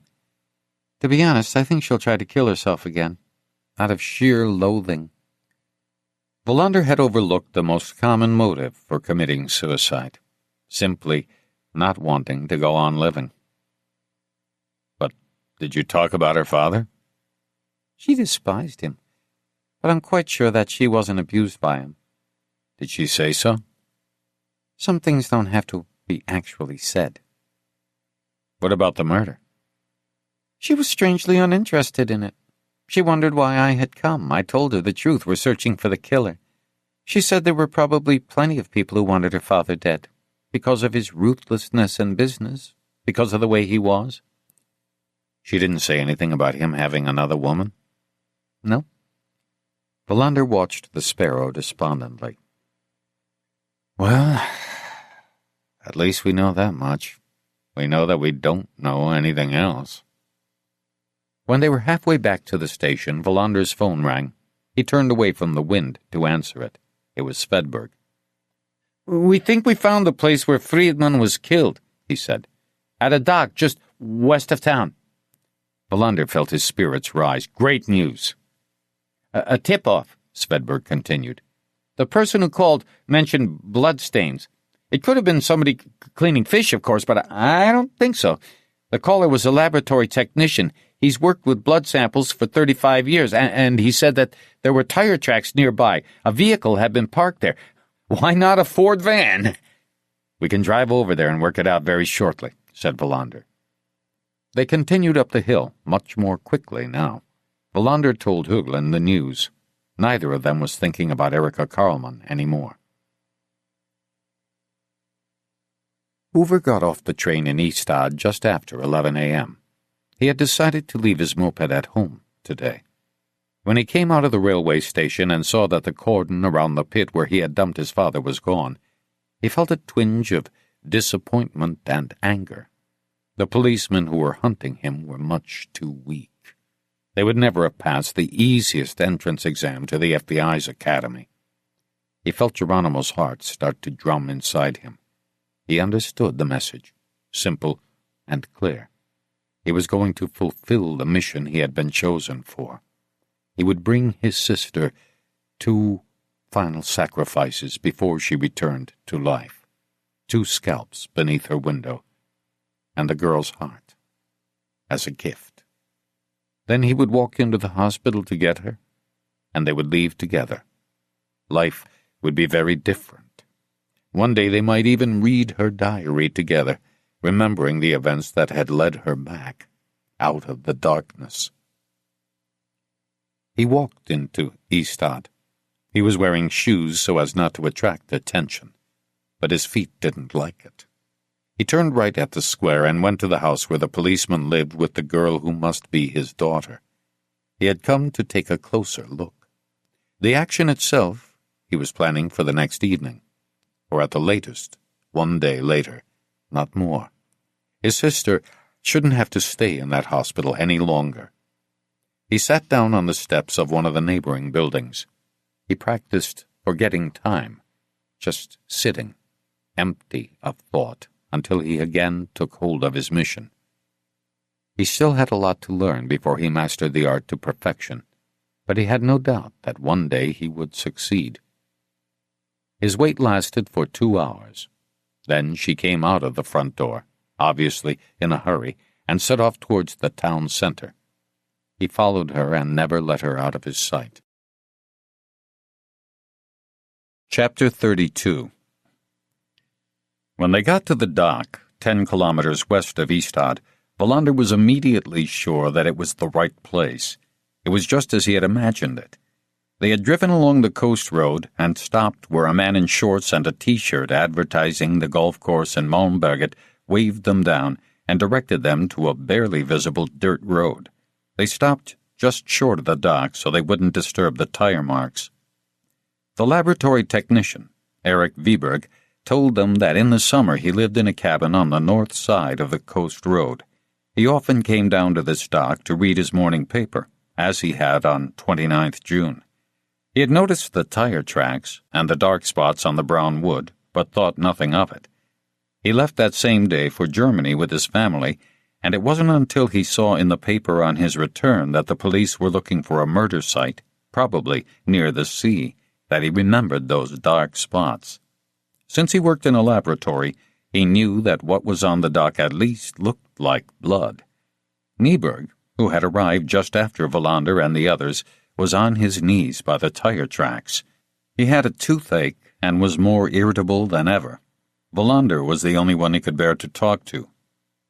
"It could be Friedman's van," he said, "but we'll have to do a proper examination." They walked out on the dock together. Wallander knew they had been lucky. The dry summer helped. If it had rained, there wouldn't have been tracks. He looked for confirmation from Martinsson, who had the best memory for the weather. "Has it rained since 28th June?" he asked. "It drizzled on the morning of Midsummer Eve," he said. "Ever since then it's been fine." "Arrange to cordon off the whole place," said Wallander, nodding to Högland. "And be careful where you put your feet." He stood near the land end of the dock and looked at the patches of blood. They were concentrated in the middle of the dock, which was 4 meters long. He turned around and looked up towards the road. He could hear the noise, but he couldn't see the cars, just the roof of a tall lorry flashing by. He had an idea. Högland was on the phone to Ystad. "And tell them to bring me a map," he said. "One that includes Ystad, Malmö, and Helsingborg." Then he walked to the end of the dock and looked into the water. The bottom was rocking. Wiberg was standing on the beach. "Where's the nearest house?" asked Wallander. "A couple of 100 meters from here," replied Wiberg. "Across the road." Nyberg had come out onto the dock. "Should we call in divers?" he asked. "Yes," said Wallander. "Start with a radius of 25 meters around the dock." Then he pointed at the rings set into the wood. "Prints," he said. "If Friedman was killed here, he must have been tied down. Our killer goes barefoot and doesn't wear gloves." "What are the divers looking for?" Wallander thought. "I don't know. Let's see if they come up with anything.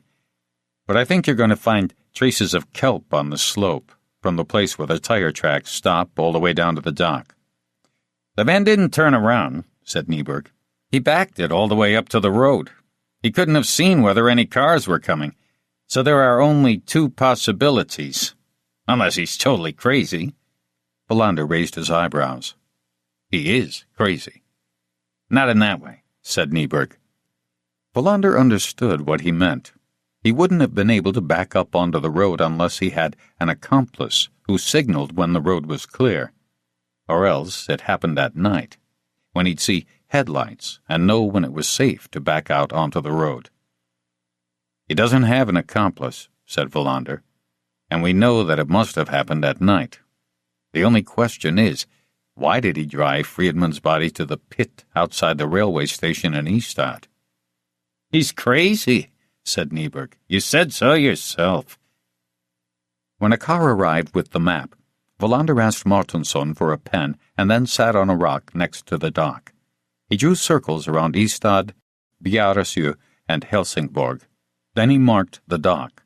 He wrote numbers next to his marks. He waved over Höglund, Martinsson, and Svedberg, who had arrived last, wearing a dirty sun hat instead of his cap for a change. He pointed at the map on his knee. "Here we have his movements," he said, "and the murder sites. Like everything else, they form a pattern." "A road," Svedberg said, "with Ystad and Helsingborg as the end points. The scalp murderer on the southern plain." "That isn't funny," Martinsson snapped. "I'm not trying to be funny," Svedberg protested. "It's how it is." "Looking at the big picture, you're probably right," said Wallander. "The area is limited. One murder takes place in Ystad. One murder occurs here, perhaps, we aren't sure yet, and the body is taken to Ystad. One murder happens just outside Ystad in Bjäresjö, where the body is also discovered. And then we have Helsingborg." "Most of them are concentrated around Ystad," said Höglund. "Does that mean that the man we're looking for lives here?" "With the exception of Friedman, the victims were found close to or inside their homes," said Wallander. "This is the map of the victims, not the murderer." "Then Malmö should be marked too," said Svedberg. "That's where Friedman lived." Wallander circled Malmö. The breeze tugged at the map. "Now the picture is different," said Höglund. "We get an angle, not a straight line. Malmö is in the middle." "It's always Friedman who's different," said Wallander. "Maybe we should draw another circle," said Martinsson, "around the airport. What do we get then?" "An area of movement," said Wallander, "revolving around Friedman's murder." He knew that they were on their way towards a crucial conclusion. "Correct me if I'm wrong. Friedman lives in Malmö. Together with the man who kills him, either held captive or not, he's driven east in the van. They come here where Friedman dies. The journey continues to Ystad. The body is dumped in a hole under a tarpaulin in Ystad. Later, the van returns west. It's parked at the airport about halfway between Malmö and Ystad. There the tracks vanish." "There are plenty of ways to get away from Sturup," said Svedberg. "Taxis, airport buses, rental cars, another vehicle parked there earlier. So the murderer probably doesn't live in Ystad," Wallander said. "Malmö's a good possibility, but it could just as well be Lund, or Helsingborg, or why not Copenhagen?" "Unless he's leading us on a wild goose chase," Höglund said, "and he really does live in Ystad." "That's possible, of course, but I don't buy it." "Which means that we ought to concentrate on Sturup more than we have so far," Martinsson said. Wallander nodded. "I believe that the man we're looking for uses a motorcycle. We talked about this before. Witnesses may have seen one outside the house in Helsingborg. Sjöström is working on that right now. Since we're getting reinforcements this afternoon, we can afford to do a careful examination of the transport options from Sturup. We're looking for a man who parked the van there on the night of 28th June and somehow left. Unless he works at the airport." "There's one question we can't yet answer," said Svedberg, "and that is, what does this monster look like?" "We know nothing about his face," Wallander said. "But we know he's strong, and a basement window in Helsingborg tells us that he's thin.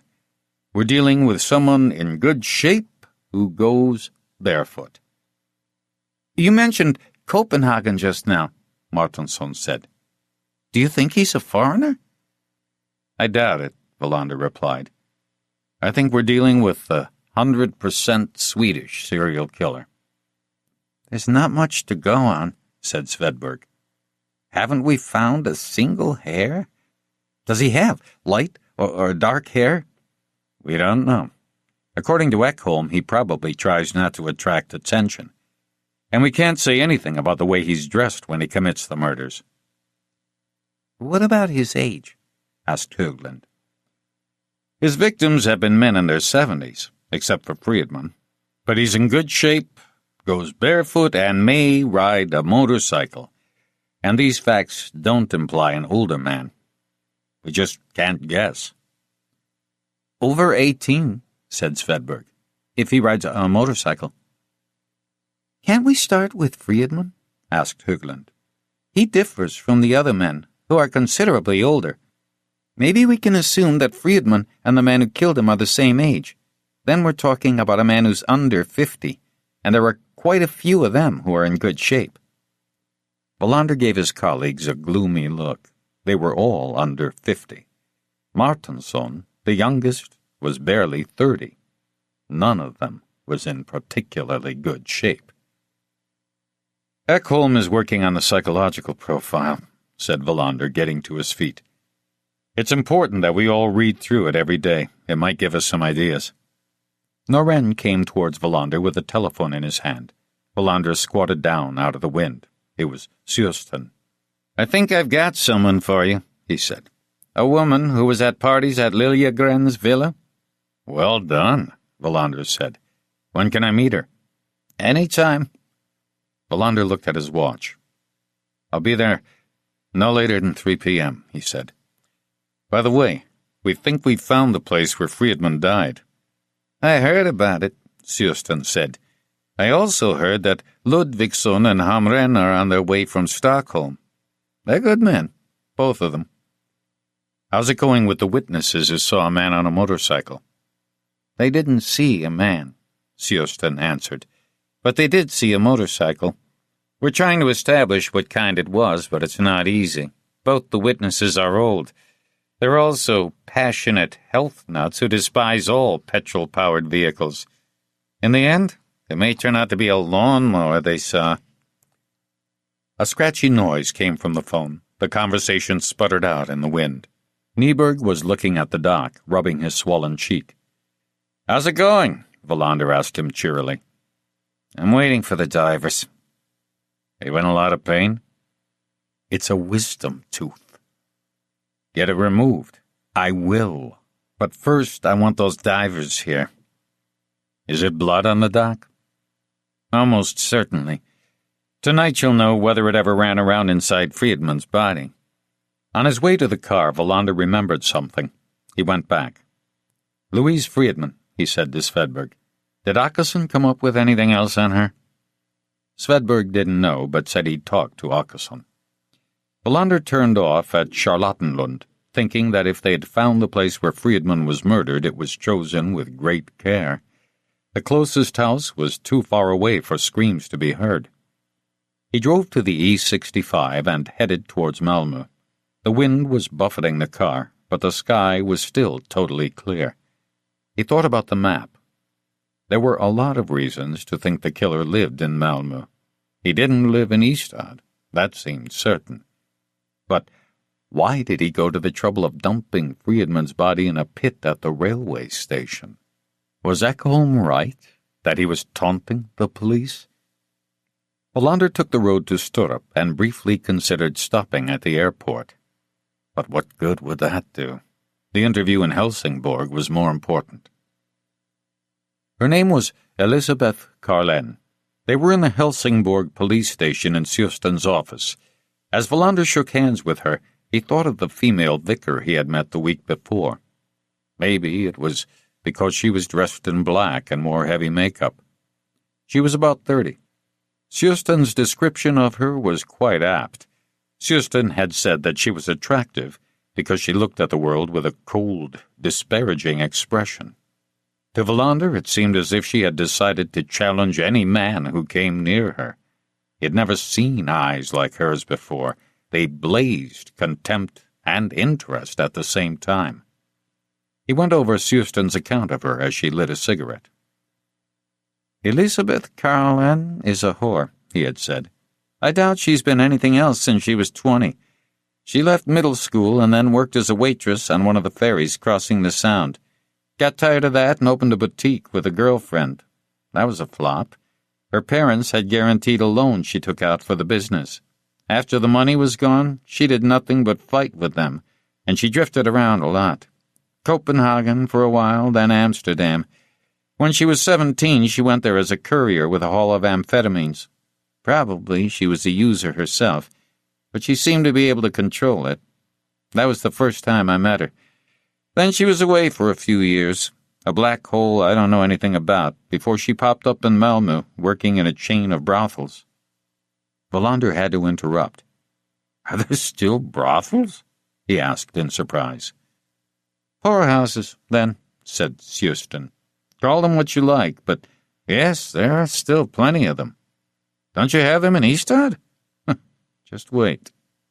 Wallander didn't interrupt again.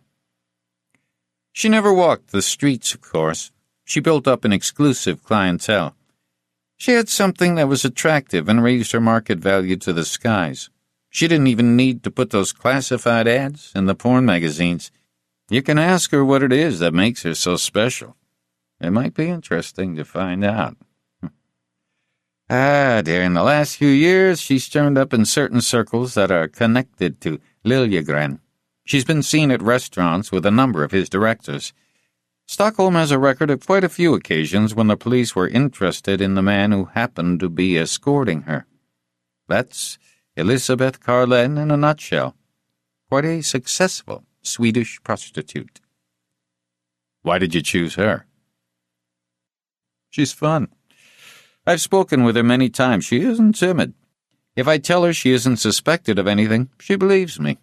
Also, I imagine that she has a whore's sense of self-preservation. She notices things. She doesn't like the police. A good way to keep us out of the way is to stay on good terms with us. Wallander hung up his jacket and shifted a heap of papers on the table. Elisabeth Carlen followed all his movements with her eyes. Wallander was reminded of a wary bird. "You know that you aren't suspected of anything," he began. "Akka Liljegren was roasted in his kitchen," she said. "I've seen his oven. Quite fancy. But I wasn't the one who turned it on." "Nor do we think you were," said Wallander. "What I'm looking for is information. I'm trying to build a picture. I've got an empty frame. I'd like to put a photo in it. Taken at a party at Liljegren's. I want you to point out his guests." "No," she said.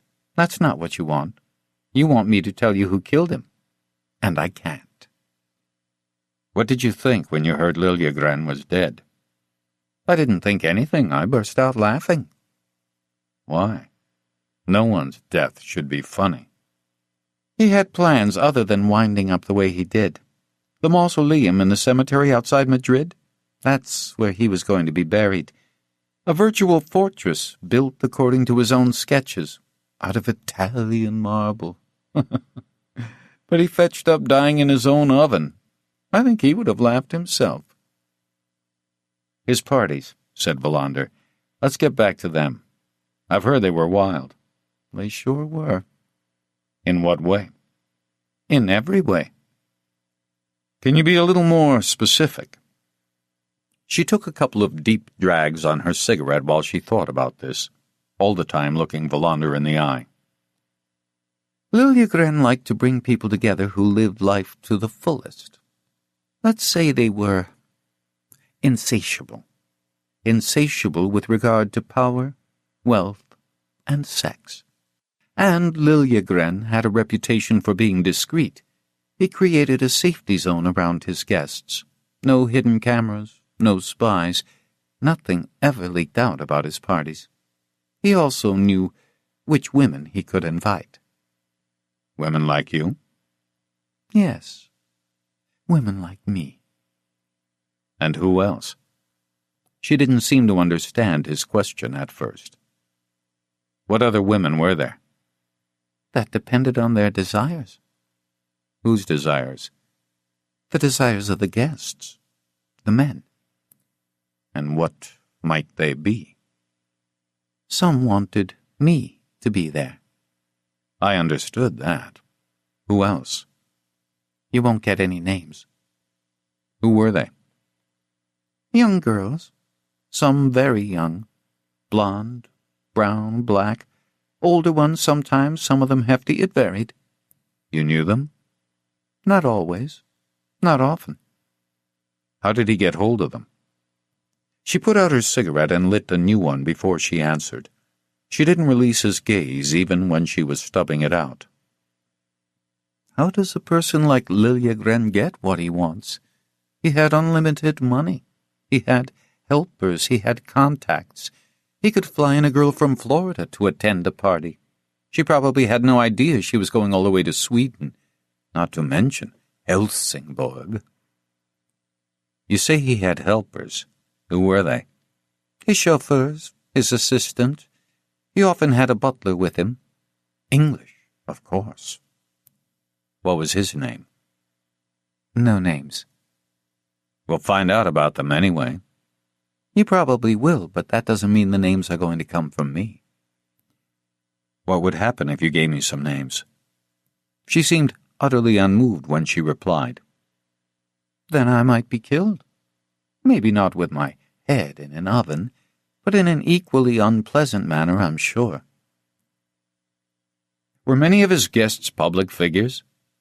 Many. Politicians? Yes. Gustav Wetterstedt? I said no names. Suddenly he realized that she was sending him a message. Her answers had a subtext. She knew who Wetterstedt was, but he had not been at the parties. Businessman? Yes. Anna Karlman, the art dealer? Did he have almost the same name as me? Yes. I'll say it one last time. Don't push me for names or I'll get up and go. Not him either, thought Wallander. Her signals were very clear. Artists? Celebrities? Once in a while, but seldom. I don't think Akka trusted them, probably with good reason. You talked about young girls, brown girls. Did you mean brunettes or girls with brown skin? Brown skin. Do you remember ever meeting a girl named Dolores Maria? No. A girl from the Dominican Republic? I don't even know where that is. Do you remember a girl named Louise Friedman? A teenager, a blonde? No. Wallander turned the conversation in another direction. She still seemed willing to continue. You say that the parties were wild. Yes, they were. Tell me about wild. Do you want details? Please. Descriptions of naked bodies? Not necessarily. They were orgies. You can imagine the rest. Can I? Said Wallander. I'm not so sure. If I undressed and lay down on your desk, it would be completely unexpected. Something like that. Unexpected events. That's what happens when insatiable people get together, isn't it? Insatiable men. Exactly. Wallander made a hasty outline in his head. He was still scratching the surface. I've got a proposal. And another question. I'm still here. My proposal is that you give me the opportunity to meet you one more time. Soon, within a few days. She nodded her assent. Wallander got an unpleasant feeling that he was entering into some sort of agreement. My question is simple. You were speaking of Liljegren's chauffeurs and his butlers, but you said that he had an assistant, not plural. Is that correct? He saw a faint change in her expression. She knew she had said too much even without providing names. This conversation is strictly for my memoirs, said Wallander. Did I hear correctly or not? You heard wrong. Of course he had more than one assistant. So I was right, thought Wallander. That'll be all this time, then, he said, getting up. I'll leave when I finish my cigarette. For the first time in the conversation, she released him from her gaze. Wallander opened the door. Sjösten was sitting outside reading a sailing magazine. Wallander nodded. She put out her cigarette, stood up and shook his hand. When Suspense had shown her out and returned, Belander was by the window watching her get into her car. "Did it go well?" Suspense asked. "Maybe. She agreed to meet me again." "What did she say?" "Nothing, actually." "And you think that was good?" "It was what she didn't know that interested me," Belander said. "I want 24-hour surveillance of Liljegren's house, and I want you to put a tail on Carlin. Sooner or later, somebody will show up who will want to talk to." "That sounds like an inadequate reason for surveillance," said Suspense. "I'll take responsibility for that decision," said Belander kindly, as the chosen leader of this investigation. "I'm glad it wasn't me," replied Suspense. "Are you staying overnight?" "No, I'll drive home." They went down the steps to the ground floor. "Did you read about a girl who burned herself to death in a field near here?" Belander asked, just before they said goodbye. "Yes. Terrible story." "She had hitchhiked from Helsingborg," Belander went on, "and she was scared. I'm just wondering whether she might have had something to do with Liljegren's fun and games, although it's a long shot." "There were rumors about Liljegren trading in girls," said Suspense. "Among 1,000 other rumors." Belander looked at him intently. "Trading girls?" "There were rumors that Sweden was being used as a transit country for poor girls from South America on their way to brothels in Southern Europe and the former Eastern Bloc countries. We found a couple of girls who have managed to escape, but we've never caught the ones running the business, and we haven't been able to build a proper case." Belander stared at Suspense. "And you waited until now to tell me this?" Suspense shook his head, surprised. "You never asked me about this before now." Belander stood stock still. The girl had started running through his head again. "I've changed my mind. I'll stay the night." They took the lift back up to Suspense's office. Chapter 33. On that lovely summer evening, Belander and Suspense took the ferry to Helsingor on the Danish side and had dinner at a restaurant Suspense liked.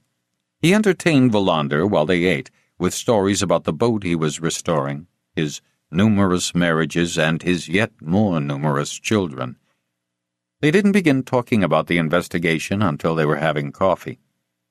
Belander listened gratefully to Suspense, who was a charming storyteller. He was very tired. After the excellent dinner, he was feeling drowsy, but his mind was rested. Suspense had drunk a few shots of aquavit with beer, while Belander stuck to mineral water. When the coffee came, they exchanged roles. Suspense listened while Belander talked. He went over everything that had happened.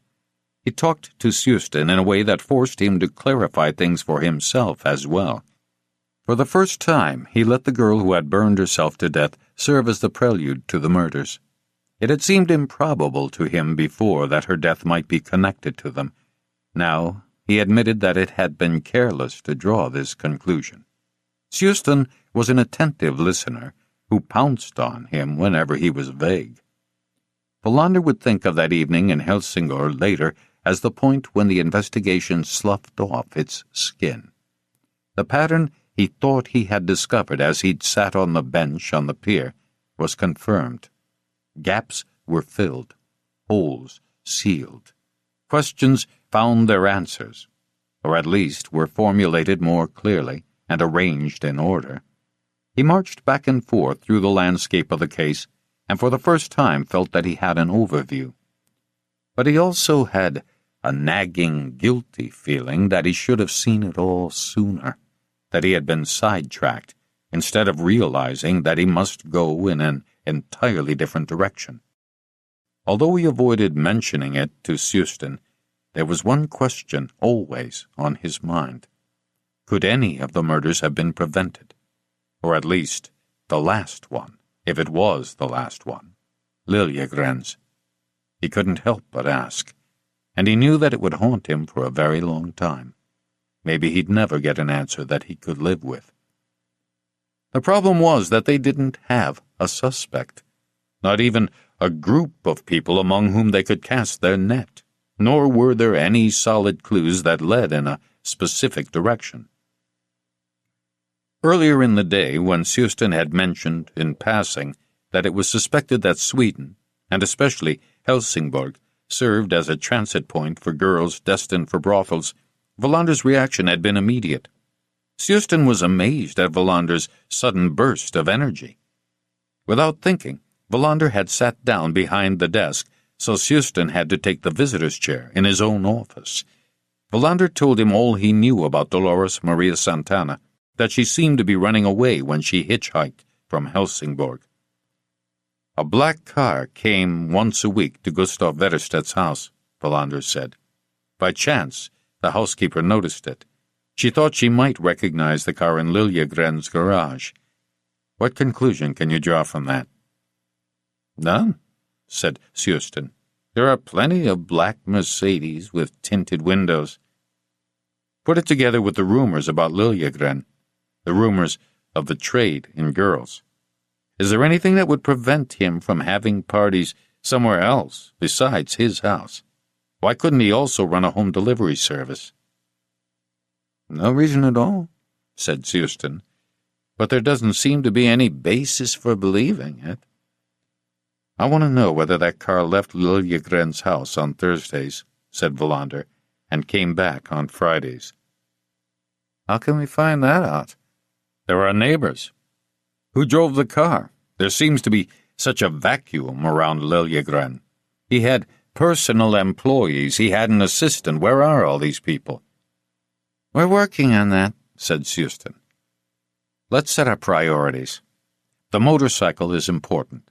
Liljegren's assistant is too, and the car on Thursdays. Start there. Assign all your available people to look into these areas. Suspense went to set this in train. He told Wallander when he came back that the surveillance of Elisabeth Carlen had begun. What's she doing? She's in her flat, Suspense said. Alone. Wallander called Ystad and talked to Åkesson. I must talk with Louise Friedman now. You'll have to come up with a strong case for doing so, Åkesson said, or I can't help you. It might be crucial. It has to be something concrete, Kurt. There's always a way around this bureaucratic crap. What do you think she can tell you? Whether she ever had the soles of her feet cut with a knife, for instance. Good Lord! Why would that have happened to her? Wallander didn't feel like telling him. Can't her mother give me permission? Friedman's widow? That's what I was wondering, said Åkesson. That's the way we'll have to proceed. I'll drive to Malmö tomorrow. Do I need any kind of papers from you? Not if she gives you her permission, said Åkesson. But you mustn't put pressure on her. Do I do that? Wallander asked, surprised. I didn't realize. I'm just telling you the rules. That's all. Suspense had suggested they take a ferry across to Denmark and have dinner so they could talk, and Wallander had agreed. It was still too early to call Biba. Maybe not too early for her, but certainly too early for him. It occurred to him that Suspense, with all his marriages behind him, might be able to give him some advice on how to present his dilemma to Biba. They took the ferry across the Sound, with Wallander wishing the journey was longer. They had dinner, which Suspense insisted on paying for. Then they strolled back through Helsingborg towards the terminal. Suspense stopped at a doorway. In here lives a man who appreciates Swedes, he said, smiling. Wallander read on a brass plate that a doctor had his practice here. He writes prescriptions for diet drugs that are banned in Sweden, said Suspense. Every day there's a long line of overweight Swedes outside. They were on their way up the stairs to the terminal when Suspense's mobile phone rang. He kept walking as he listened. That was Larsson, one of my colleagues. He's found what may be a real gold mine, Suspense said, putting away his phone. A neighbor of Liljegren's who saw a number of things. What did he see? Black cars, Motorcycles? We'll talk to him tomorrow. We'll talk to him tonight, Bolander said. It'll only be 10 p.m. by the time we get back to Helsingborg. Suspense nodded without replying. Then he called the station and asked Larsson to meet them at the terminal. The young police officer waiting for them reminded Bolander of Martinsson. They got into his car and drove to Tagaborg. Bolander noticed a banner from the local football team hanging from his rearview mirror. Larsson filled them in. His name is Lennart Heinemann, and he's a retired diplomat, he said, in a Skåne accent so broad that Bolander had to strain to understand him. He's almost 80, but quite sharp. His wife seems to be away. Heinemann's garden is just across from the main entrance to Liljegren's grounds. He's observed a number of things. Does he know we're coming? Asked Suspense. I called, said Larsson. He said it was fine. He says he rarely goes to bed before 3 a.m. He told me he was writing a critical study of the Swedish Foreign Office's administration. Bolander remembered with distaste an officious woman from the Foreign Office who had visited them in Ystad some years earlier, in connection with the investigation that led him to Latvia to meet Baiba. He tried to think of her name. Something to do with roses. He pushed the thought aside as they pulled up outside Heinemann's house. A police car was parked outside Liljegren's villa across the street. A tall man with short, white hair came walking towards them. He had a firm handshake, and Bolander trusted him instantly. The handsome villa he ushered them into was from the same period as Liljegren's, but this house had an air of vitality about it, a reflection of the energetic old man who lived there. He asked them to have a seat and offered them a drink. They all declined. Bolander sensed that he was used to receiving people he hadn't met before. "Terrible things going on," said Heinemann. Suspense gave Bolander an almost imperceptible nod to lead the interview. "That's why we couldn't postpone this conversation until tomorrow," Bolander replied. "Why postpone it?" said Heinemann. "I've never understood why Swedes go to bed so early. The continental habit of taking a siesta is much healthier. If I'd gone to bed early, I'd have been dead long ago." Bolander pondered Heinemann's strong criticism of Swedish bedtime hours for a moment. "We're interested in any observations you may have made of the traffic in and out of Liljegren's villa. But there are some things that are of particular interest to us. Let's begin by asking about Liljegren's black Mercedes." "We must have had at least 2, said Heinemann. Bolander was surprised at the answer. He hadn't imagined more than one car, even though Liljegren's big garage could have held 2 or 3. "What makes you think he had more than one?" "I don't just think so," said Heinemann. "I know. Sometimes 2 cars left the house at the same time, or returned at the same time. When Liljegren was away, the cars remained here. From my upper floor, I can see part of his grounds. There were 2 cars over there." "One is missing," Bolander thought. "Where is it now?" Suspense took out a notebook. "Can you recall whether one, or perhaps both cars, regularly left Liljegren's villa late in the afternoon or evening on Thursdays?" Bolander said. "And returned during the night or in the next morning?" "I'm not much for remembering dates," said Heinemann. "But it's true that one of the cars used to leave the villa in the evening and return the next morning." "It's crucial that we ascertain that it was on Thursdays," Bolander said. "My wife and I have never observed the idiotic Swedish tradition of eating pea soup on Thursdays," Heinemann said. Bolander waited while Heinemann tried to remember. Larsson sat looking at the ceiling, and Suspense tapped his notebook lightly on one knee. "It's possible," said Heinemann, all of a sudden. "Perhaps I can piece together an answer. I recall definitely that my wife's sister was here on one occasion last year when the car left on one of its regular trips. Why I'm so certain of this, I don't know, but I'm positive. She lives in Bonn and doesn't visit very often." Why do you think it was a Thursday? Asked Wallander. Did you write it down on the calendar?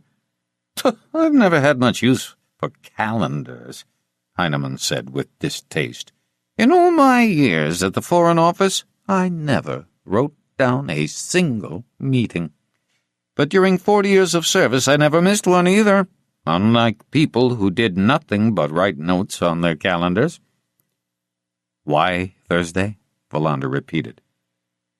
I don't know whether it was a Thursday, said Heinemann, but it was my wife's sister's name day. I know that for sure. Her name is Frida. What month? Asked Wallander. February.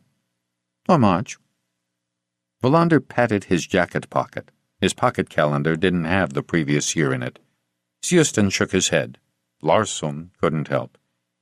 Might there be an old calendar somewhere in the house? Asked Wallander. It's possible that one of the grandchildren's Christmas calendars is still in the attic, Heinemann said. My wife has the bad habit of saving a lot of old junk. I'm the opposite. Also a trait I picked up at the ministry. On the first day of each month, I threw out everything that didn't need to be saved from the previous one. My rule was better to throw out too much than too little. I never missed a thing I had discarded. Wallander turned to Larsson. Call and find out what day is the name day for Frida, he said, and what day of the week it was in 1993. Who would know that? Larsson asked.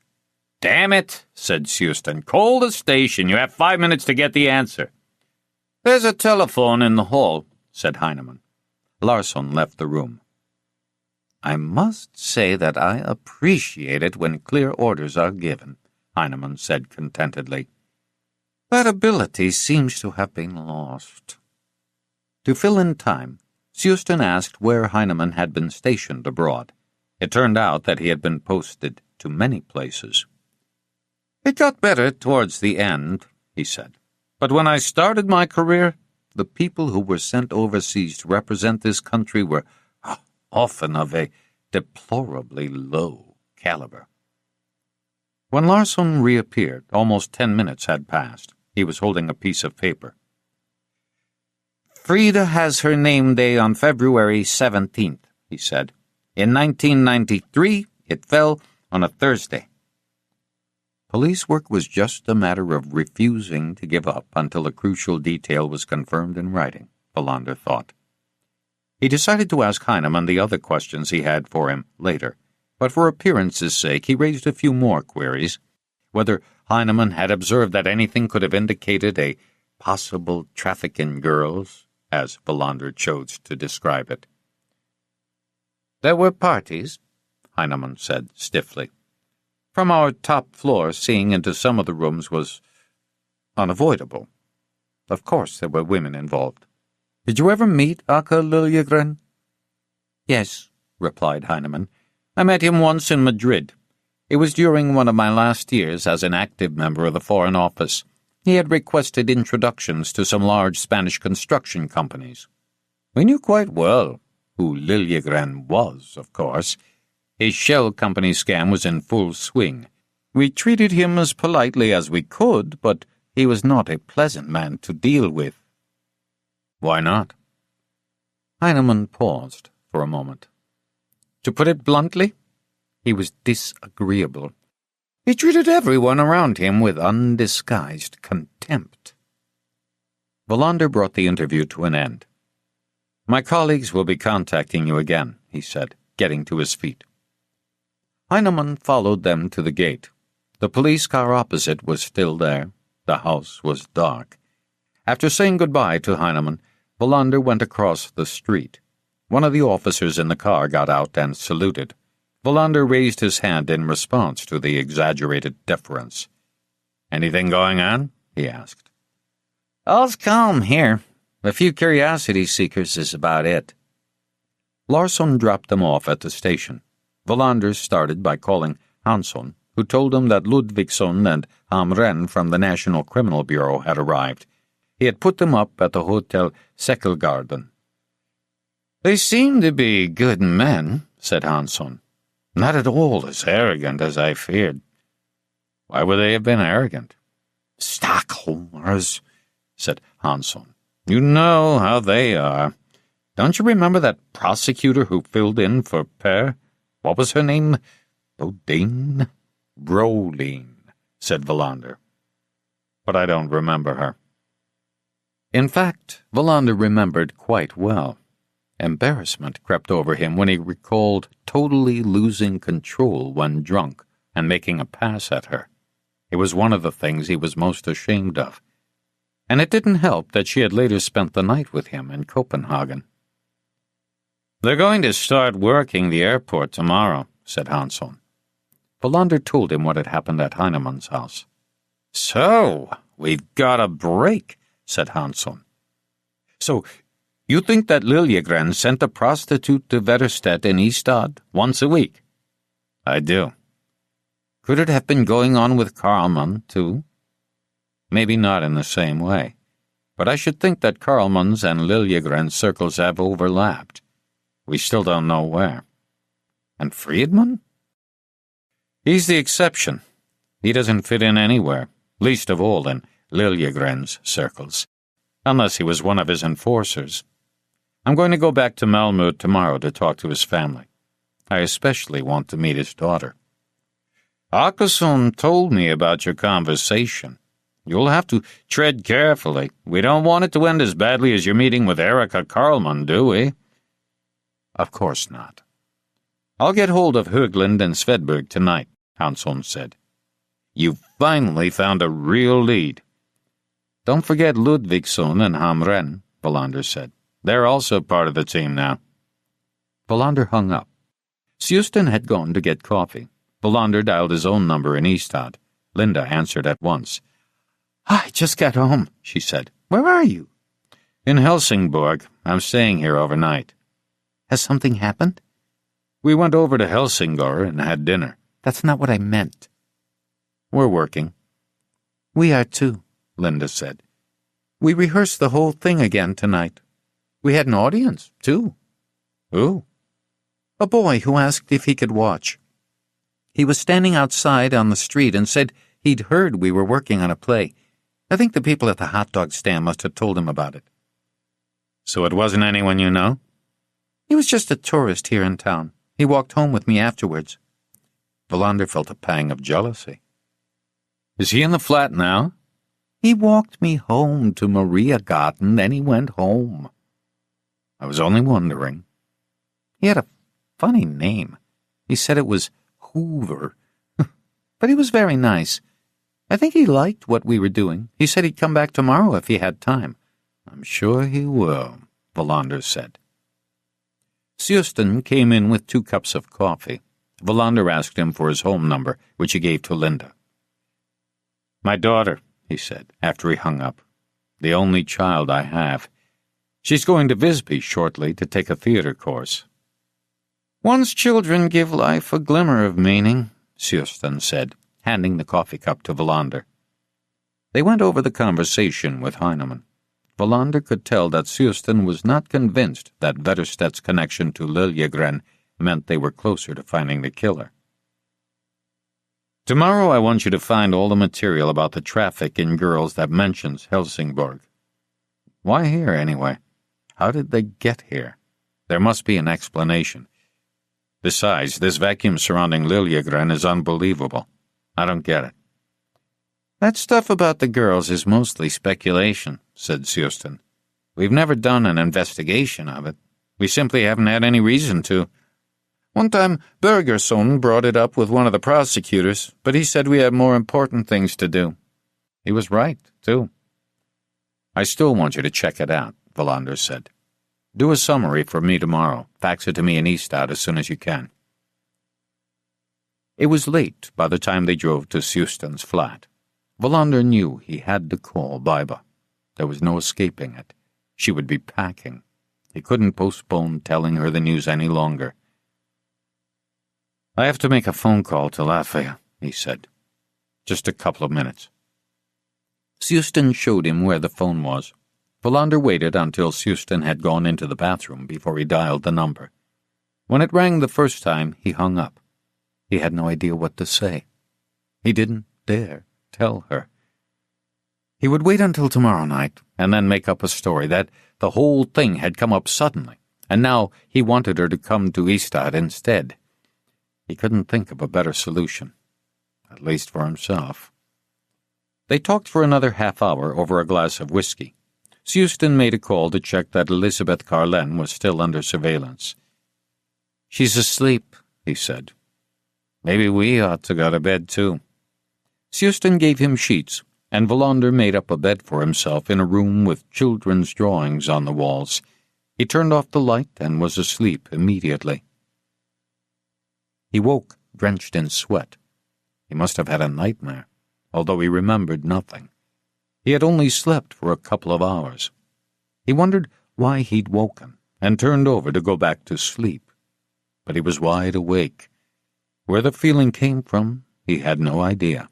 He was gripped with panic. He had left Linda alone in Ystad.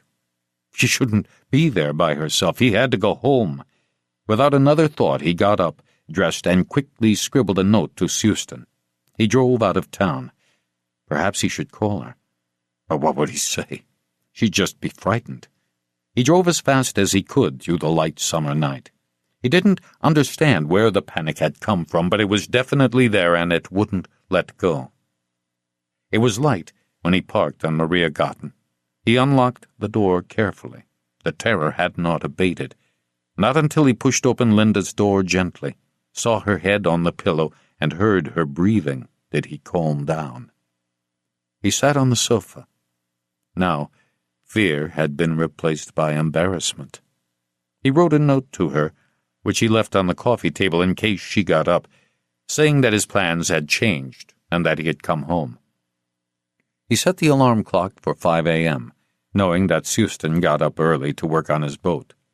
He had no idea how he was going to explain his departure in the middle of the night. He lay in bed and wondered what lay behind his panic, but he couldn't find an answer. It took a long time before he fell asleep. Chapter 34. When the doorbell rang, he knew at once that it had to be Baiba. Oddly, he wasn't nervous at all, even though it wasn't going to be much fun explaining to her why he hadn't told her that their holiday had to be postponed. Then he started and sat up in bed. Of course she wasn't there. It was only the alarm clock ringing, the hands positioned like a gaping mouth at 5:03 a.m. The confusion passed.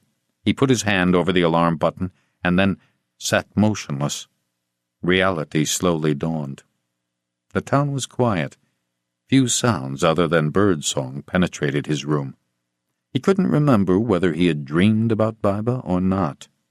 The flight from the child's room in Sustan's flat now seemed wildly irrational, not like him at all. With a yawn, he got up and went into the kitchen. On the table, he found a note from Linda.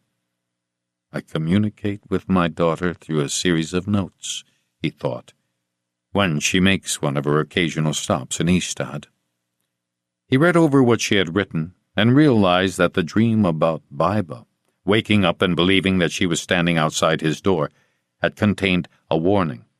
Linda's note said that Baiba had called, and would he call right away. Baiba's irritation was recognizable from the note.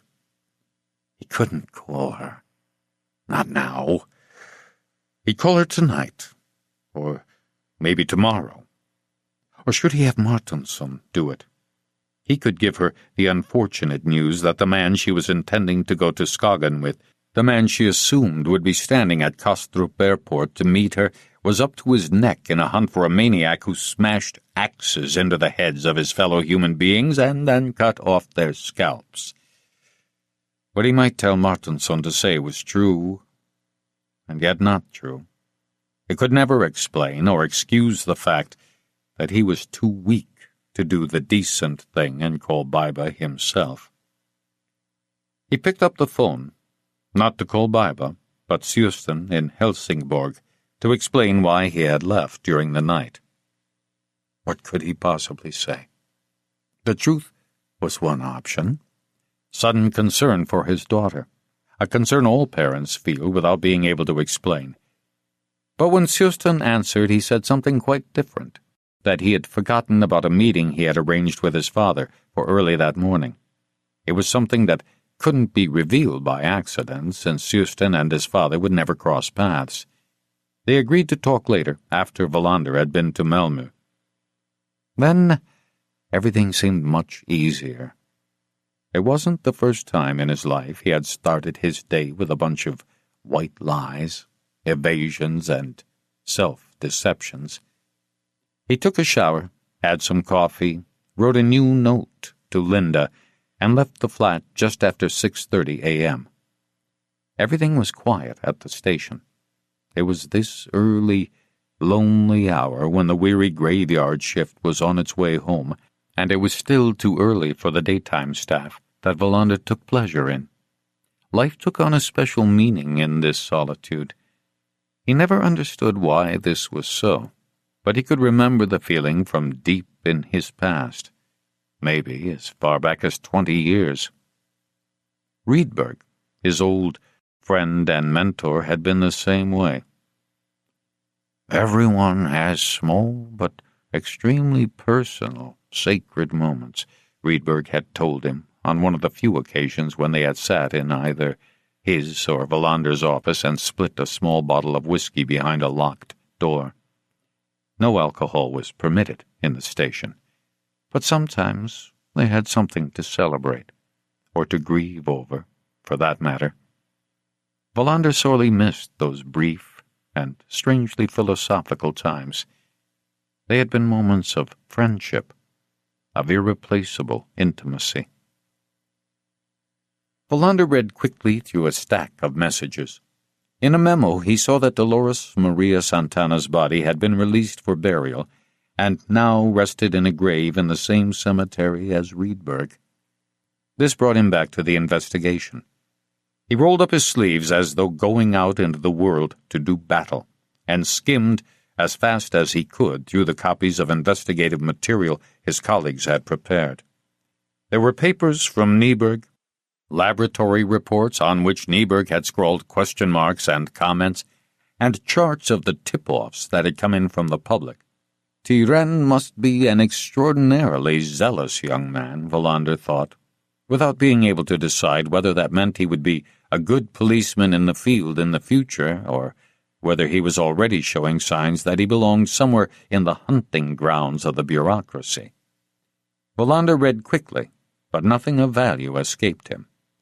The most important thing seemed to be that they had established that Friedman had indeed been murdered on the dock below the side road to Charlottenlund. He pushed the stacks of papers aside and leaned back pensively in his chair. What do these men have in common? Friedman doesn't fit the picture, but he belongs just the same. A former minister of justice, an art dealer, a criminal fraudster, and a petty thief. They're all murdered by the same killer who takes their scalps. Wetterstedt, the first, is barely hidden, just shoved out of sight. Karlman, the second, is killed in the middle of a summer party in his own arbor. Friedman is kidnapped, taken to an out-of-the-way dock, and then dumped in the middle of Ystad, as if being put on display. He lies in a pit with a tarpaulin over his head like a statue waiting to be unveiled.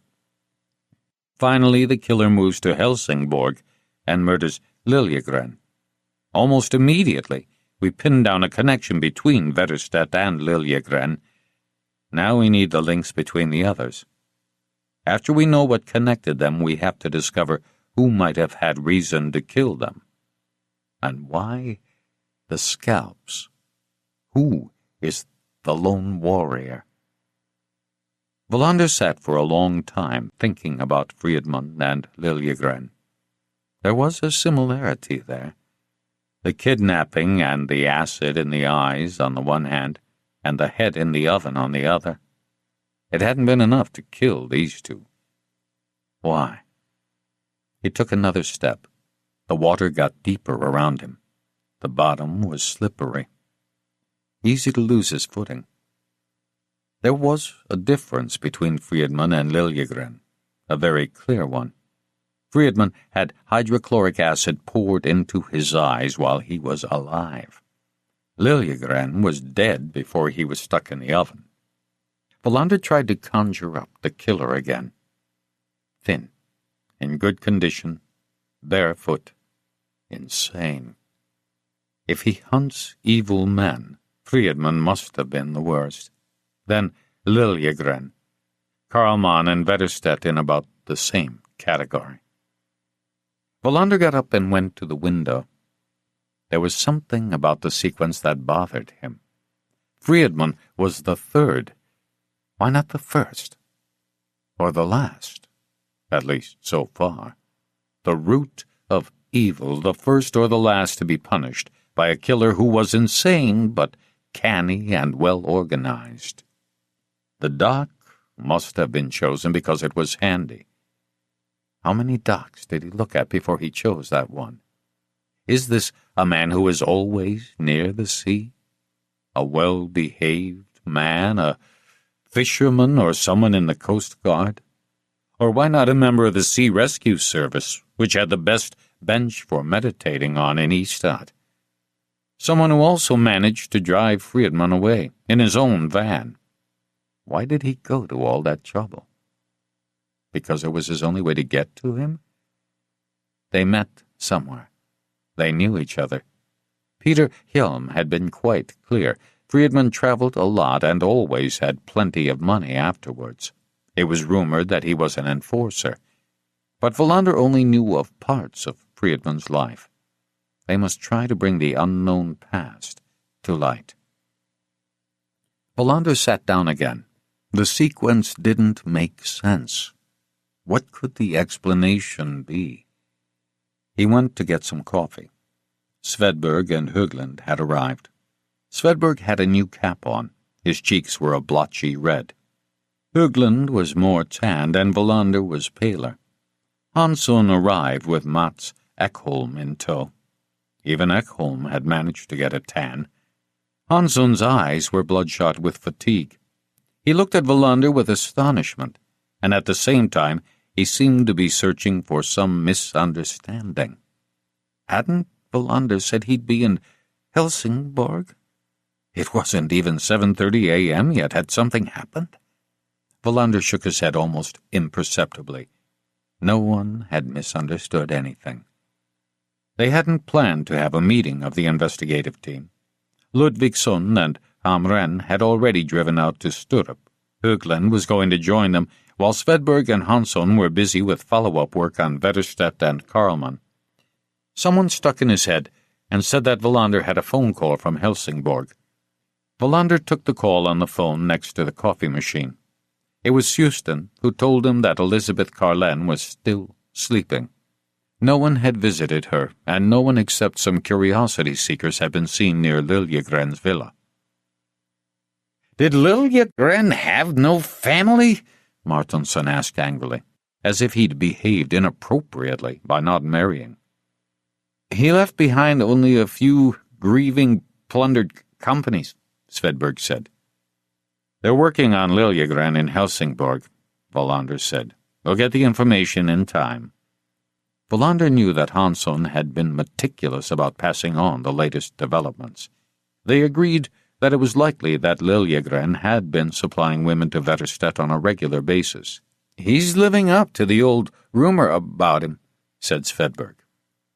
"We have to find a similar link to Karlman," Wallander went on. "It's there.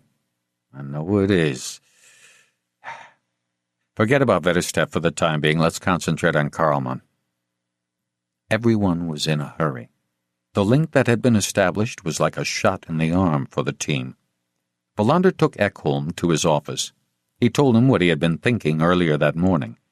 Ekholm was an attentive listener, as always. "The acid and the oven," Wallander said. "I'm trying to interpret the killer's language. He talks to himself and he talks to his victims. What is he actually saying?" "Your idea about the sequence is interesting," said Ekholm. "Psychopathic killers often have an element of pedantry in their bloody handiwork. Something may have happened to upset his plans." "Like what?" He's the only one who can answer that. Still, we have to try. Ekholm didn't answer. Valander got the feeling that he didn't have a lot to say at the moment. Let's number them, Valander said. Vetterstedt is number 1. What do we see if we rearrange them? Friedman first or last, Ekholm said. Liljegren just before or after, depending on which variant is correct. Vetterstedt and Karlmann in positions which tie them to the others. Can we assume that he's finished? Asked Valander. I have no idea, Ekholm answered. What does your program say? What combinations has it managed to come up with? Not a thing, actually. Ekholm seemed surprised by his own answer. How do you interpret that? Valander said. We're dealing with a serial killer who differs from his predecessors in crucial ways. And what does that tell us? That he'll provide us with totally new data, if we catch him. We must, said Valander, knowing how feeble he sounded. He got up and they both left the room. Criminal psychologists at both the FBI and Scotland Yard have been in touch, said Ekholm. They're following our work with great interest. Have they got any suggestions? We need all the help we can get. I'm supposed to let them know if anything comes in. They parted at the reception desk. Valander took a moment to exchange a few words with Ebba, then he drove straight to Sturup. He found Ludvigsson and Hamren in the office of the airport police. Valander was disconcerted to meet a young policeman who had fainted the year before when they were arresting a man trying to flee the country. But he shook his hand and tried to pretend that he was sorry about what had happened. Valander realized he had met Ludvigsson before, during a visit to Stockholm. He was a large, powerful man with high color from blood pressure, not the sun. Hamren was his diametrical opposite, small and wiry, with thick glasses. Valander greeted them a little off-handedly and asked how it was going. There seems to be a lot of rivalry between the different taxi companies out here, Ludvigsson began, just like at Arlanda.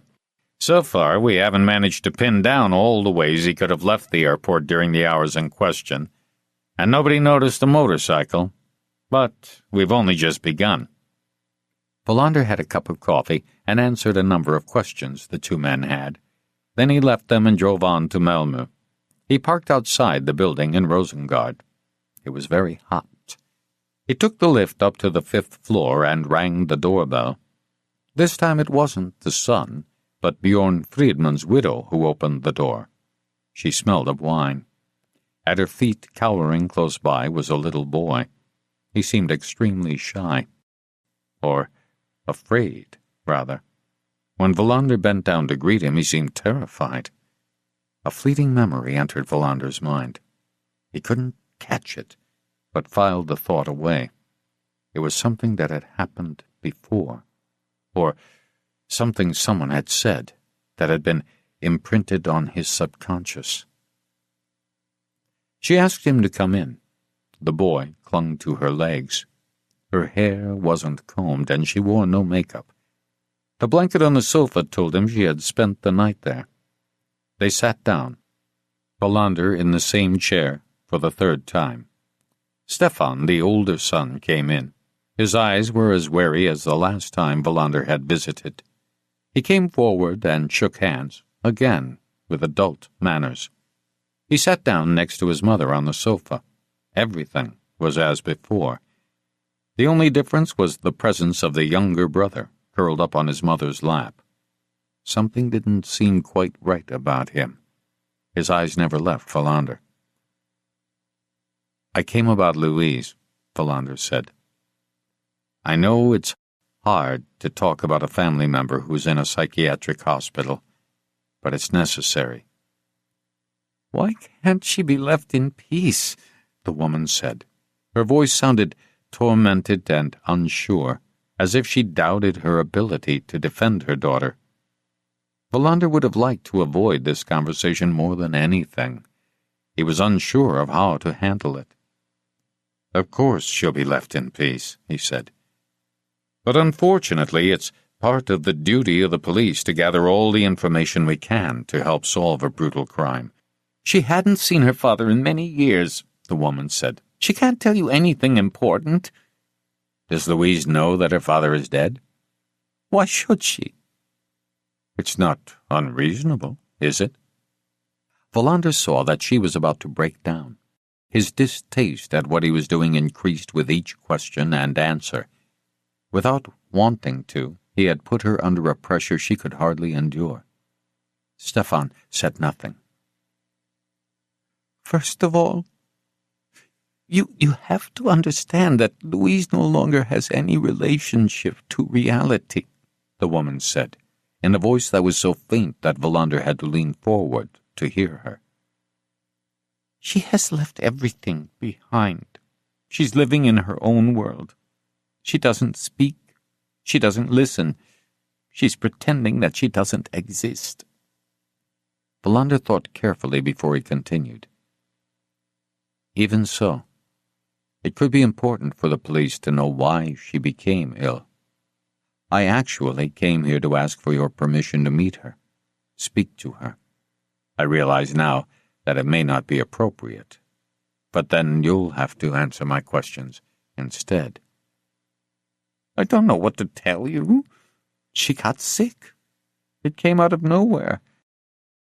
She was found in Pildam Park, Valander prompted her. Both the son and the mother stiffened. Even the little boy on her lap seemed to react, affected by the others. How do you know that? There's a report on how and when she was taken to the hospital, said Valander.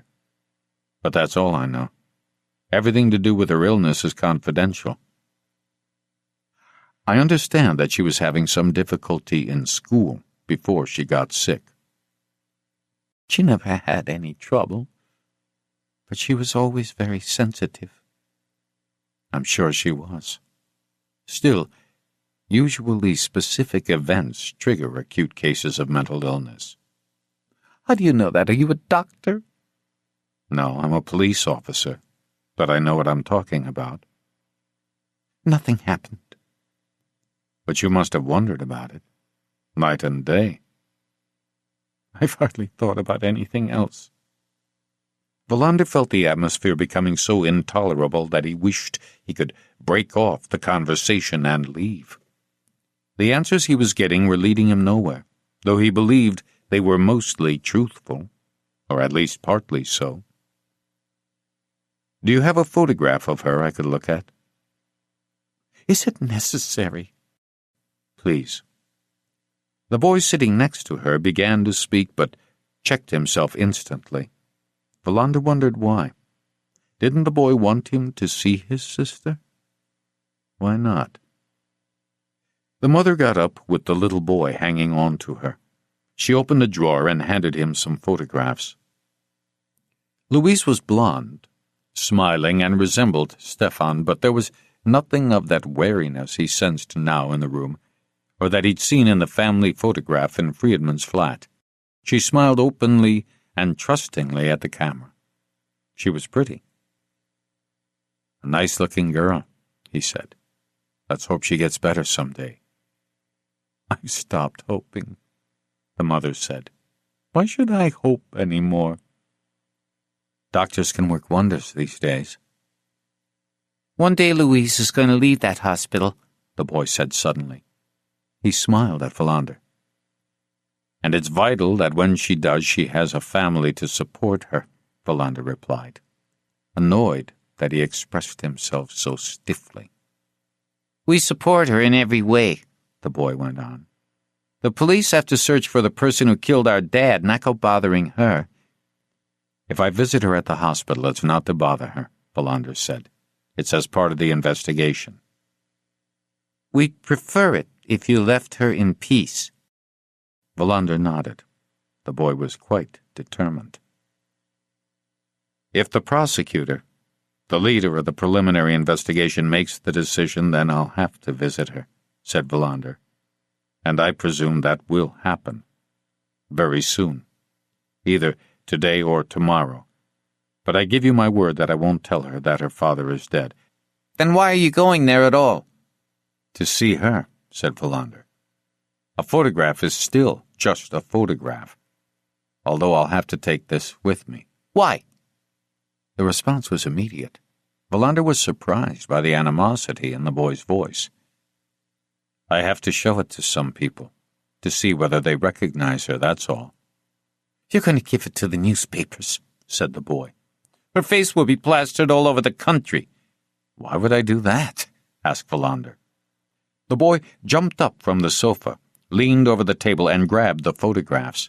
It happened so fast that Valander didn't have time to react.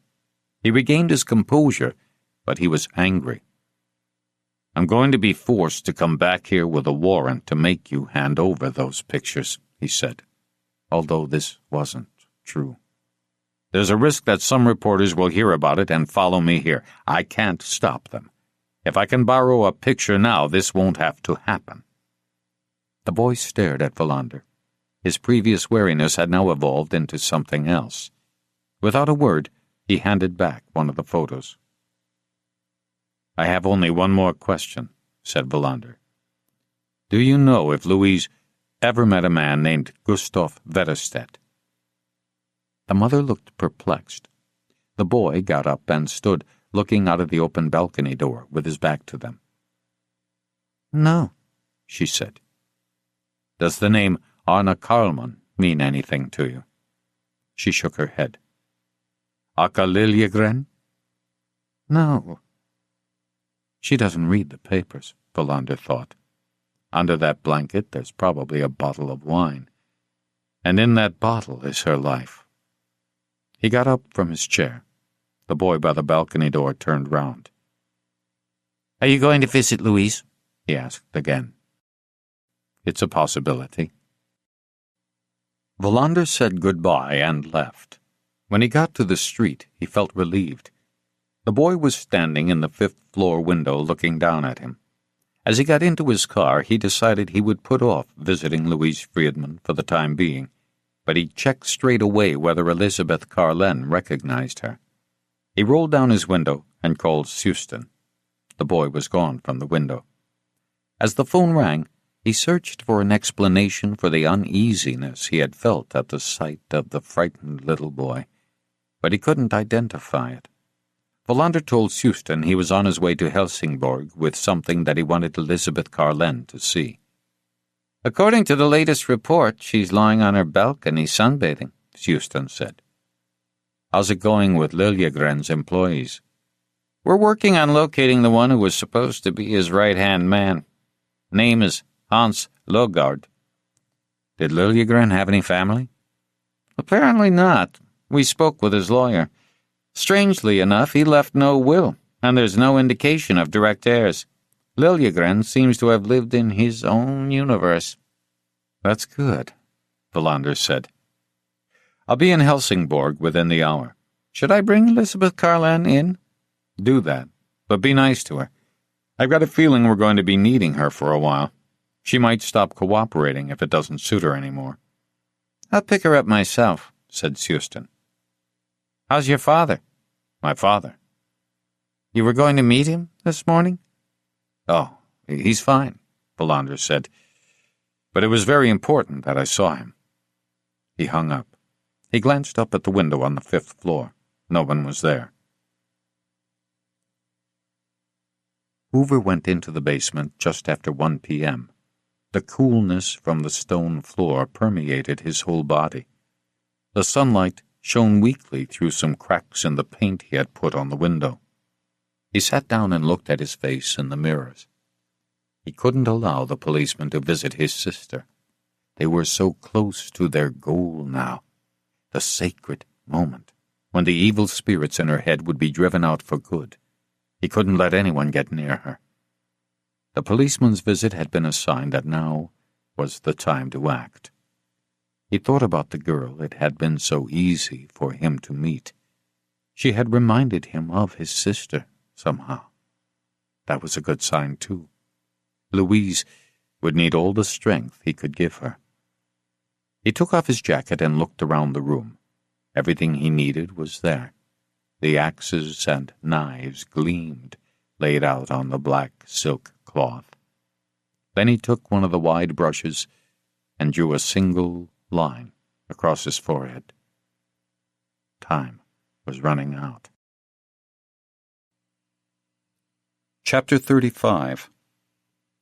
Wallander put the photograph of Louise Friedman face down on the desk in front of him.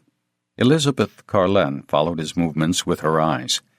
She was dressed in a white summer dress, which Wallander guessed was very expensive. They were in Susten's office, Susten in the background leaning against the doorframe, Elizabeth Carlen in the visitor's chair. The summer heat swept in through the open window. Wallander felt himself sweating. "I'm going to show you a photograph," he said, "and I simply want you to tell me whether you recognize the person in it." "Why do policemen have to be so dramatic?" she asked. Her haughty, imperturbable manner irritated Wallander, but he controlled himself. "We're trying to catch a man who has killed 4 people, and he scalps them, too, pours acid into their eyes, and stuffs their heads into ovens." "Well, obviously you can't let a maniac like that run around loose, can you?" she replied calmly. "Shall we look at that photograph?" Wallander slid it over and watched Elizabeth Carlen's face. She picked it up and seemed to be thinking. Almost half a minute passed. Then she shook her head. "No," she said. "I've never seen her before. At least not that I can remember." "It's very important," said Wallander. "I have a good memory for faces. I'm sure I've never met her. Who is she?" "That doesn't matter for the time being. Think carefully." "Where do you want me to have seen her? At Aka Liljegren's?" "Yes." "She may have been there sometime when I wasn't." "Did that happen a lot?" "Not recently." "How many years are we talking about?" "Maybe 4. "But she could have been there." "Young girls are popular with some men. The real creeps." "What creeps?" "The ones with a single fantasy, to go to bed with their own daughters."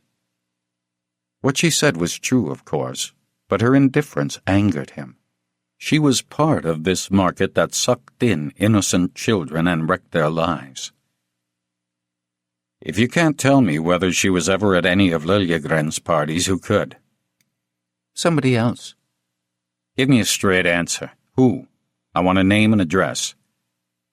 "It was always completely anonymous," said Elizabeth Carlen patiently. "That was one of the rules for these parties. You recognized a face now and then, but nobody exchanged cards." "Where did the girls come from?" "All over. Denmark, Stockholm, Belgium, Russia." "They came and then they disappeared?" "That's about it." "But you live here in Helsingborg." "I was the only one who did." Wallander looked at Susten, as if wanting confirmation that the conversation hadn't completely got off the track, before continuing. "The picture is of a girl called Louise Friedman. Does the name mean anything to you?" She gave him a puzzled look. "Wasn't that his name? The one who was murdered? Friedman?" Wallander nodded. She looked at the photograph again. For a moment she seemed moved by the connection. "Is this his daughter?" "Yes." She shook her head again. "I've never seen her before." Wallander knew she was telling the truth, if only because she had nothing to gain by lying. He retrieved the photograph and turned it over again, as if to spare Louise Friedman from further participation. "Were you ever at the house of a man named Gustav Wetterstedt?" he asked. "In Ystad?" "What would I be doing there?" "The same thing you normally do to make your living. Was he your client?" "No." "Are you sure?" "Yes." "Completely sure?" "Yes." "Were you ever at the house of an art dealer named Arne Karlman?" "No." Wallander had an idea. Maybe names weren't used in those cases either. "I'm going to show you some other photographs," he said, getting to his feet. He took Susten outside. "What do you think?" Wallander asked. Susten shrugged. "She's not lying." We need photos of Vetterstedt and Karlman, Belander said. Friedman, too. They're in the investigative material. Bergerson has the folders, said Sjøsten. I'll get them. Belander went back into the room and asked whether she'd like coffee. I'd rather have a gin and tonic. The bar isn't open yet, Belander answered. She laughed.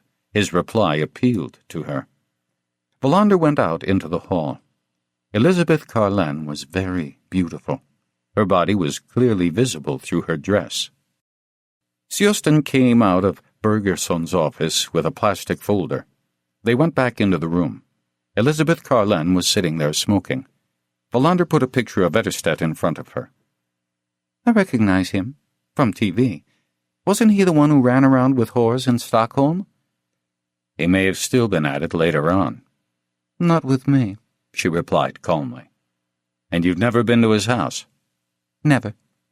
Do you know anyone else who's been there? No. Belander replaced the picture with one of Karlman. He was standing next to an abstract painting, smiling broadly at the camera. This one I've seen, she said firmly. At Liljegren's? Yes. When was that? Elizabeth Carlen thought for a moment. Belander surreptitiously studied her body. Sjøsten took a notebook out of his pocket. About a year ago. Are you sure about that? Yes. Belander nodded. Another connection, he thought. Now all we have to do is find the right box to put Friedman in. He showed her Bjorn Friedman. Friedman was playing guitar. It was a prison photograph and must have been old. Friedman had long hair and was wearing bell-bottoms. The colors were faded. She shook her head again. She had never seen him. Belander let his hands drop with a smack on the desk. That's all I wanted to know for now. I'll swap places with Sjøsten. Belander took up the position by the door. He also took over Sjøsten's notebook. How the hell can you live a life like yours? Sjøsten began, surprisingly. He asked the question with a big smile. He sounded quite friendly, but Elizabeth Carlen didn't let down her facade for a moment. What business is that of yours? None. Just curious, that's all. How can you stand to look at yourself in the mirror every morning? What do you think when you look in the mirror? That at least I'm not making a living by lying on my back for anyone who happens to have enough cash. Do you take credit cards? Go to hell. She made a move to get up and leave. Belander was annoyed at the way he was needling her. She might still be useful. Please forgive me, Sjøsten said, still just as friendly. Let's forget about your private life. Hans Logard, is that name familiar? She looked at him without replying. Then she turned and looked at Belander. I asked you a question, Sjøsten said. Belander understood her glance. She wanted to give only him the answer. He signaled to Sjøsten to follow him into the hall. There he explained that Sjøsten had destroyed Elizabeth Carlen's trust. Then we'll arrest her, said Sjøsten. I'd be damned if I'll let a whore give me trouble. Arrest her for what? Wait here, I'll go in and get the answer. Calm down, damn it. Sjøsten shrugged. Belander went back in and sat down behind the desk. Logard used to hang out with Liljegren, she said. Do you know where he lives? In the country somewhere. Do you know where? Only that he doesn't live in town. What does he do? I don't know that either. But he was at the parties? Yes. As guest or host? As the host, and as a guest. Do you know how I can get hold of him? No. Belander still believed she was telling the truth. Probably they wouldn't be able to track down Logard through her. How did they get along? Logard always had plenty of money. Whatever he did for Liljegren, he was well paid. She stubbed out her cigarette. Belander felt as if he had been granted a private audience with her. I'm going, she said, getting to her feet. Let me see you out, said Belander. Sjøsten came sauntering down the hall. She looked straight through him as they passed. Belander waited on the steps until he saw someone follow her, then went back up to the office. "Why were you needling her?" he asked. "She stands for something I despise," Suspense said. "We need her. We can despise her later." They got coffee and sat down to go over what they knew. Suspense brought in Bergerson to help out. "The problem is Friedman," said Wallander. "He doesn't fit. Otherwise, we now have a number of links that seem to hang together, fragile points of contact." "But maybe it just looks that way," Suspense said thoughtfully. Wallander could tell that Suspense was worried about something. He waited for him to continue, but he didn't. "What are you thinking?" Suspense kept staring out of the window. "Why couldn't this be possible?" he said. "That he was killed by the same man, but for a completely different reason." "Now, that doesn't make sense," said Bergerson. "Nothing makes sense in this case." "So you mean that we should be looking for two different motives," said Wallander. "That's about it. But I could be wrong. It was just an idea, that's all." Wallander nodded. "We shouldn't disregard that possibility." "It's a sidetrack," said Bergerson. "A blind alley, a dead end. It doesn't seem likely at all." "We can't rule it out," Wallander said.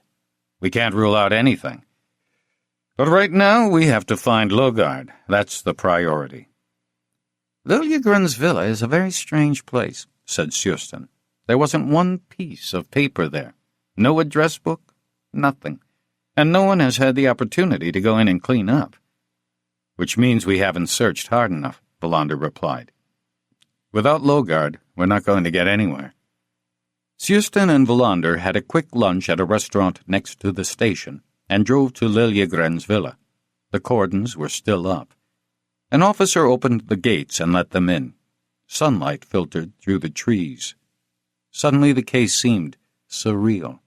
Monsters belonged in the cold and dark, not in a summer like this one. He recalled Riedberg's joke.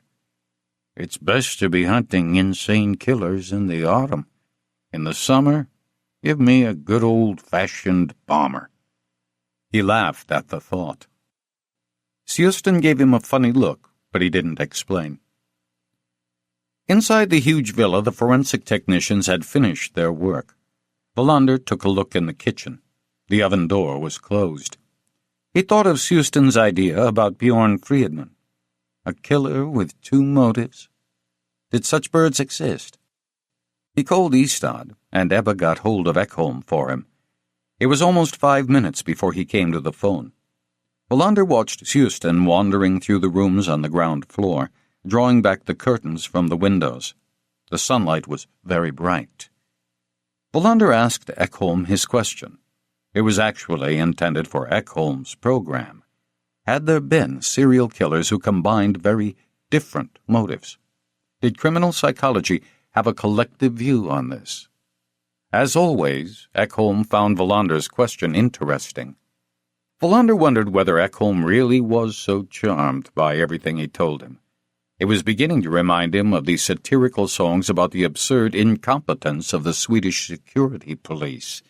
Recently, they relied more and more on various specialists, and no one could really explain why. Wallander didn't want to be unfair to Ekholm. During his time in Istad, he had proved to be a good listener. In that sense, he had learned something basic about police work. The police had to be able to listen as well as question. They had to listen for hidden meanings and motives, for the invisible impressions left by offenders. Just like in this house. Something is always left behind after a crime is committed. An experienced detective should be able to listen his way to what it was. Wallander hung up and went to join Suspense, who was sitting at a desk. Wallander didn't say a thing. Neither did Suspense. The villa invited silence.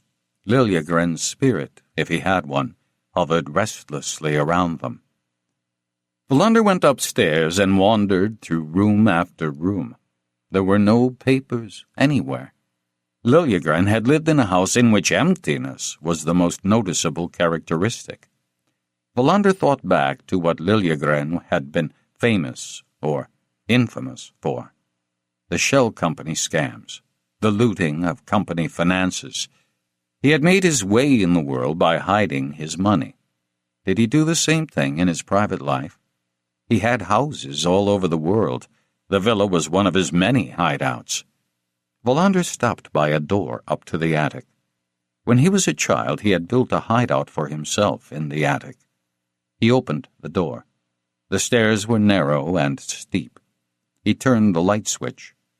The main room with its exposed beams was almost empty. There were just some skis and a few pieces of furniture. Wallander smelled the same odor as in the rest of the house. The forensic technicians had been here, too. He looked around. No secret doors. It was hot underneath the roof. He went back down and started a more systematic search. He pulled back the clothes in Liljegren's large wardrobes. Nothing. Wallander sat on the edge of the bed and tried to think. Liljegren couldn't have kept everything in his head. There had to be an address book somewhere. Something else was missing, too. At first he couldn't figure out what it was. Who was Åke Liljegren, the auditor? Liljegren was a traveling man, but there were no suitcases in the house, not even a briefcase. Wallander went downstairs to see Suspense. Liljegren must have had another house, he said, or at least an office. He has houses all over the world, Suspense said distractedly. I mean here in Helsingborg. This place is too empty. We would have known about it. Wallander nodded without saying any more. He was still sure his hunch was right. He continued his search. But now he was more persistent. He went down to the basement. In one room there was an exercise machine and some barbells. There was a wardrobe down there, too, which contained some exercise clothes and rain gear. Wallander thoughtfully regarded the clothes. Then he went back upstairs to Suspense. Did Liljegren have a boat? I'm sure he did. But not here. I would have known about it. Wallander nodded mutely. He was just about to leave Suspense when an idea struck him. Maybe it was registered under another name. Why not in Hans Logard's name?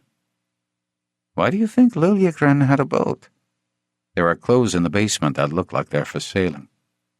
Suspense followed Wallander to the basement. They stood in front of the open wardrobe. You may be right, Suspense said.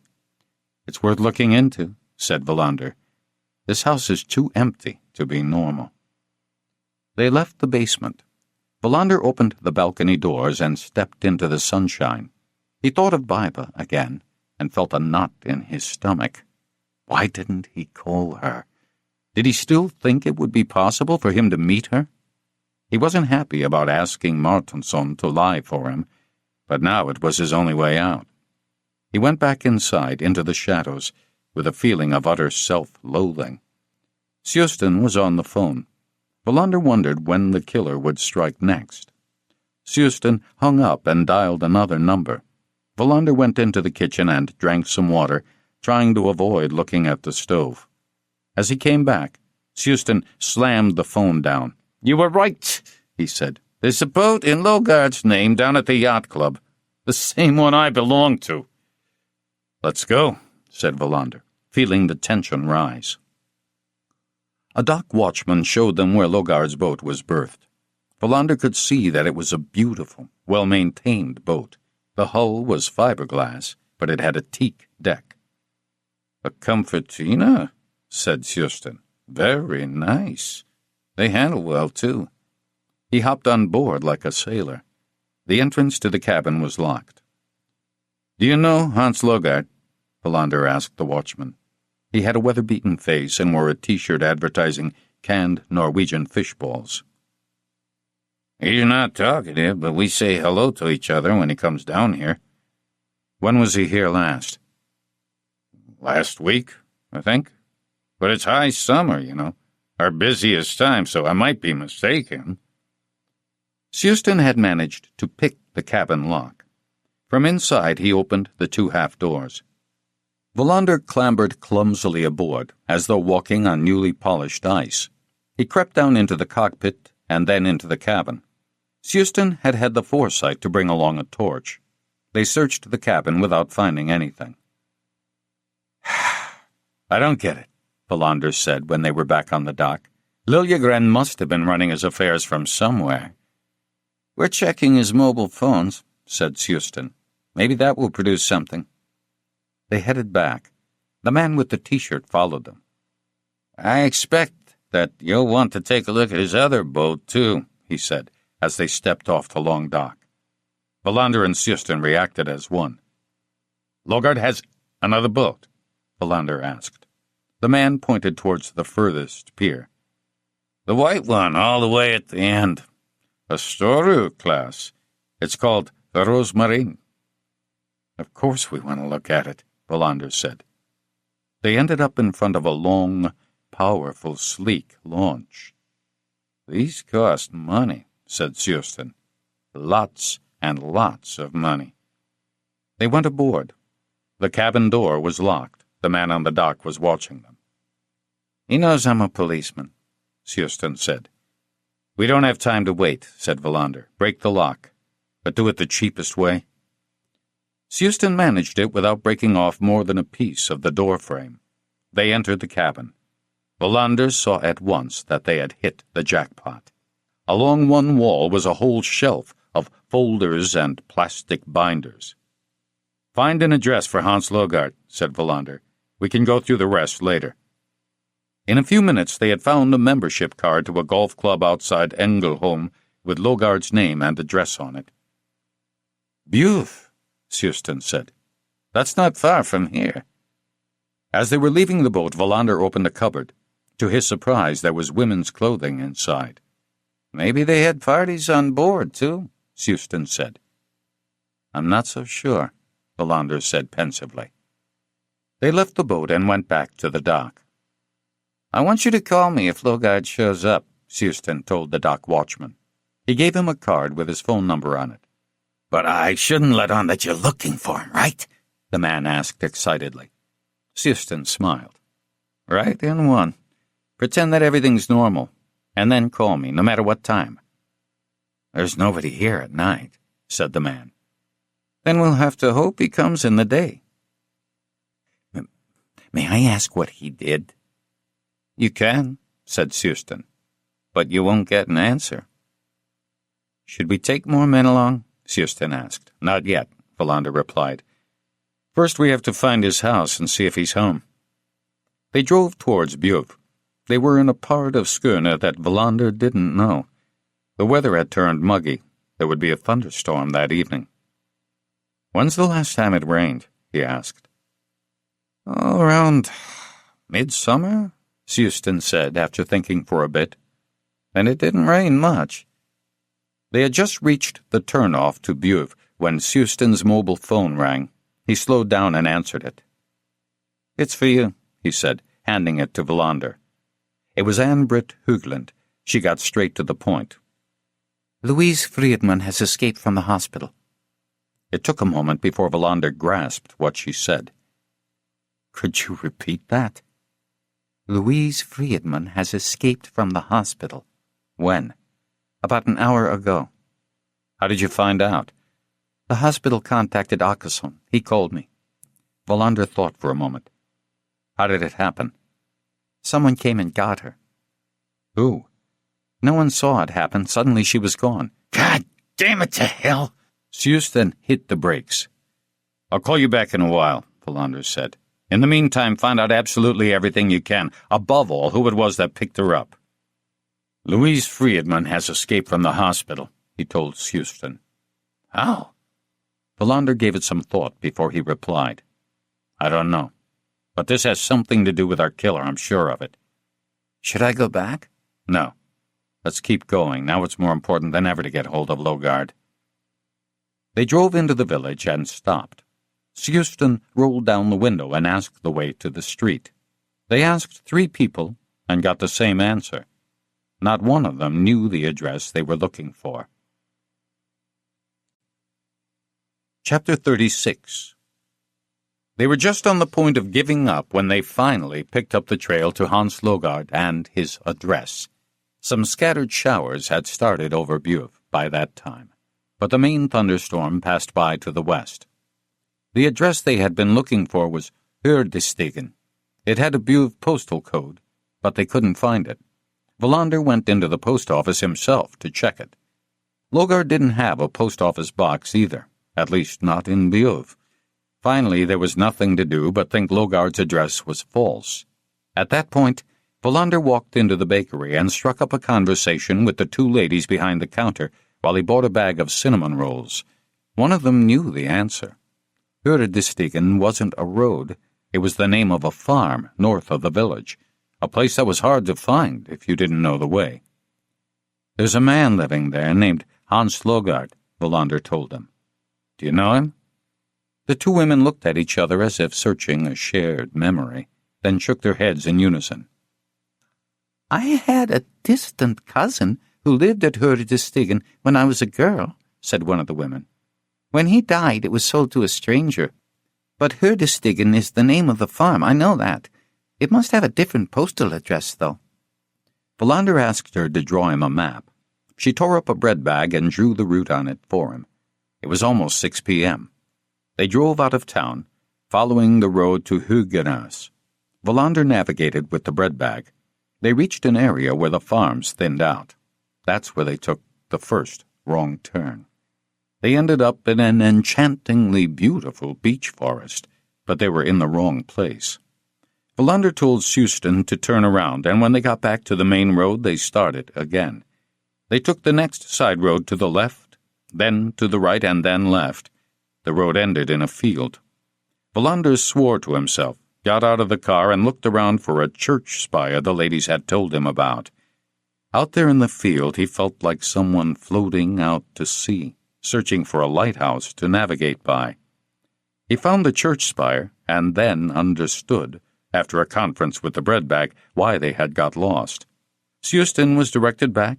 They started again, and this time they found it.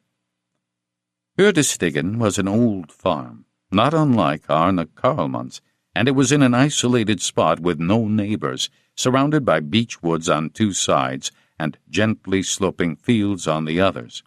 The road ended at the farmhouse. There was no letterbox. His post must go elsewhere. "What can we expect?"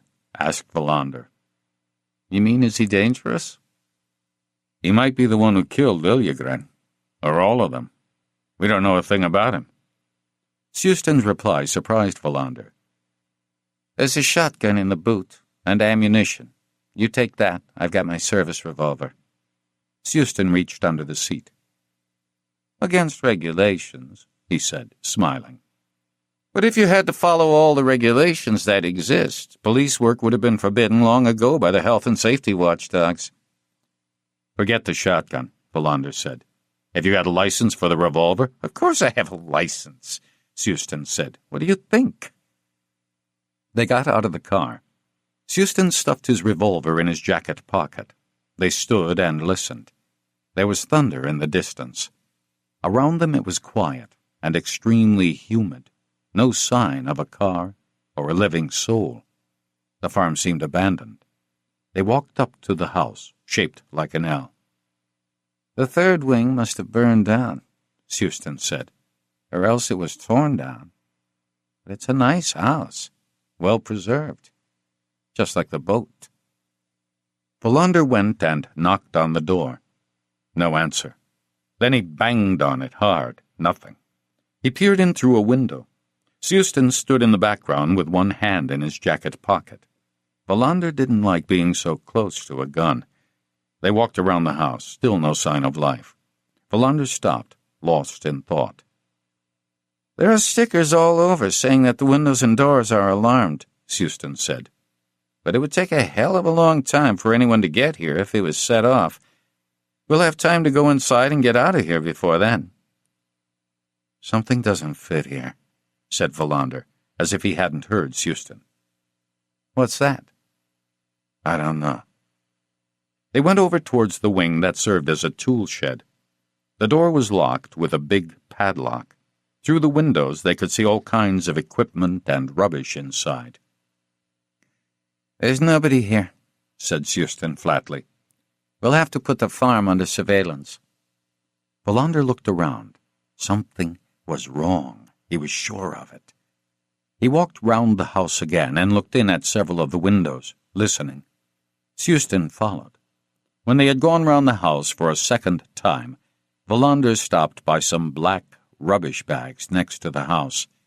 They were sloppily tied with string. Flies buzzed around them. He opened one of the sacks. Food remains, paper plates. He picked up a plastic bag from the scan deli between his thumb and forefinger. Sustan stood next to him, watching. He looked at the various expiration dates. He could smell the meat.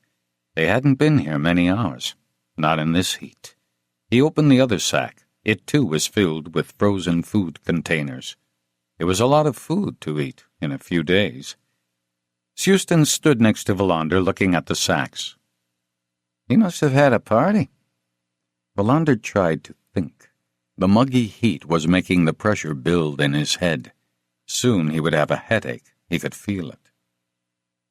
We're going in, he said. I want to look around inside the house.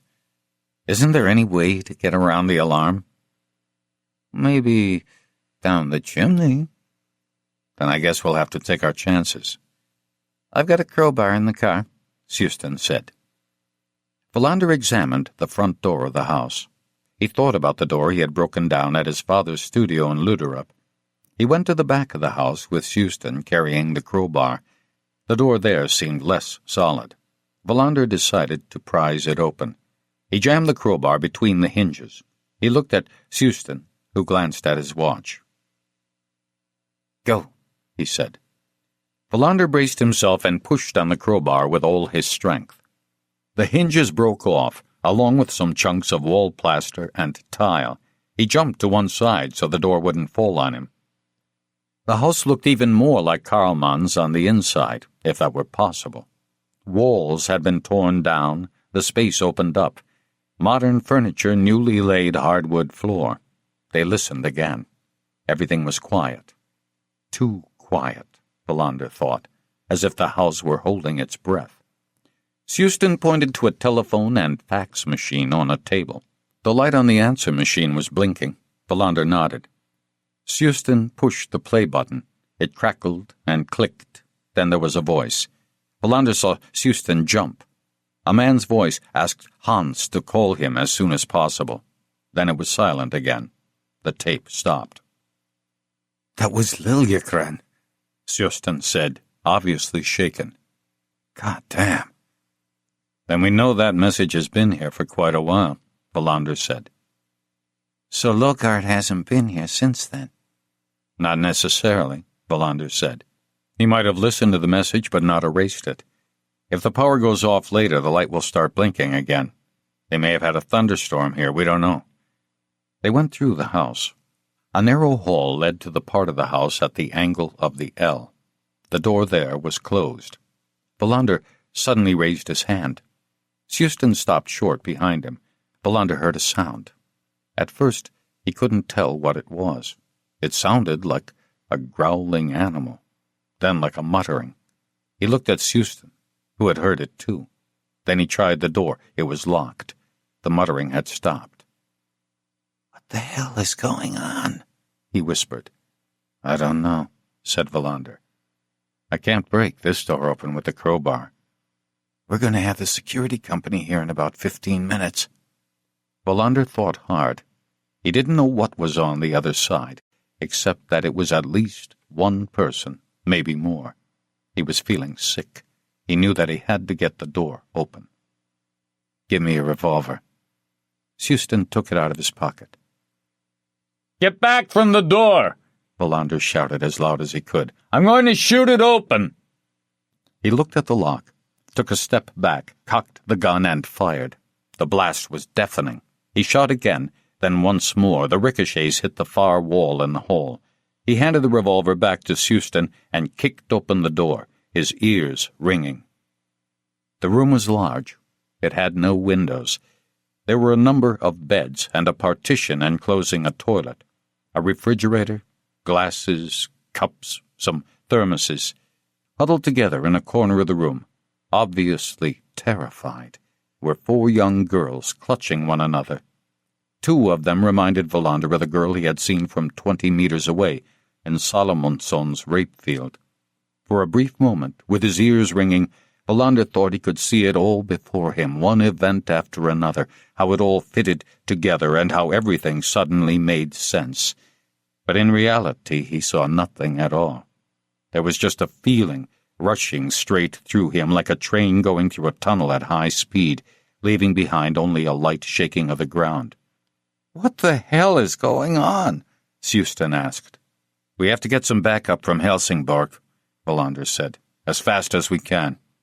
He knelt down, and Sustan did the same. Wallander tried to talk to the frightened girls in English, but they didn't seem to understand the language, or at least not the way he spoke it. Some of them couldn't be much older than Dolores Maria Santana. "Do you know any Spanish?" he asked Sustan. "I don't know a word." "What do you want me to say?" "Do you know Spanish or not?" "I can't speak Spanish. Shit. I know a few words. What do you want me to say?" "Anything, just tell them to be calm." "Should I say I'm a policeman?" "No. Whatever you do, don't say that." "Buenos dias," Sustan said hesitantly. "Smile," Wallander said. "Can't you see how scared they are?" "I'm doing the best I can," complained Sustan. "Say it again. Friendly this time." "Buenos dias," Sustan repeated. One of the girls answered. Her voice was unsteady. Wallander felt as if he was now getting the answer he had been looking for, ever since that day when the girl stood in the field and stared at him with her terrified eyes. At the same moment, they heard a sound behind them in the house, perhaps a door opening. The girls heard it too, and huddled together again. "It must be the security guards," Sustan said. "We'd better go and meet them. Otherwise they'll wonder what's going on here and start making a fuss." Wallander gestured to the girls to stay put. Then the two of them went back down the narrow hall, this time with Sustan in the lead. It almost cost him his life. When they stepped into the open room, several shots rang out. They came in such rapid succession that they must have been fired from a semi-automatic weapon. The first bullet slammed into Sustan's left shoulder, smashing his collarbone. He was thrown backwards by the impact and rammed into Wallander. The second, third, and maybe fourth shots landed somewhere above their heads. "Don't shoot! Police!" Wallander shouted. Whoever was shooting fired off another burst. Sustan was hit again, this time in the right ear. Wallander threw himself behind one of the walls. He pulled Sustan with him, who screamed and passed out. Wallander found Sustan's revolver and fired it into the room. He knew there must be only 2 or 3 shots left. There was no answer. He waited with his heart pounding, revolver raised and ready to shoot. Then he heard the sound of a car starting. He let Sustan go and, crouching low, ran over to a window.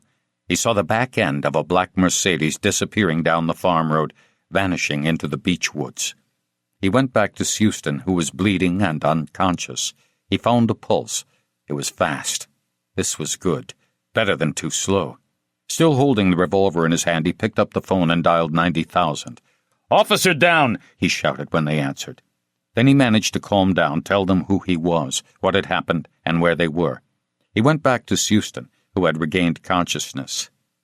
"It'll be all right," Wallander said over and over again. "Help is on the way." "What happened?" Sustan asked. "Don't talk," Wallander said. "Everything will be fine." He searched feverishly for wounds. He had thought Sustan had been hit by at least 3 bullets, finally realized that it was only 2. He made 2 simple pressure bandages, wondering what had happened to the security company and why it was taking so long for help to arrive. He also thought about the Mercedes and knew he wouldn't rest until he caught the man who had shot Sustan. Eventually he heard the sirens. He got up and went outside to meet the cars from Helsingborg.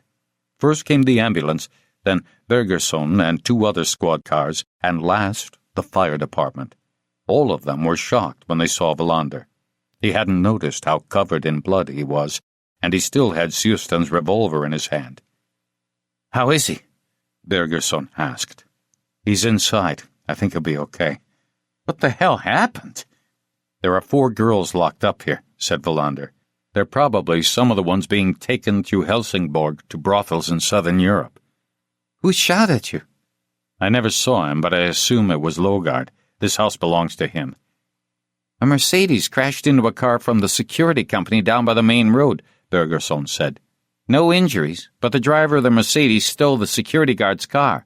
Then they saw him, said Valander. It must be him. The guards were on their way here. The alarm went off when we broke in. You broke in? Never mind that now. Put out the word on that security company car and get the technicians out here right away. I want them to check for prints. They'll have to be compared to the ones we found at the other murder scenes. Vetterstedt, Karlman, all of them. Bergerson turned pale. The connection seemed to dawn on him for the first time. You mean it was him? It could have been, but we don't know that. Now get going. And don't forget the girls. Take them all in. Treat them nicely. And find some Spanish interpreters. It's amazing how much you know already, Bergerson said. Valander stared at him. I don't know a thing. Now get moving. Susten was carried out. Valander went into town with him in the ambulance. One of the ambulance drivers gave him a towel. He wiped himself clean with it as best he could. Then he checked in with Istad. It was just after 7 p.m. He got hold of Svedberg and explained what had happened. Who is this Logard? Svedberg asked. That's what we have to find out. Is Louise Friedman still missing? Yes. Valander felt the need to think. What had seemed so clear in his mind a while before was no longer making sense. I'll be in touch later, but you'll have to pass all of this on to the investigative team. Ludvigsson and Hamren have found an interesting witness at Sturup, Svedberg said. A night watchman.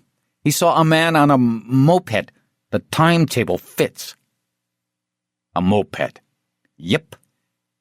You don't think our killer is riding around on a moped, do you? Those are for children, for God's sake. Valander felt himself starting to lose his cool. He didn't want to, least of all at Svedberg. He said goodbye quickly and hung up. Susten looked up at him from the stretcher.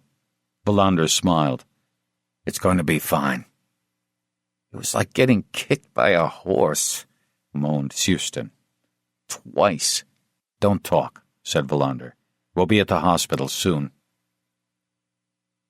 The night of 7th July was one of the most chaotic Valander had ever experienced. There was an air of unreality about everything that happened. He would never forget it. Susten was admitted to the hospital, and the doctors confirmed that his life was not in danger. Valander was driven to the station in a squad car. Sergeant Birgersson had proven to be a good organizer, and he had understood everything Valander had said at the farmhouse. He had the presence of mind to establish an area past which all the reporters who had started gathering weren't permitted. Inside, where the actual police were working, no reporters were allowed. It was 10 p.m. when Valander arrived from the hospital. Someone had lent him a clean shirt and a pair of trousers. They were so tight around the waist that he couldn't zip them up. Birgersson, noticing the problem, called the owners of Helsingborg's most elegant tailor and put Valander on the line. It was a strange experience to stand in the middle of the chaos and try to remember his waist size, but in an astonishingly swift time, several pairs of trousers were delivered to the station, and one of them fitted. Höglund, Svedberg, Ludvigsson, and Hamren had already arrived and been briefed on the work that was underway. There was no sighting of the security company's car yet. Interviews were being conducted in different rooms. The Spanish-speaking girls had each been supplied with an interpreter. Höglund was talking to one of them, while 3 female officers from Helsingborg took care of the others. The guards whose car had collided with the Mercedes had also been interviewed, while forensic technicians were busy cross-checking fingerprints. Finally, several officers were leaning over a number of computers, entering all the information that they had on Hans Logard. The activity was intense. Birgersson concentrated on keeping order so that their work stayed on track. When Valander had been briefed, he took his colleagues from Istad into a room and closed the door. He had obtained Birgersson's approval to do so. Birgersson was an exceptional policeman who performed his job impeccably and didn't seem to suffer from the jealousy and rivalry that so often degraded the quality of police work. He was interested only in catching the man who had shot Susten, working out exactly what had happened and who the killer was. Wallander told his version of events, but what he wanted to resolve was the reason for his unease. Too many things didn't add up. The man who had shot Houston, was he really the same man who had assumed the role of a lone warrior? It was difficult to believe. He would have to do his thinking out loud, with all of them together, and just one thin door separating them from the frenzied investigative work. Wallander wanted his colleagues to step aside, and Houston would have been there too if he wasn't in the hospital, so that they could serve as a kind of counterweight to the work being done.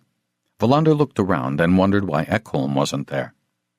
He left for Stockholm this morning, Svedberg said. Just when we need him most, Wallander said, dismayed. He's supposed to be back tomorrow morning, Högland said. I think one of his children was hit by a car.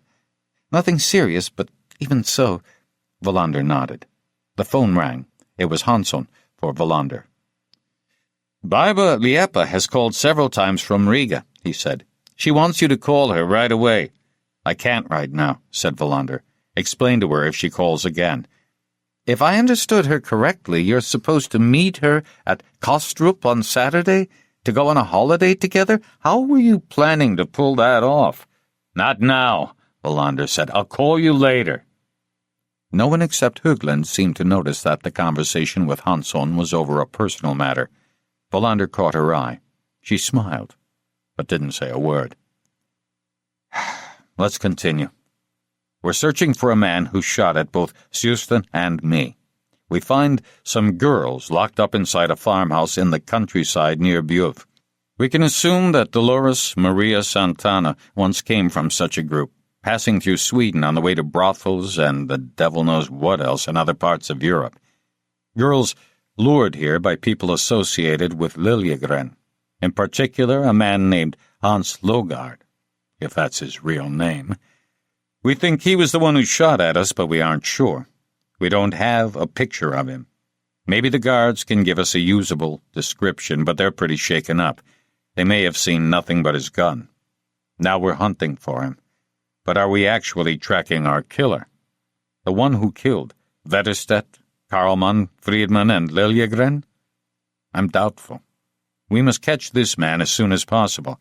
In the meantime, I think we have to keep working as if this were simply one event on the periphery of the major investigation. I'm just as interested in what has happened to Louise Friedman and what was discovered at Sturup, but first, of course, I'd like to hear if you have any reactions to my view of the case. The room was silent. Then Hamren spoke up. Looking from outside, and not needing to be afraid of causing offense, the whole thing seems like a problem in approach. The police have a tendency to focus on one thing at a time, while the offenders they're hunting are thinking about 10. Wallander listened approvingly, though he wasn't sure Hamren meant what he was saying. Louise Friedman disappeared without a trace, said Högland. She had a visitor. She followed the visitor out.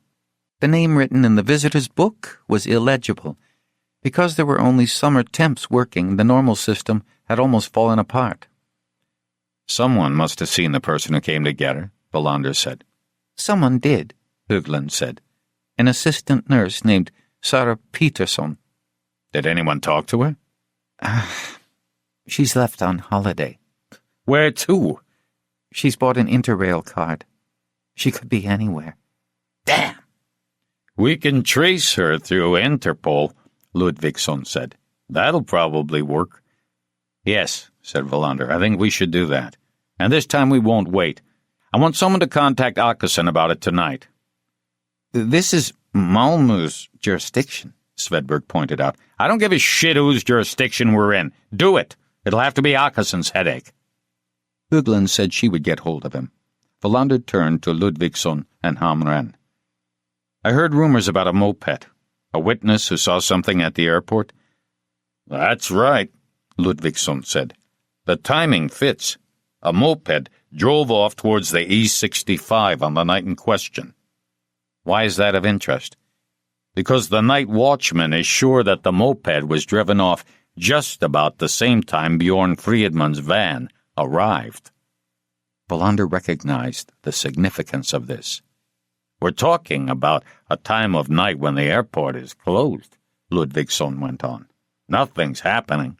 No taxis, no traffic. Everything is quiet. A van comes up and stops in the car park. Then a moped drives off. The room grew still. If there were magic moments in a complex criminal investigation, this was definitely one of them. "A man on a moped?" Svedberg said. Can this be right?" "Is there a description?" Höglund asked. According to the watchman, the man was wearing a helmet that covered his whole head. He's worked at Sturup for many years. That was the first time a moped left there at night. "How can he be sure that he headed towards Malmö?" He wasn't, and I didn't say that either. Wallander held his breath. The voices of the others were far away, like the distant, unintelligible noise of the universe. He knew that now they were very, very close.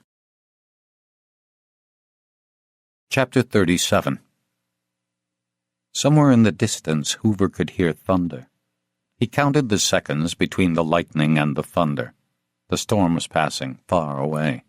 It wouldn't come in over Malmö. He watched his sister sleeping on the mattress. He had wanted to offer her something better, but everything had happened so fast.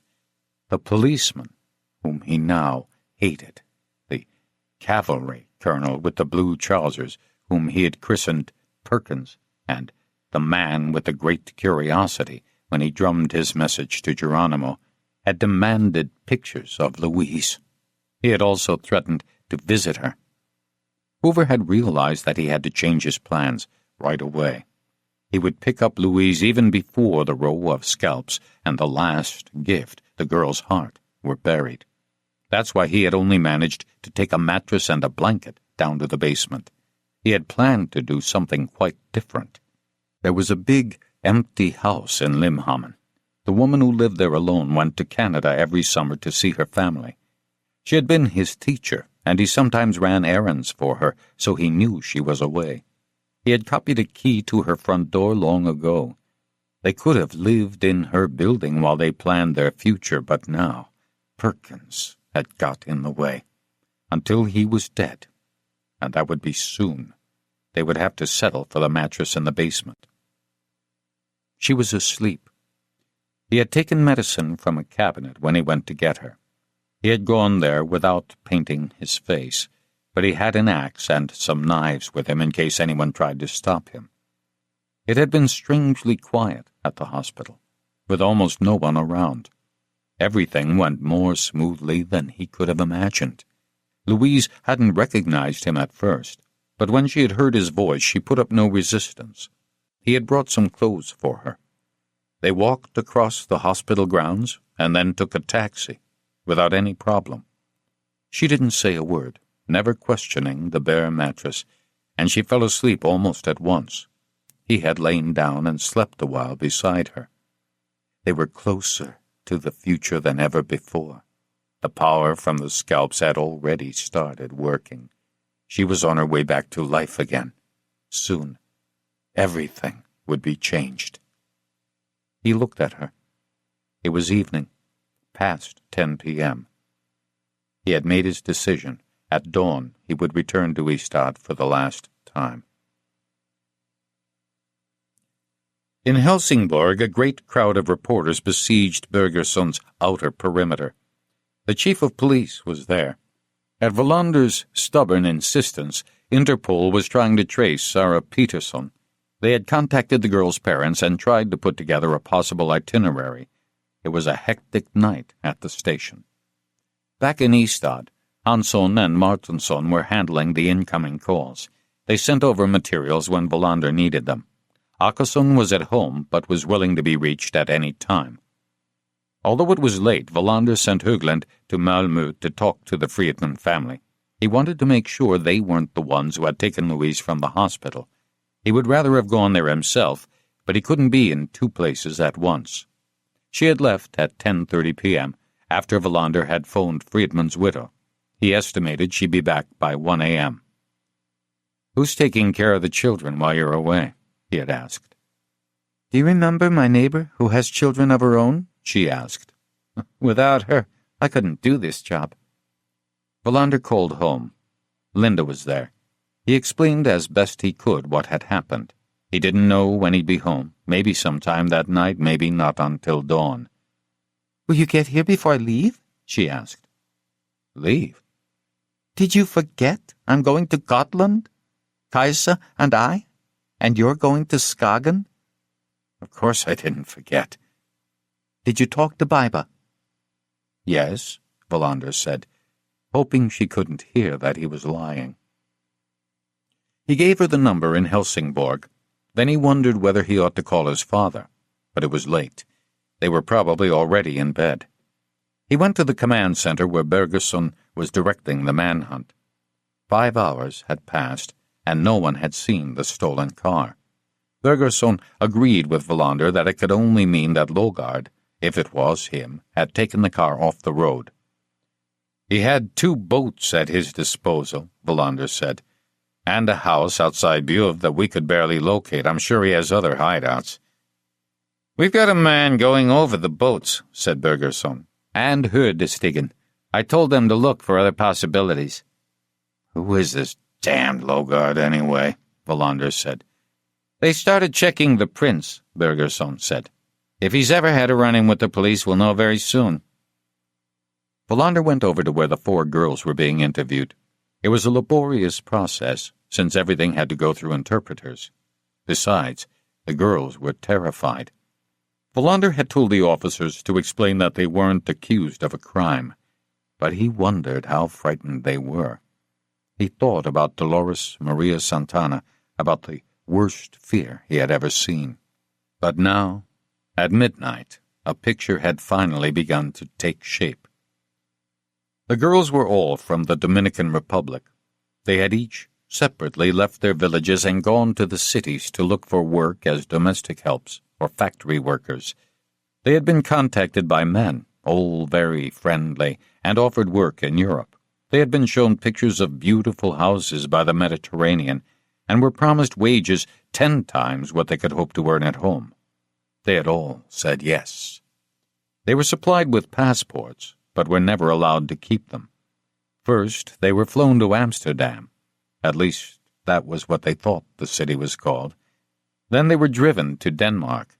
A week ago, they had been taken across to Sweden at night by boat. There were different men involved at each stage, and their friendliness decreased as the girls traveled further from home.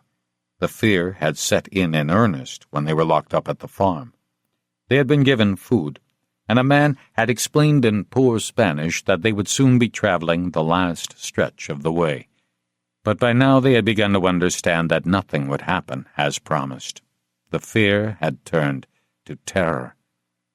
Wallander asked the officers to question the girls carefully about the men they had met during the days at the farm. Was there more than one? Could they give a description of the boat that took them to Sweden? What did the captain look like? Was there a crew? He told them to take one of the girls down to the yacht club to see whether she recognized Logard's launch. A lot of questions remained. Wallander needed an empty room where he could lock himself away and think. He was impatient for Högland to return, and he was waiting for information on Logard. He tried to connect a moped at Sturup Airport, a man who took scalps and killed with an axe, and another who shot at people with a semi-automatic weapon. The myriad of details swam back and forth in his head. The headache he had felt coming earlier had arrived, and he tried unsuccessfully to fight it off with painkillers. It was very humid. There were thunderstorms over Denmark. In less than 48 hours, he was supposed to be at Kastrup Airport. Wallander was standing by a window, looking out at the light summer night and thinking that the world had dissolved into chaos when Bergerson came stamping down the hall, triumphantly wielding a piece of paper. "Do you know who Erik Sturlason is?" "No. Who?" "Then do you know who Sture Eriksson is?" "No." "They're one and the same. And later he changed his name again. This time he didn't settle for switching his first and last names. He took on a name with a more aristocratic ring to it. Hans Logard. Great. What have we got? The prints we found at Hurdestigen and in the boats are in our records, under Erik Sturesson and Sture Eriksson, but not Hans Logard. Erik Sturesson, if we start with him, since that was Hans Logard's real name, is 47, born in Skövde, father a career soldier, mother a housewife. The father was also an alcoholic. Both died in the late 1960s. Erik wound up in bad company, was first arrested at 14, downhill from there. He's done time in Österaker, Kumla, and Hall prisons, and a short stretch at Norrköping. He changed his name for the first time when he got out of Österaker. What type of crimes? From simple jobs to specialization, you might say. Burglaries and con games at first, occasionally assault, then more serious crimes, narcotics, the hard stuff. He seems to have worked for Turkish and Pakistani gangs. This is an overview, mind. We'll have more information through in the night. We need a picture of him, Wallander said. And the fingerprints have to be cross-checked against the ones we found at Vetterstedt's and Karlmann's, and the ones on Friedman, too. Don't forget the ones we got from the left eyelid. Nyberg is onto it, Bergerson said. But he seems so pissed off all the time. That's just the way he is. But he's good at his job. They sat down at a table overflowing with used plastic coffee cups. Telephones rang all around them. They erected an invisible wall around themselves, admitting only Svedberg. The interesting thing is that Logard suddenly stopped paying visits to our prisons, Bergerson said. The last time he was inside was 1989. Since then he's been clean, as if he found salvation. That corresponds pretty well with when Liljegren got himself a house here in Helsingborg. Bergerson nodded.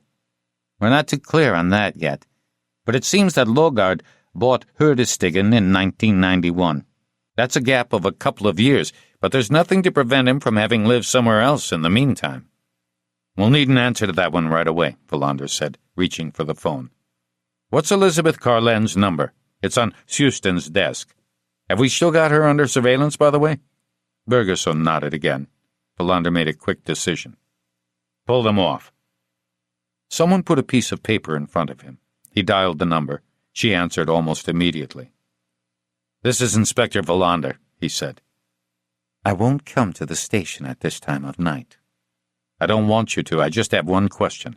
Was Hans Logard hanging out with Liljegren as early as 1989 or 1990? He could hear her lighting a cigarette and blowing smoke straight into the receiver. Yes, I think he was there then. In 1990, anyway. Good. Why are you tailing me? I was wondering myself.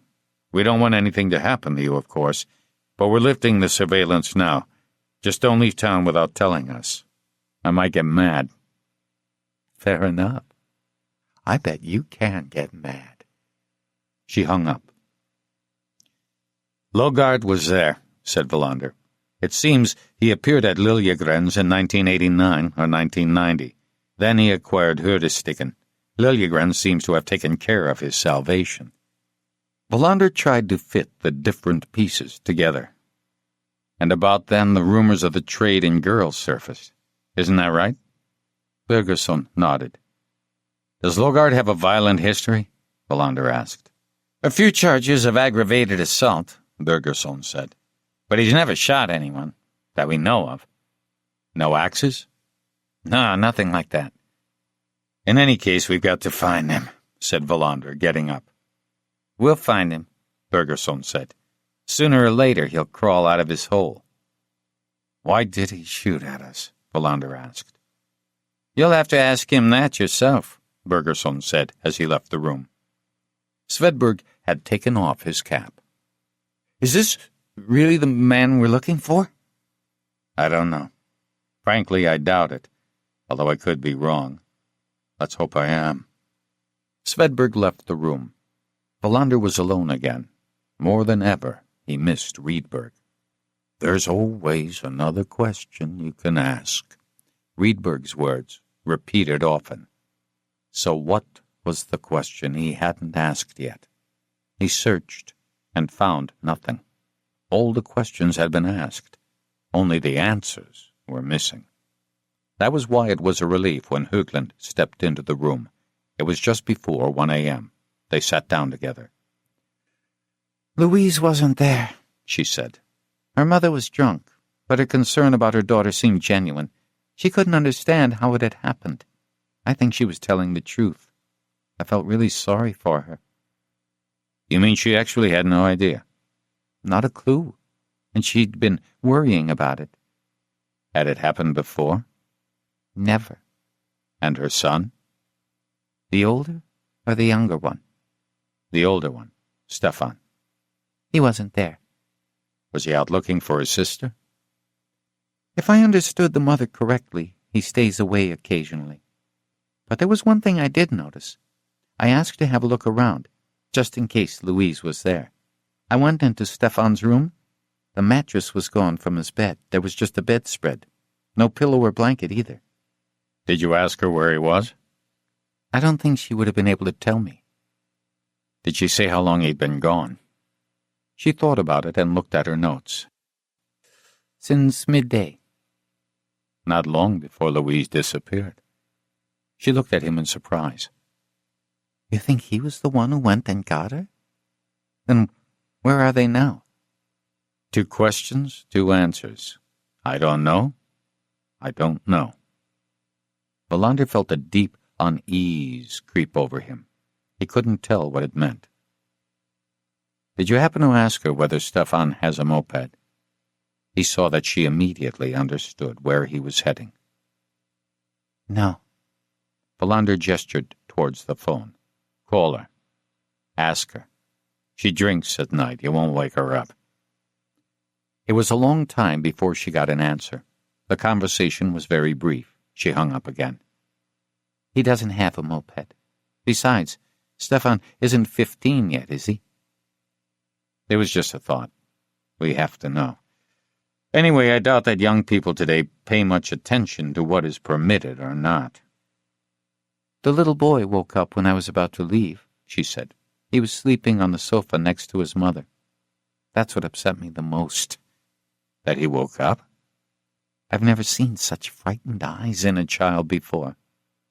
Wallander slammed his fist on the table. She jumped. "Ah, I've got it. What it was I've been forgetting all this time. Damn it! What? Wait a minute. Wait a minute." Wallander rubbed his temples to squeeze out the image that had been bothering him for so long. Finally, he captured it. "Do you remember the doctor who did the autopsy of Dolores Maria Santana in Malmö?" She tried to remember. "Wasn't it a woman?" "Yes, it was a woman. What was her name? Malm something?" "Svedberg's got a good memory. I'll get him." "That's not necessary. I remember now. Her name was Malmström. We've got to get hold of her, and we need to get hold of her right now. I'd like you to take care of it, as fast as you can. What is it? I'll explain later." She got up and left the room. Could the Friedman boy really be mixed up in this? Wallander picked up the phone and called Åkesson. He answered at once. "I need you to do me a favor. Now, in the middle of the night, call the hospital where Louise was a patient. Tell them to copy the page of the visitor's book with the signature of the person who picked her up, and tell them to fax it here to Helsingborg." "How the hell do you think they can do that?" "I have no idea," Wallander said, "but it could be important. They can cross out all the other names on the page. I just want to see that one signature." "Which was illegible?" "Precisely. I want to see the illegible signature." Wallander stressed his final words. Åkesson understood that he was after something that might be important. "Give me the fax number," Åkesson said. "I'll try." Wallander gave him the number and hung up. The clock on the wall said 2:05 a.m. He was sweating in his new shirt. He wondered vaguely whether the state had paid for the shirt and trousers. Högland returned and said that Agneta Malmström was on a sailing holiday with her family somewhere between Landsort and Oxelösund. "What's the name of the boat?" "It's supposed to be some kind of maxi-class. The name is Sambarombon. It also has a number." "Call Stockholm Radio," Wallander said. "They must have a 2-way radio on board. Ask them to call the boat. Tell them it's a police emergency. Talk to Bergerson. I want to get in touch with her right away." Wallander had his second wind. Högland left to go and find Bergerson. Svedberg almost collided with her in the doorway as he came in with the security guard's account of the theft of their car. "You're right," he said. "Basically, all they saw was the gun, and it all happened very fast. But he had blonde hair, blue eyes, and was dressed in some kind of jogging suit. Normal height, spoke with a Stockholm accent, gave the impression of being high on something." "What did they mean by that?" "His eyes." "I assume the description is on its way out?" "I'll check."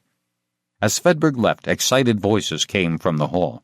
Wallander guessed that a reporter had tried to cross the boundary that Bergerson had drawn. He found a notebook and quickly wrote a few notes in the sequence he remembered them. He was sweating profusely now, checking the wall clock, and in his mind Bibo was sitting by the phone in her Spartan flat in Riga, waiting for the call he should have made long ago. It was close to 3 a.m. The security company's car was still missing. Hans Logard was hiding. The Dominican girl who had been taken to the yacht club couldn't make a positive identification of the boat. Maybe it was the same one, maybe not. A man who had always kept in the shadows had been at the wheel. She couldn't remember any crew. Wallander told Bergerson that the girls had to get some sleep now. Hotel rooms were arranged. One of the girls smiled shyly at Wallander when they met in the hall. Her smile made him feel good. For a brief moment, almost exhilarated. At regular intervals, Bergerson would find Wallander and provide information on Logard. At 3:15 a.m., Wallander learned that Logard had been married twice and had 2 children under 18. One of them, a girl, lived with her mother in Hagfors, the other in Stockholm, a boy of 9. Next, Bergerson came back and reported that Logard might have had one other child, but that they hadn't managed to confirm it. At 3:30 a.m., an exhausted officer came into the room where Wallander was sitting with a coffee cup in his hand and his feet on the desk, and told him that Stockholm Radio had contacted the Malmströms' Maxi. Wallander jumped up and followed him to the command center, where Bergerson stood yelling into a receiver. He handed it to Wallander. "There's somewhere between 2 lightships named the Hövringe and the Gustav Dahlen," he said. "I've got Carl Malmström on the line." Wallander quickly handed the phone back to Bergerson. "I've got to talk to his wife, only the wife. I hope you realize that there are hundreds of pleasure boats out there listening to the conversation going out over the coastal radio." In his haste, Wallander had forgotten that. "A mobile phone is better. Ask if they have one on board." "I've already done that," Bergerson said. "These are people who think you should leave mobile phones at home when you're on holiday." "Then they'll have to put into shore," Wallander said, "and call me from there." "How long do you think that will take?" said Bergerson. "Do you have any idea where the Hövringe is? Plus, it's the middle of the night. Are they supposed to set sail now?" "I don't give a shit where the Hövringe is," Wallander said. "Besides, they might be sailing at night and not lying at anchor. Maybe there's some other boat nearby with a mobile phone. Just tell them that I have to get in touch with her within an hour. With her, not him." Bergerson shook his head. Then he started yelling into the phone again. Half an hour later, Agnete Malmström called from a mobile phone borrowed from a boat they had met out in the channel. Wallander got straight to the point. "Do you remember the girl who burned herself to death in a rape field a few weeks ago?" "Of course I remember." "Do you also recall a phone conversation we had at that time? I asked you how a young person could do such a thing to herself. I don't remember my exact words." "I have a vague memory of it." "You answered by giving an example of something you had recently experienced. You told me about a little boy who was so afraid of his father that he tried to put out his own eyes." "Yes, I remember that. But it wasn't something I had experienced myself. One of my colleagues told me about it." "Who was that?" "My husband. He's a doctor, too." "Then I'll have to talk to him. Please, get him for me." "It'll take a while. I'll have to row over and get him in the dinghy. We put down a drift anchor some way from here." Wallander apologized for bothering her. "Unfortunately, it's necessary." "It'll take a while." "Where the hell is the Hövringe?" asked Wallander. "Out in the Baltic. It's lovely where we are. But just now we're making a night sail to the south, even though the wind is poor." It took 20 minutes before the phone rang again. Carl Malmström was on the line. In the meantime, Wallander had learnt that he was a pediatrician in Malmö. Wallander reverted to the conversation he had had with his wife. "I remember the case." "Can you remember the name of the boy off the top of your head?" "Yes, I can, but I can't stand here yelling it into a mobile phone." Wallander understood his point. He thought feverishly. "Let's do this, then. I'll ask you a question. You can answer yes or no without naming any names." "We can try," said Malmström. "Does it have anything to do with Bellman?" asked Wallander. Malmström instantly understood the reference to Friedmund's epistles by the famous Swedish poet. "Yes, it does. Then I thank you for your help," said Wallander. "I hope I won't have to bother you again. Have a good summer." Carl Malmström didn't seem annoyed. "It's nice to know we have policemen who work hard at all hours," was all he said. Wallander handed the phone to Bergerson. "Let's have a meeting in a while. I need a few minutes to think." "Take my office," Bergerson said. Wallander suddenly felt tired. His sense of revulsion was like a dull ache in his body. He still didn't want to believe that what he was thinking could be true. He had fought against this conclusion for a long time, but he couldn't do that any longer. The truth that confronted him was unbearable. The little boy's terror of his father, a big brother nearby, who pours hydrochloric acid into his father's eyes as revenge, who acts out an insane retribution for his sister, who had been abused in some way. It was all very clear. The whole thing made sense, and the result was appalling.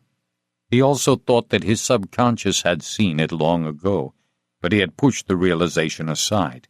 Instead, he had allowed himself to be sidetracked, distracted from his goal. A police officer knocked on his door. "We just got a fax from Lund, from a hospital." Wallander took it. Åkesson had acted fast. It was a copy of a page from the visitor's book for the psychiatric ward. All the names but one were crossed out. The signature really was illegible. He took out a magnifying glass from Bergerson's desk drawer and tried to make it out. Illegible. He put the paper on the table. The officer was still standing in the doorway. "Get Bergerson over here," Wallander said, "and my colleagues from Ystad. How's Houston, by the way?" "He's sleeping. They've removed the bullet from his shoulder." A few minutes later they were gathered in the room. It was almost 4:30 a.m. Everyone was exhausted. Still no sign of Logard. Still no trace of the security guard's car. Wallander nodded to them to sit down. The moment of truth, he thought. This is it. "We're searching for Hans Logard. We have to keep doing so, of course. He shot Houston in the shoulder, and he's mixed up in the traffic of young girls. But he isn't the one who committed 4 murders and scalped his victims. That was somebody else entirely." He paused. "Stefan Friedman is the person who did this. We're looking for a 14-year-old boy who killed his father, along with the others." There was silence in the room. No one moved. They were all staring at him. When Wallander had finished his explanation, there was no doubt in anyone's mind. The team decided to return to Ystad. The greatest secrecy would have to attach to what they had just discussed. Wallander couldn't tell which feeling was stronger among his colleagues, shock or relief. Wallander called Åkesson and gave him a brisk précis of his conclusions.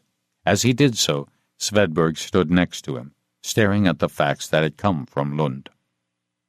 "Strange," he said. Wallander turned to him. "What's strange?" "This signature?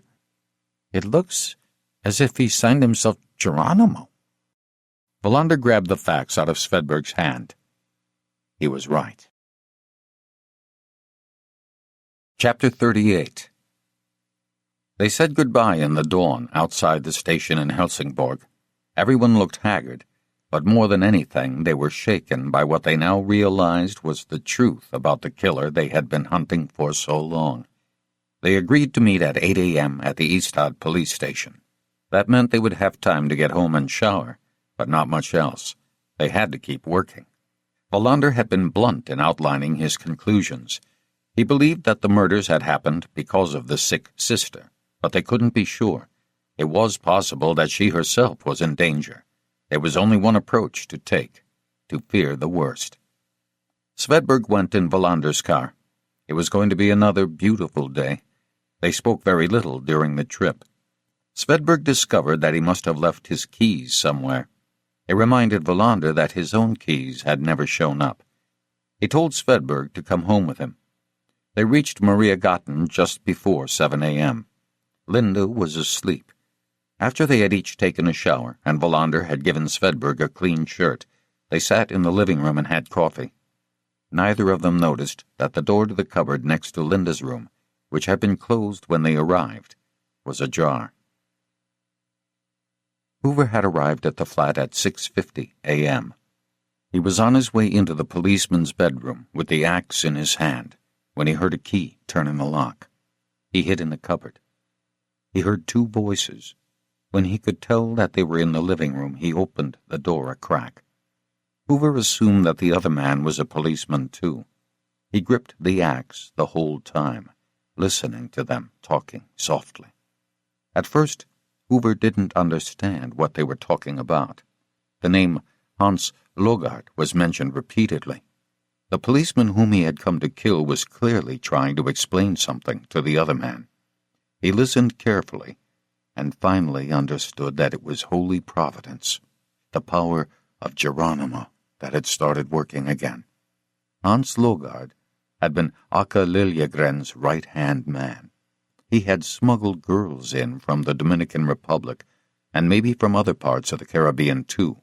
He was also the one who probably brought girls to Vetterstedt, and maybe even Karlman.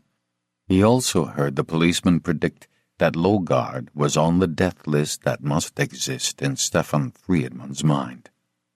Then the conversation stopped. A few moments later, Wallander and Svedberg left the flat.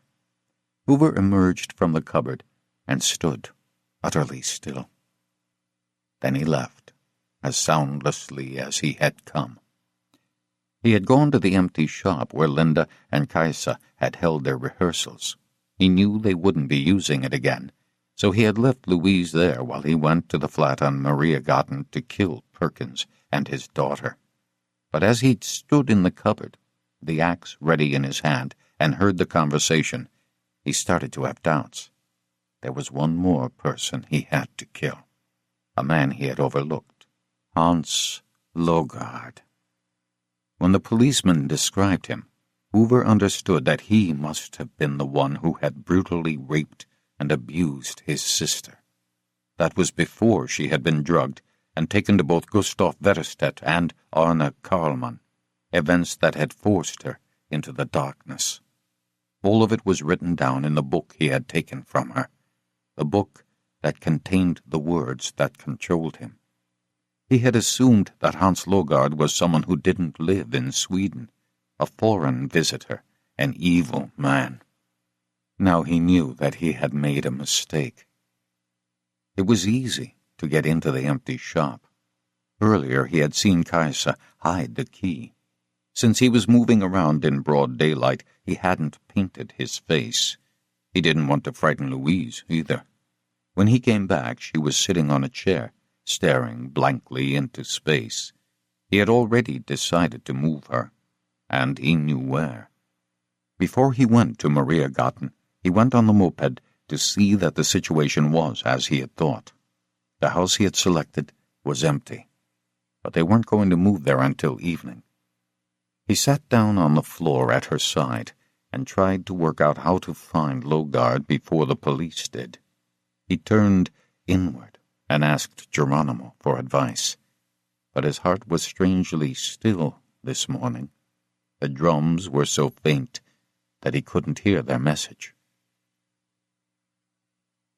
At 8 a.m. they gathered in the conference room. Åkesson was here, as was a sergeant from Malmö. Birgersson was hooked up via speakerphone from Helsingborg. Wallander looked around the table and said they'd start by bringing everyone up to date.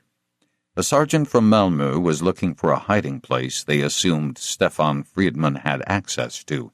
They still hadn't found it. but one of the neighbors in the building told them that he had seen Stefan Friedman on a moped several times. The building where the family lived was under surveillance. Bergerson told them that Suspense was doing well, although his ear would be permanently damaged. "Plastic surgeons can work wonders," Wallander shouted encouragingly. "Say hello to him from all of us." Bergerson went on to say that they weren't Logard's fingerprints on the comic book, the paper bag, Liljegren's stove, or Friedman's left eyelid. This confirmation was crucial. The Malmö police were getting Stefan Friedman's prints from objects taken from his room in the Rosengard flat. Nobody doubted that they would match, now that Logard's didn't. They talked about Logard. The hunt had to continue. They had to assume he was dangerous, since he had shot at Wallander and Suspense.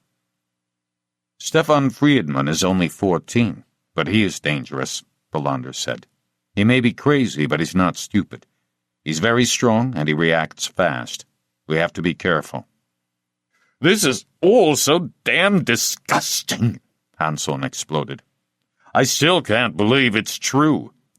"Nor can any of us," Åkesson said. "But what Kurt says is absolutely right, and we need to act accordingly." "Friedman got his sister Louise out of the hospital," Wallander went on. "We're looking for the nurse who will be able to identify him.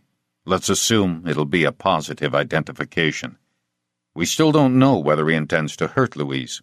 It's crucial that we find them. He has a moped and must ride with her on the back. They can't get very far. Besides, the girl is sick." A nutcase on a moped with a mentally ill girl on the back," Svedberg said. "It's so macabre." "He can also drive a car," Ludvigsson pointed out. "He used his father's van, so he may have stolen one by now." Wallander turned to the detective from Malmö. "Stolen cars. Within the past few days, above all in Rosengard and near the hospital." The detective went to a phone. "Stefan Friedman carries out his actions after careful planning," continued Wallander. "Naturally, we have no way of knowing whether the abduction of his sister was also planned. Now we have to try and get into his mind to guess what he plans to do next. Where are they headed?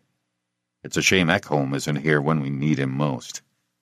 "He'll be here in about an hour," Hansson said, glancing at the clock. "Someone's picking him up at the airport." "How is his daughter?" asked Högland. Wallander was ashamed that he had forgotten the reason for Ekholm's absence. "She's okay," said Svedberg. "A broken foot, that's all. She was very lucky." "This autumn we're going to have a big traffic safety campaign in schools," said Hansson. "Too many children are being killed." The detective returned to the table. "I presume you've also looked for Stefan in his father's flat," Wallander said. "We've already searched there and everywhere else his father usually hung out, and we've picked up Peter Hjelm and asked him to try and think of other hideouts Friedman may have had access to that his son might know about. Forsfeldt is taking care of it." The meeting dragged on, but Wallander knew that they were really just waiting for something to happen. Stefan Friedman was somewhere with his sister. Logard was out there, too. A large contingent of police officers were looking for them. They went in and out of the conference room, getting coffee, sending out for sandwiches, dozing in their chairs, drinking more coffee. The German police found Sarah Peterson in Hamburg. She had been able to identify Stefan Friedman at once. Ekholm arrived from the airport, still shaken and pale. Around 11 a.m. they got the confirmation they were waiting for. Stefan Friedman's fingerprints had been identified on his father's eyelid, on the comic book, the bloody scrap of paper, and Liljegren's stove. The only sound in the conference room was the faint hiss of the speakerphone linked to Bergerson. There was no turning back. All the false leads, especially those they had thought up themselves, had been erased. All that was left was the realization of the appalling truth. They were searching for a 14-year-old boy who had committed 4 cold-blooded, premeditated, and atrocious murders. Finally, Wallander broke the silence and turned to Ekholm. "What's he doing? What's he thinking?" I know this is very risky, Ekholm said, but I don't think he intends to hurt his sister. There's a pattern, call it logic if you will, to his behavior. Revenge for his little brother and his sister is the goal. If he diverges from that goal, then everything he so laboriously built up will collapse. Why did he take her from the hospital? Philander asked. Maybe he was afraid that you would influence her somehow. How? Asked Philander in surprise. Picture a confused boy who has taken on the role of a lone warrior. Suppose men have done his sister irreparable harm. That's what drives him. Assuming this theory is correct, that means he'll want to keep all men away from her. He's the only exception. And you can't rule out the fact that he may have suspected you were on his trail. Certainly he knows that you're in charge of the investigation. Philander remembered something. The pictures that Noren took, he said. Of the spectators outside the cordons, where are they? Nyberg, who most of the time had sat quiet and meditative at the meeting table, went to get them. Philander spread them out on the table. Someone got a magnifying glass. They gathered around the pictures. It was Högland who found him. There he is, she said, pointing. He was almost hidden behind some other onlookers, but part of his moped was visible, along with his head. I'll be damned, Amren said. It should be possible to identify the moped, Nyberg said. If we blow up the details, do that, Philander said. It was obvious now that there had been a good reason for the feeling gnawing at Philander's subconscious. Grimly, he thought that at least he could close the case on his own anxiety. Save for one thing. Baiba. It was midday. Svedberg was asleep in his chair, and Akelsson was on the phone to so many different people that no one could keep track of them. Philander gestured to Högland to follow him out into the hall. They sat down in his office and closed the door. Without beating around the bush, he told her of the mess he had made. In doing so, he broke his cardinal rule, never to confide a personal problem to a colleague. He had stopped doing that when Rydberg died. Now he was doing it again. He was unsure whether he could develop the same trusting relationship with Ann-Britt Högland that he had enjoyed with Rydberg, especially since she was a woman. She listened attentively. What the hell am I going to do? Nothing, she said. You're right. It's already too late. But I could talk to her, if you like. I assume she speaks English? Give me your number. Philander wrote it down, but when she reached for his telephone, he asked her to wait. "A couple more hours," he said. Miracles don't happen very often. At that moment, Hansson burst through the door. "They found his hideout. A basement in a condemned school building. It's right near the flats where he lives." "Are they there?" Philander asked, getting up from his chair. "No, but they've been there." They went back to the meeting room. Another speakerphone was hooked up. Philander heard Forsfeldt's friendly voice. He described what they had found. Mirrors, brushes, makeup, a cassette player with a tape of drums on it. He played a few seconds of the tape. It echoed spookily in the meeting room. War paint, thought Philander. How had he signed at the hospital? Geronimo. There were axes on a piece of cloth and knives, too. They could hear that Forsfeldt was upset. "We didn't find scalps," he said. "We're still looking." "Where the hell are they?" said Philander. "Either he has them with him, or else he's left them as a sacrifice somewhere," Ekholm said. "Where? Does he have his own sacrificial grove?" "Could be." The waiting continued. Philander lay down on the floor of his office and managed to sleep for half an hour. When he woke up, he felt more tired than before. His body ached all over. Now and then, Högland gave him a questioning look, but he shook his head and felt his self-loathing grow. At 6 p.m. that evening, there was still no trace of Logard, Friedman, or his sister. They had discussed at length whether to put out a nationwide alert for the Friedmans. Everyone was reluctant to do so. The risk that something would happen to Louise was too great. Akelsson agreed. They kept waiting. Just after 6 p.m., Hoover took his sister to the house he had chosen. He parked the moped on the beach side. He quickly picked the lock on the gate to the garden. Vetterstedt's villa was deserted. They walked up the path to the main door. Suddenly he stopped and held Louise back. There was a car in the garage. It hadn't been there this morning. He carefully pushed Louise down to sit on a rock behind the garage wall. He took out an axe and listened. He walked forward and looked at the car.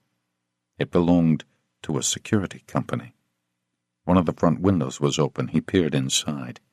There were some papers lying on the seat. He picked them up and saw that there was a receipt among them, made out to Hans Logard. He put it back and stood still, holding his breath. The drums started to pound. He remembered the conversation he had heard that morning. Hans Logard was on the run, too. So he'd had the same idea about the empty house. He was somewhere inside. Geronimo had not failed him. He had helped him track the monster to his lair. He didn't have to search any further. The cold darkness that had penetrated his sister's soul would soon be gone. He went back to her and told her to stay there for a while and keep as quiet as she could. He would be back very soon. He went into the garage. There were some cans of paint, and he opened 2 of them carefully. With his fingertip he drew 2 lines across his forehead, one red line, then a black one. He picked up his axe and took off his shoes. Just as he was about to leave, he had an idea. He held his breath again, which he had learned from Geronimo. Compressed air in the lungs made thoughts clearer. He knew that his idea was a good one. It would make everything easier. Tonight, he would bury the last of the scalps outside the hospital window alongside the others. There would be 2 of them. And he would bury a heart. Then it would be all over. In the last hole he would bury his weapons. He gripped the axe handle and started walking towards the house and the man he was to kill. At 6:30 p.m., Wallander suggested to Hansson that they could start sending people home. Everyone was exhausted. They might as well be waiting and resting in their own homes. They would remain on call through the night. "So, who should stay here?" asked Hansson. "Ekholm and Högland," Wallander answered, "and one more, whoever's the least tired." Ludvigsson and Hamren both stayed. They all moved down to one end of the table instead of spreading out as usual. "The hideout," Wallander said.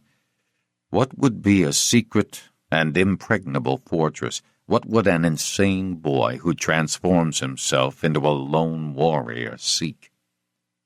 "I think his plans must have fallen apart," Ekholm said. "Otherwise they would have stayed in the basement room." "Smart animals dig extra exits," Ludvigsson said thoughtfully. "You mean that he might have a second hideout in reserve?" "Maybe. In all likelihood, it's also in Malmö." The discussion petered out. Hamren yawned. A phone rang down the hall, and someone appeared in the doorway, saying that there was a call for Wallander. He got up, much too tired to ask who it was. It didn't occur to him that it might be Biba, not until he had picked up the phone in his own office. By then it was too late. But it wasn't Biba. It was a man who spoke with a broad Skåne accent. "Who is this?" Wallander asked. "Hans Logard." Wallander almost dropped the receiver. "I need to meet with you. Now." Logard's voice was strained, as if he was having a lot of trouble forming his words. Wallander wondered whether he was on drugs. "Where are you?" "First, I want to guarantee that you'll come, and that you'll come alone." "You won't get it. You nearly killed me and Sustan." "God damn it, you have to come!" The last word sounded almost like a shriek. Wallander grew cautious. "What do you want?" "I can tell you where Stefan Friedman is. And his sister. How can I be sure of that? You can't. But you should believe me. I'll come. You tell me what you know, and then we'll bring you in. All right. Where are you? Are you coming? Yes. Vetterstedt's villa. A feeling that he should have thought of that possibility raced through Volander's mind. Do you have a gun? The car is in the garage. The revolver is in the glove compartment. I'll leave the door to the house open. You'll see me when you come in the door. I'll keep my hands in sight. All right, I'm coming. Alone? Yes, alone. Volander hung up, thinking feverishly. He had no intention of going alone, but he didn't want Hansson to start organizing a major strike force. Ann-Britt and Svedberg, he thought. But Svedberg was at home. He called him and told him to meet him outside the hospital in 5 minutes, with his service revolver. Did he have it? He did. Volander told him briefly that they were going to arrest Logard. When Svedberg tried to ask questions, Volander cut him off. 5 minutes, he said, outside the hospital. Until then, don't use the phone. He unlocked the desk drawer and took out his revolver. He detested even holding it. He loaded it and tucked it in his jacket pocket, then went to the conference room and waved Högland outside. He took her into his office and explained. They would meet in the car park right away. Volander told her to bring her service revolver. They would take Volander's car. He told Hansson he was going home to shower. Hansson yawned and waved him goodbye. Svedberg was outside the hospital. He got into the back seat. What's going on? Volander told them about the phone call. If the revolver wasn't in the car, they'd call it off. Same thing if the door wasn't open, or if Volander suspected something was wrong. The two of them were supposed to stay out of sight, but ready. He might have another gun, Svedberg said. He might try to take you hostage. I don't like this. How could he know where Stefan Friedman is? What does he want? Maybe he's stupid enough to try and make a deal with us. People think Sweden is just like the United States. Volander thought about Logard's voice. Something told him he really did know where the boy was. They parked the car out of sight of the house. Svedberg was to watch the beach side. When he got there, he was alone, except for a girl sitting on the boat under which they had found Vetterstedt's dead body. She seemed to be completely entranced by the sea and the black rain cloud bearing down on the land. Högland took up a position outside the garage. Volander saw that the front door was open. He moved slowly. The car was in the garage. The revolver was in the glove compartment. He took out his own gun, put the safety catch off, and advanced cautiously to the door. Everything was still. He stepped up to the door. Hans Logard stood in the dark hall. He had his hands on his head. Volander sensed danger, but he went inside. Logard looked at him. Then everything happened very fast. One of Logard's hands slipped down, and Volander saw a gaping wound in his head. Logard's body fell to the floor. Behind him stood Stefan Friedman. He had lines painted on his face. He threw himself furiously at Volander, an axe lifted high. Volander raised his revolver to shoot, but too late. Instinctively he ducked, and a rug slipped under him. The axe grazed his shoulder. He fired a shot, and an oil painting jumped on one of the walls. At the same instant, Högland appeared in the doorway. She stood crouched and ready to fire. Friedman saw her just as he was raising the axe to slam it into Volander's head. He leapt to the left. Volander was in the line of fire. Friedman vanished towards the open terrace door. Volander thought of Svedberg. Slow Svedberg. He yelled to Högland to shoot, but he was gone. Svedberg, who had heard the first shot, didn't know what to do. He yelled at the girl sitting on the boat to take cover, but she didn't move. He ran towards the garden gate. It hit him in the head as it flew open. He saw a face he would never forget. He dropped his revolver. The man had an axe in his hand. Svedberg did the only thing he could do. He ran, yelling for help. Friedman got his sister, motionless still on the boat, and dragged her to his moped. They rode off just as Wallander and Högland came running out. "Call for backup!" Wallander shouted. "Where the hell is Svedberg? I'll try and follow them in the car." Heavy rain began to fall. Wallander ran to his car, trying to work out which way they would have gone. Visibility was poor, even with the windshield wipers on full. He thought he had lost them, but suddenly caught sight of the moped again. They were going down the road towards the Solstjebad Hotel. Wallander kept a safe distance behind. He didn't want to frighten them. The moped was going very fast. Wallander frantically tried to think how to put an end to the chase. He was just about to call in his location when the moped wobbled. He braked. The moped was heading straight for a tree. The girl was thrown off right into the tree. Stefan Friedman landed somewhere off to the side. "Damn!" said Wallander. He stopped the car in the middle of the road and ran towards the moped. Louise Friedman was dead. He could see that at once. Her white dress seemed strangely bright against the blood streaming from her face. Stefan appeared uninjured. Wallander watched the boy fall to his knees beside his sister. The rain poured down. The boy started to cry. It sounded as if he was howling. Wallander knelt next to him. "She's dead," he said. Stefan looked at him, his face distorted. Wallander quickly got up, afraid that the boy would jump on him. But he didn't. He kept howling. Somewhere behind him in the rain, he heard a siren. It wasn't until Hansson was standing next to him that he realized he was crying himself. Wallander left all the work to the others. He told Högland briefly what had happened. When he saw Åkesson, he took him to his car. The rain was drumming on the roof. "It's over," Wallander said. "Yes," said Åkesson, "it's over." "I'm going on holiday," said Wallander. "I realize there's a pile of reports that have to be written, but I thought I'd go anyway." Åkesson's reply came without hesitation. "Do that," he said. "Go." Åkesson got out of the car. Wallander thought he should have asked him about his trip to the Sudan. Or was it Uganda? He drove home. Linda wasn't there. He took a bath and was drying himself off when he heard her close the front door.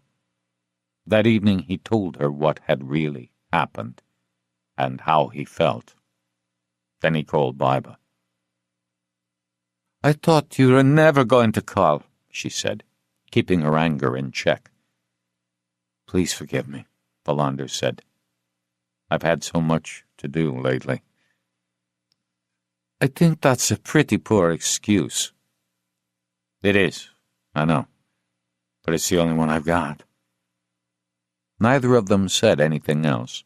The silence traveled back and forth between Ystad and Riga. "I'll see you tomorrow," Wallander finally said. "All right. I guess so." They hung up. Wallander felt a knot in his stomach.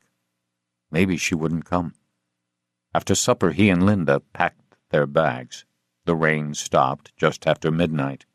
The air smelled fresh as they stood out on the balcony. "The summer is so beautiful," she said. "Yes, it is beautiful." The next day they took the train together to Malmö. Then Wallander took the hydrofoil to Copenhagen. He watched the water racing past the sides of the boat. Distracted, he ordered coffee and cognac. In 2 hours, Baiba's plane would be landing. Something close to panic gripped him. He suddenly wished that the crossing to Copenhagen would take much longer. But when she arrived at the airport, he was waiting for her. Not until then did the image of Louise Friedman, dead and broken, finally disappear from his mind. Skåne, 16th and 17th September, 1994. Epilogue. On Friday, 16th September, autumn suddenly rolled into Skåne.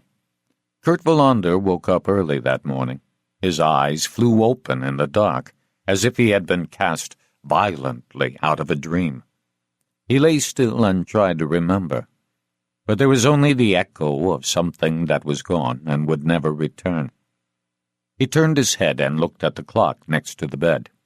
The fluorescent hands showed 4:45 a.m. He turned over on his side to go back to sleep, but the knowledge of what day it was kept him awake. He got up and went to the kitchen. The streetlight hanging over the street swayed forlornly in the wind. He checked the thermometer and saw that the temperature had dropped. It was 7 degrees centigrade. He smiled at the thought that tomorrow night he would be in Rome, where it was still warm. He sat at the kitchen table and had some coffee, going over the preparations for the trip in his mind. A few days earlier, he had finally fixed his father's studio door. He had also taken a look at his father's new passport. He had exchanged some money for Italian lire at the bank and had bought traveler's checks. He was going to leave work early to pick up the tickets. Now he had to go to work for one last day before his holiday. He left the flat and went down to his car. He zipped up his jacket and shivered when he got into the driver's seat. On the way to the station, he thought about this morning's meeting. It was exactly 8 a.m. when he knocked on the door of Lisa Holgersson's office and opened the door. She nodded and asked him to have a seat. She had been serving as their new chief for only 3 weeks, but Wallander thought she had already set her stamp on the atmosphere of the department.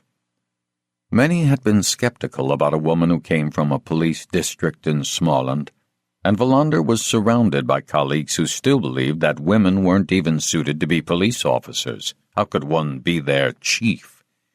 But Lisa Holgersson had soon demonstrated how capable she was. Wallander was impressed by her integrity, her fearlessness, and the clear presentations she gave no matter what the topic. The day before, she had arranged a meeting. Now Wallander sat in her visitor's chair, wondering what she wanted. "You're going on holiday," she said. "I heard you were going to Italy with your father." "It's his dream," Wallander said. "It may be the last chance we get. He's 80. My father is 85. Sometimes his mind is crystal clear. Sometimes he doesn't recognize me. But I've come to terms with the fact that you never escape your parents. The roles are simply reversed. You become your parents' parent." "Exactly," Wallander replied. She moved some papers on her desk. "I don't have a specific agenda for this meeting, but I realized that I've never had a proper chance to thank you for your work this summer. It was model detective work." Wallander gave her a surprised look. Was she serious? "That's putting it a little strongly. I made a lot of mistakes. I let the whole investigation be sidetracked. It could have failed miserably." The ability to lead an investigation often means knowing when to shift tactics, to look in a direction you may have just ruled out. The investigation was a model in many ways, especially because of your tenacity and your willingness to think along unconventional lines. I want you to know this. I've heard it said that the National Police Chief has expressed his satisfaction. I think you'll be receiving an invitation to hold seminars about the investigation at the police academy." "I can't do that. Ask someone else. I can't speak to people I don't know." "We'll take this up again after you get back," she said, smiling. "Right now, the most important thing is that I had a chance to tell you what I thought." She stood to indicate that the meeting was over.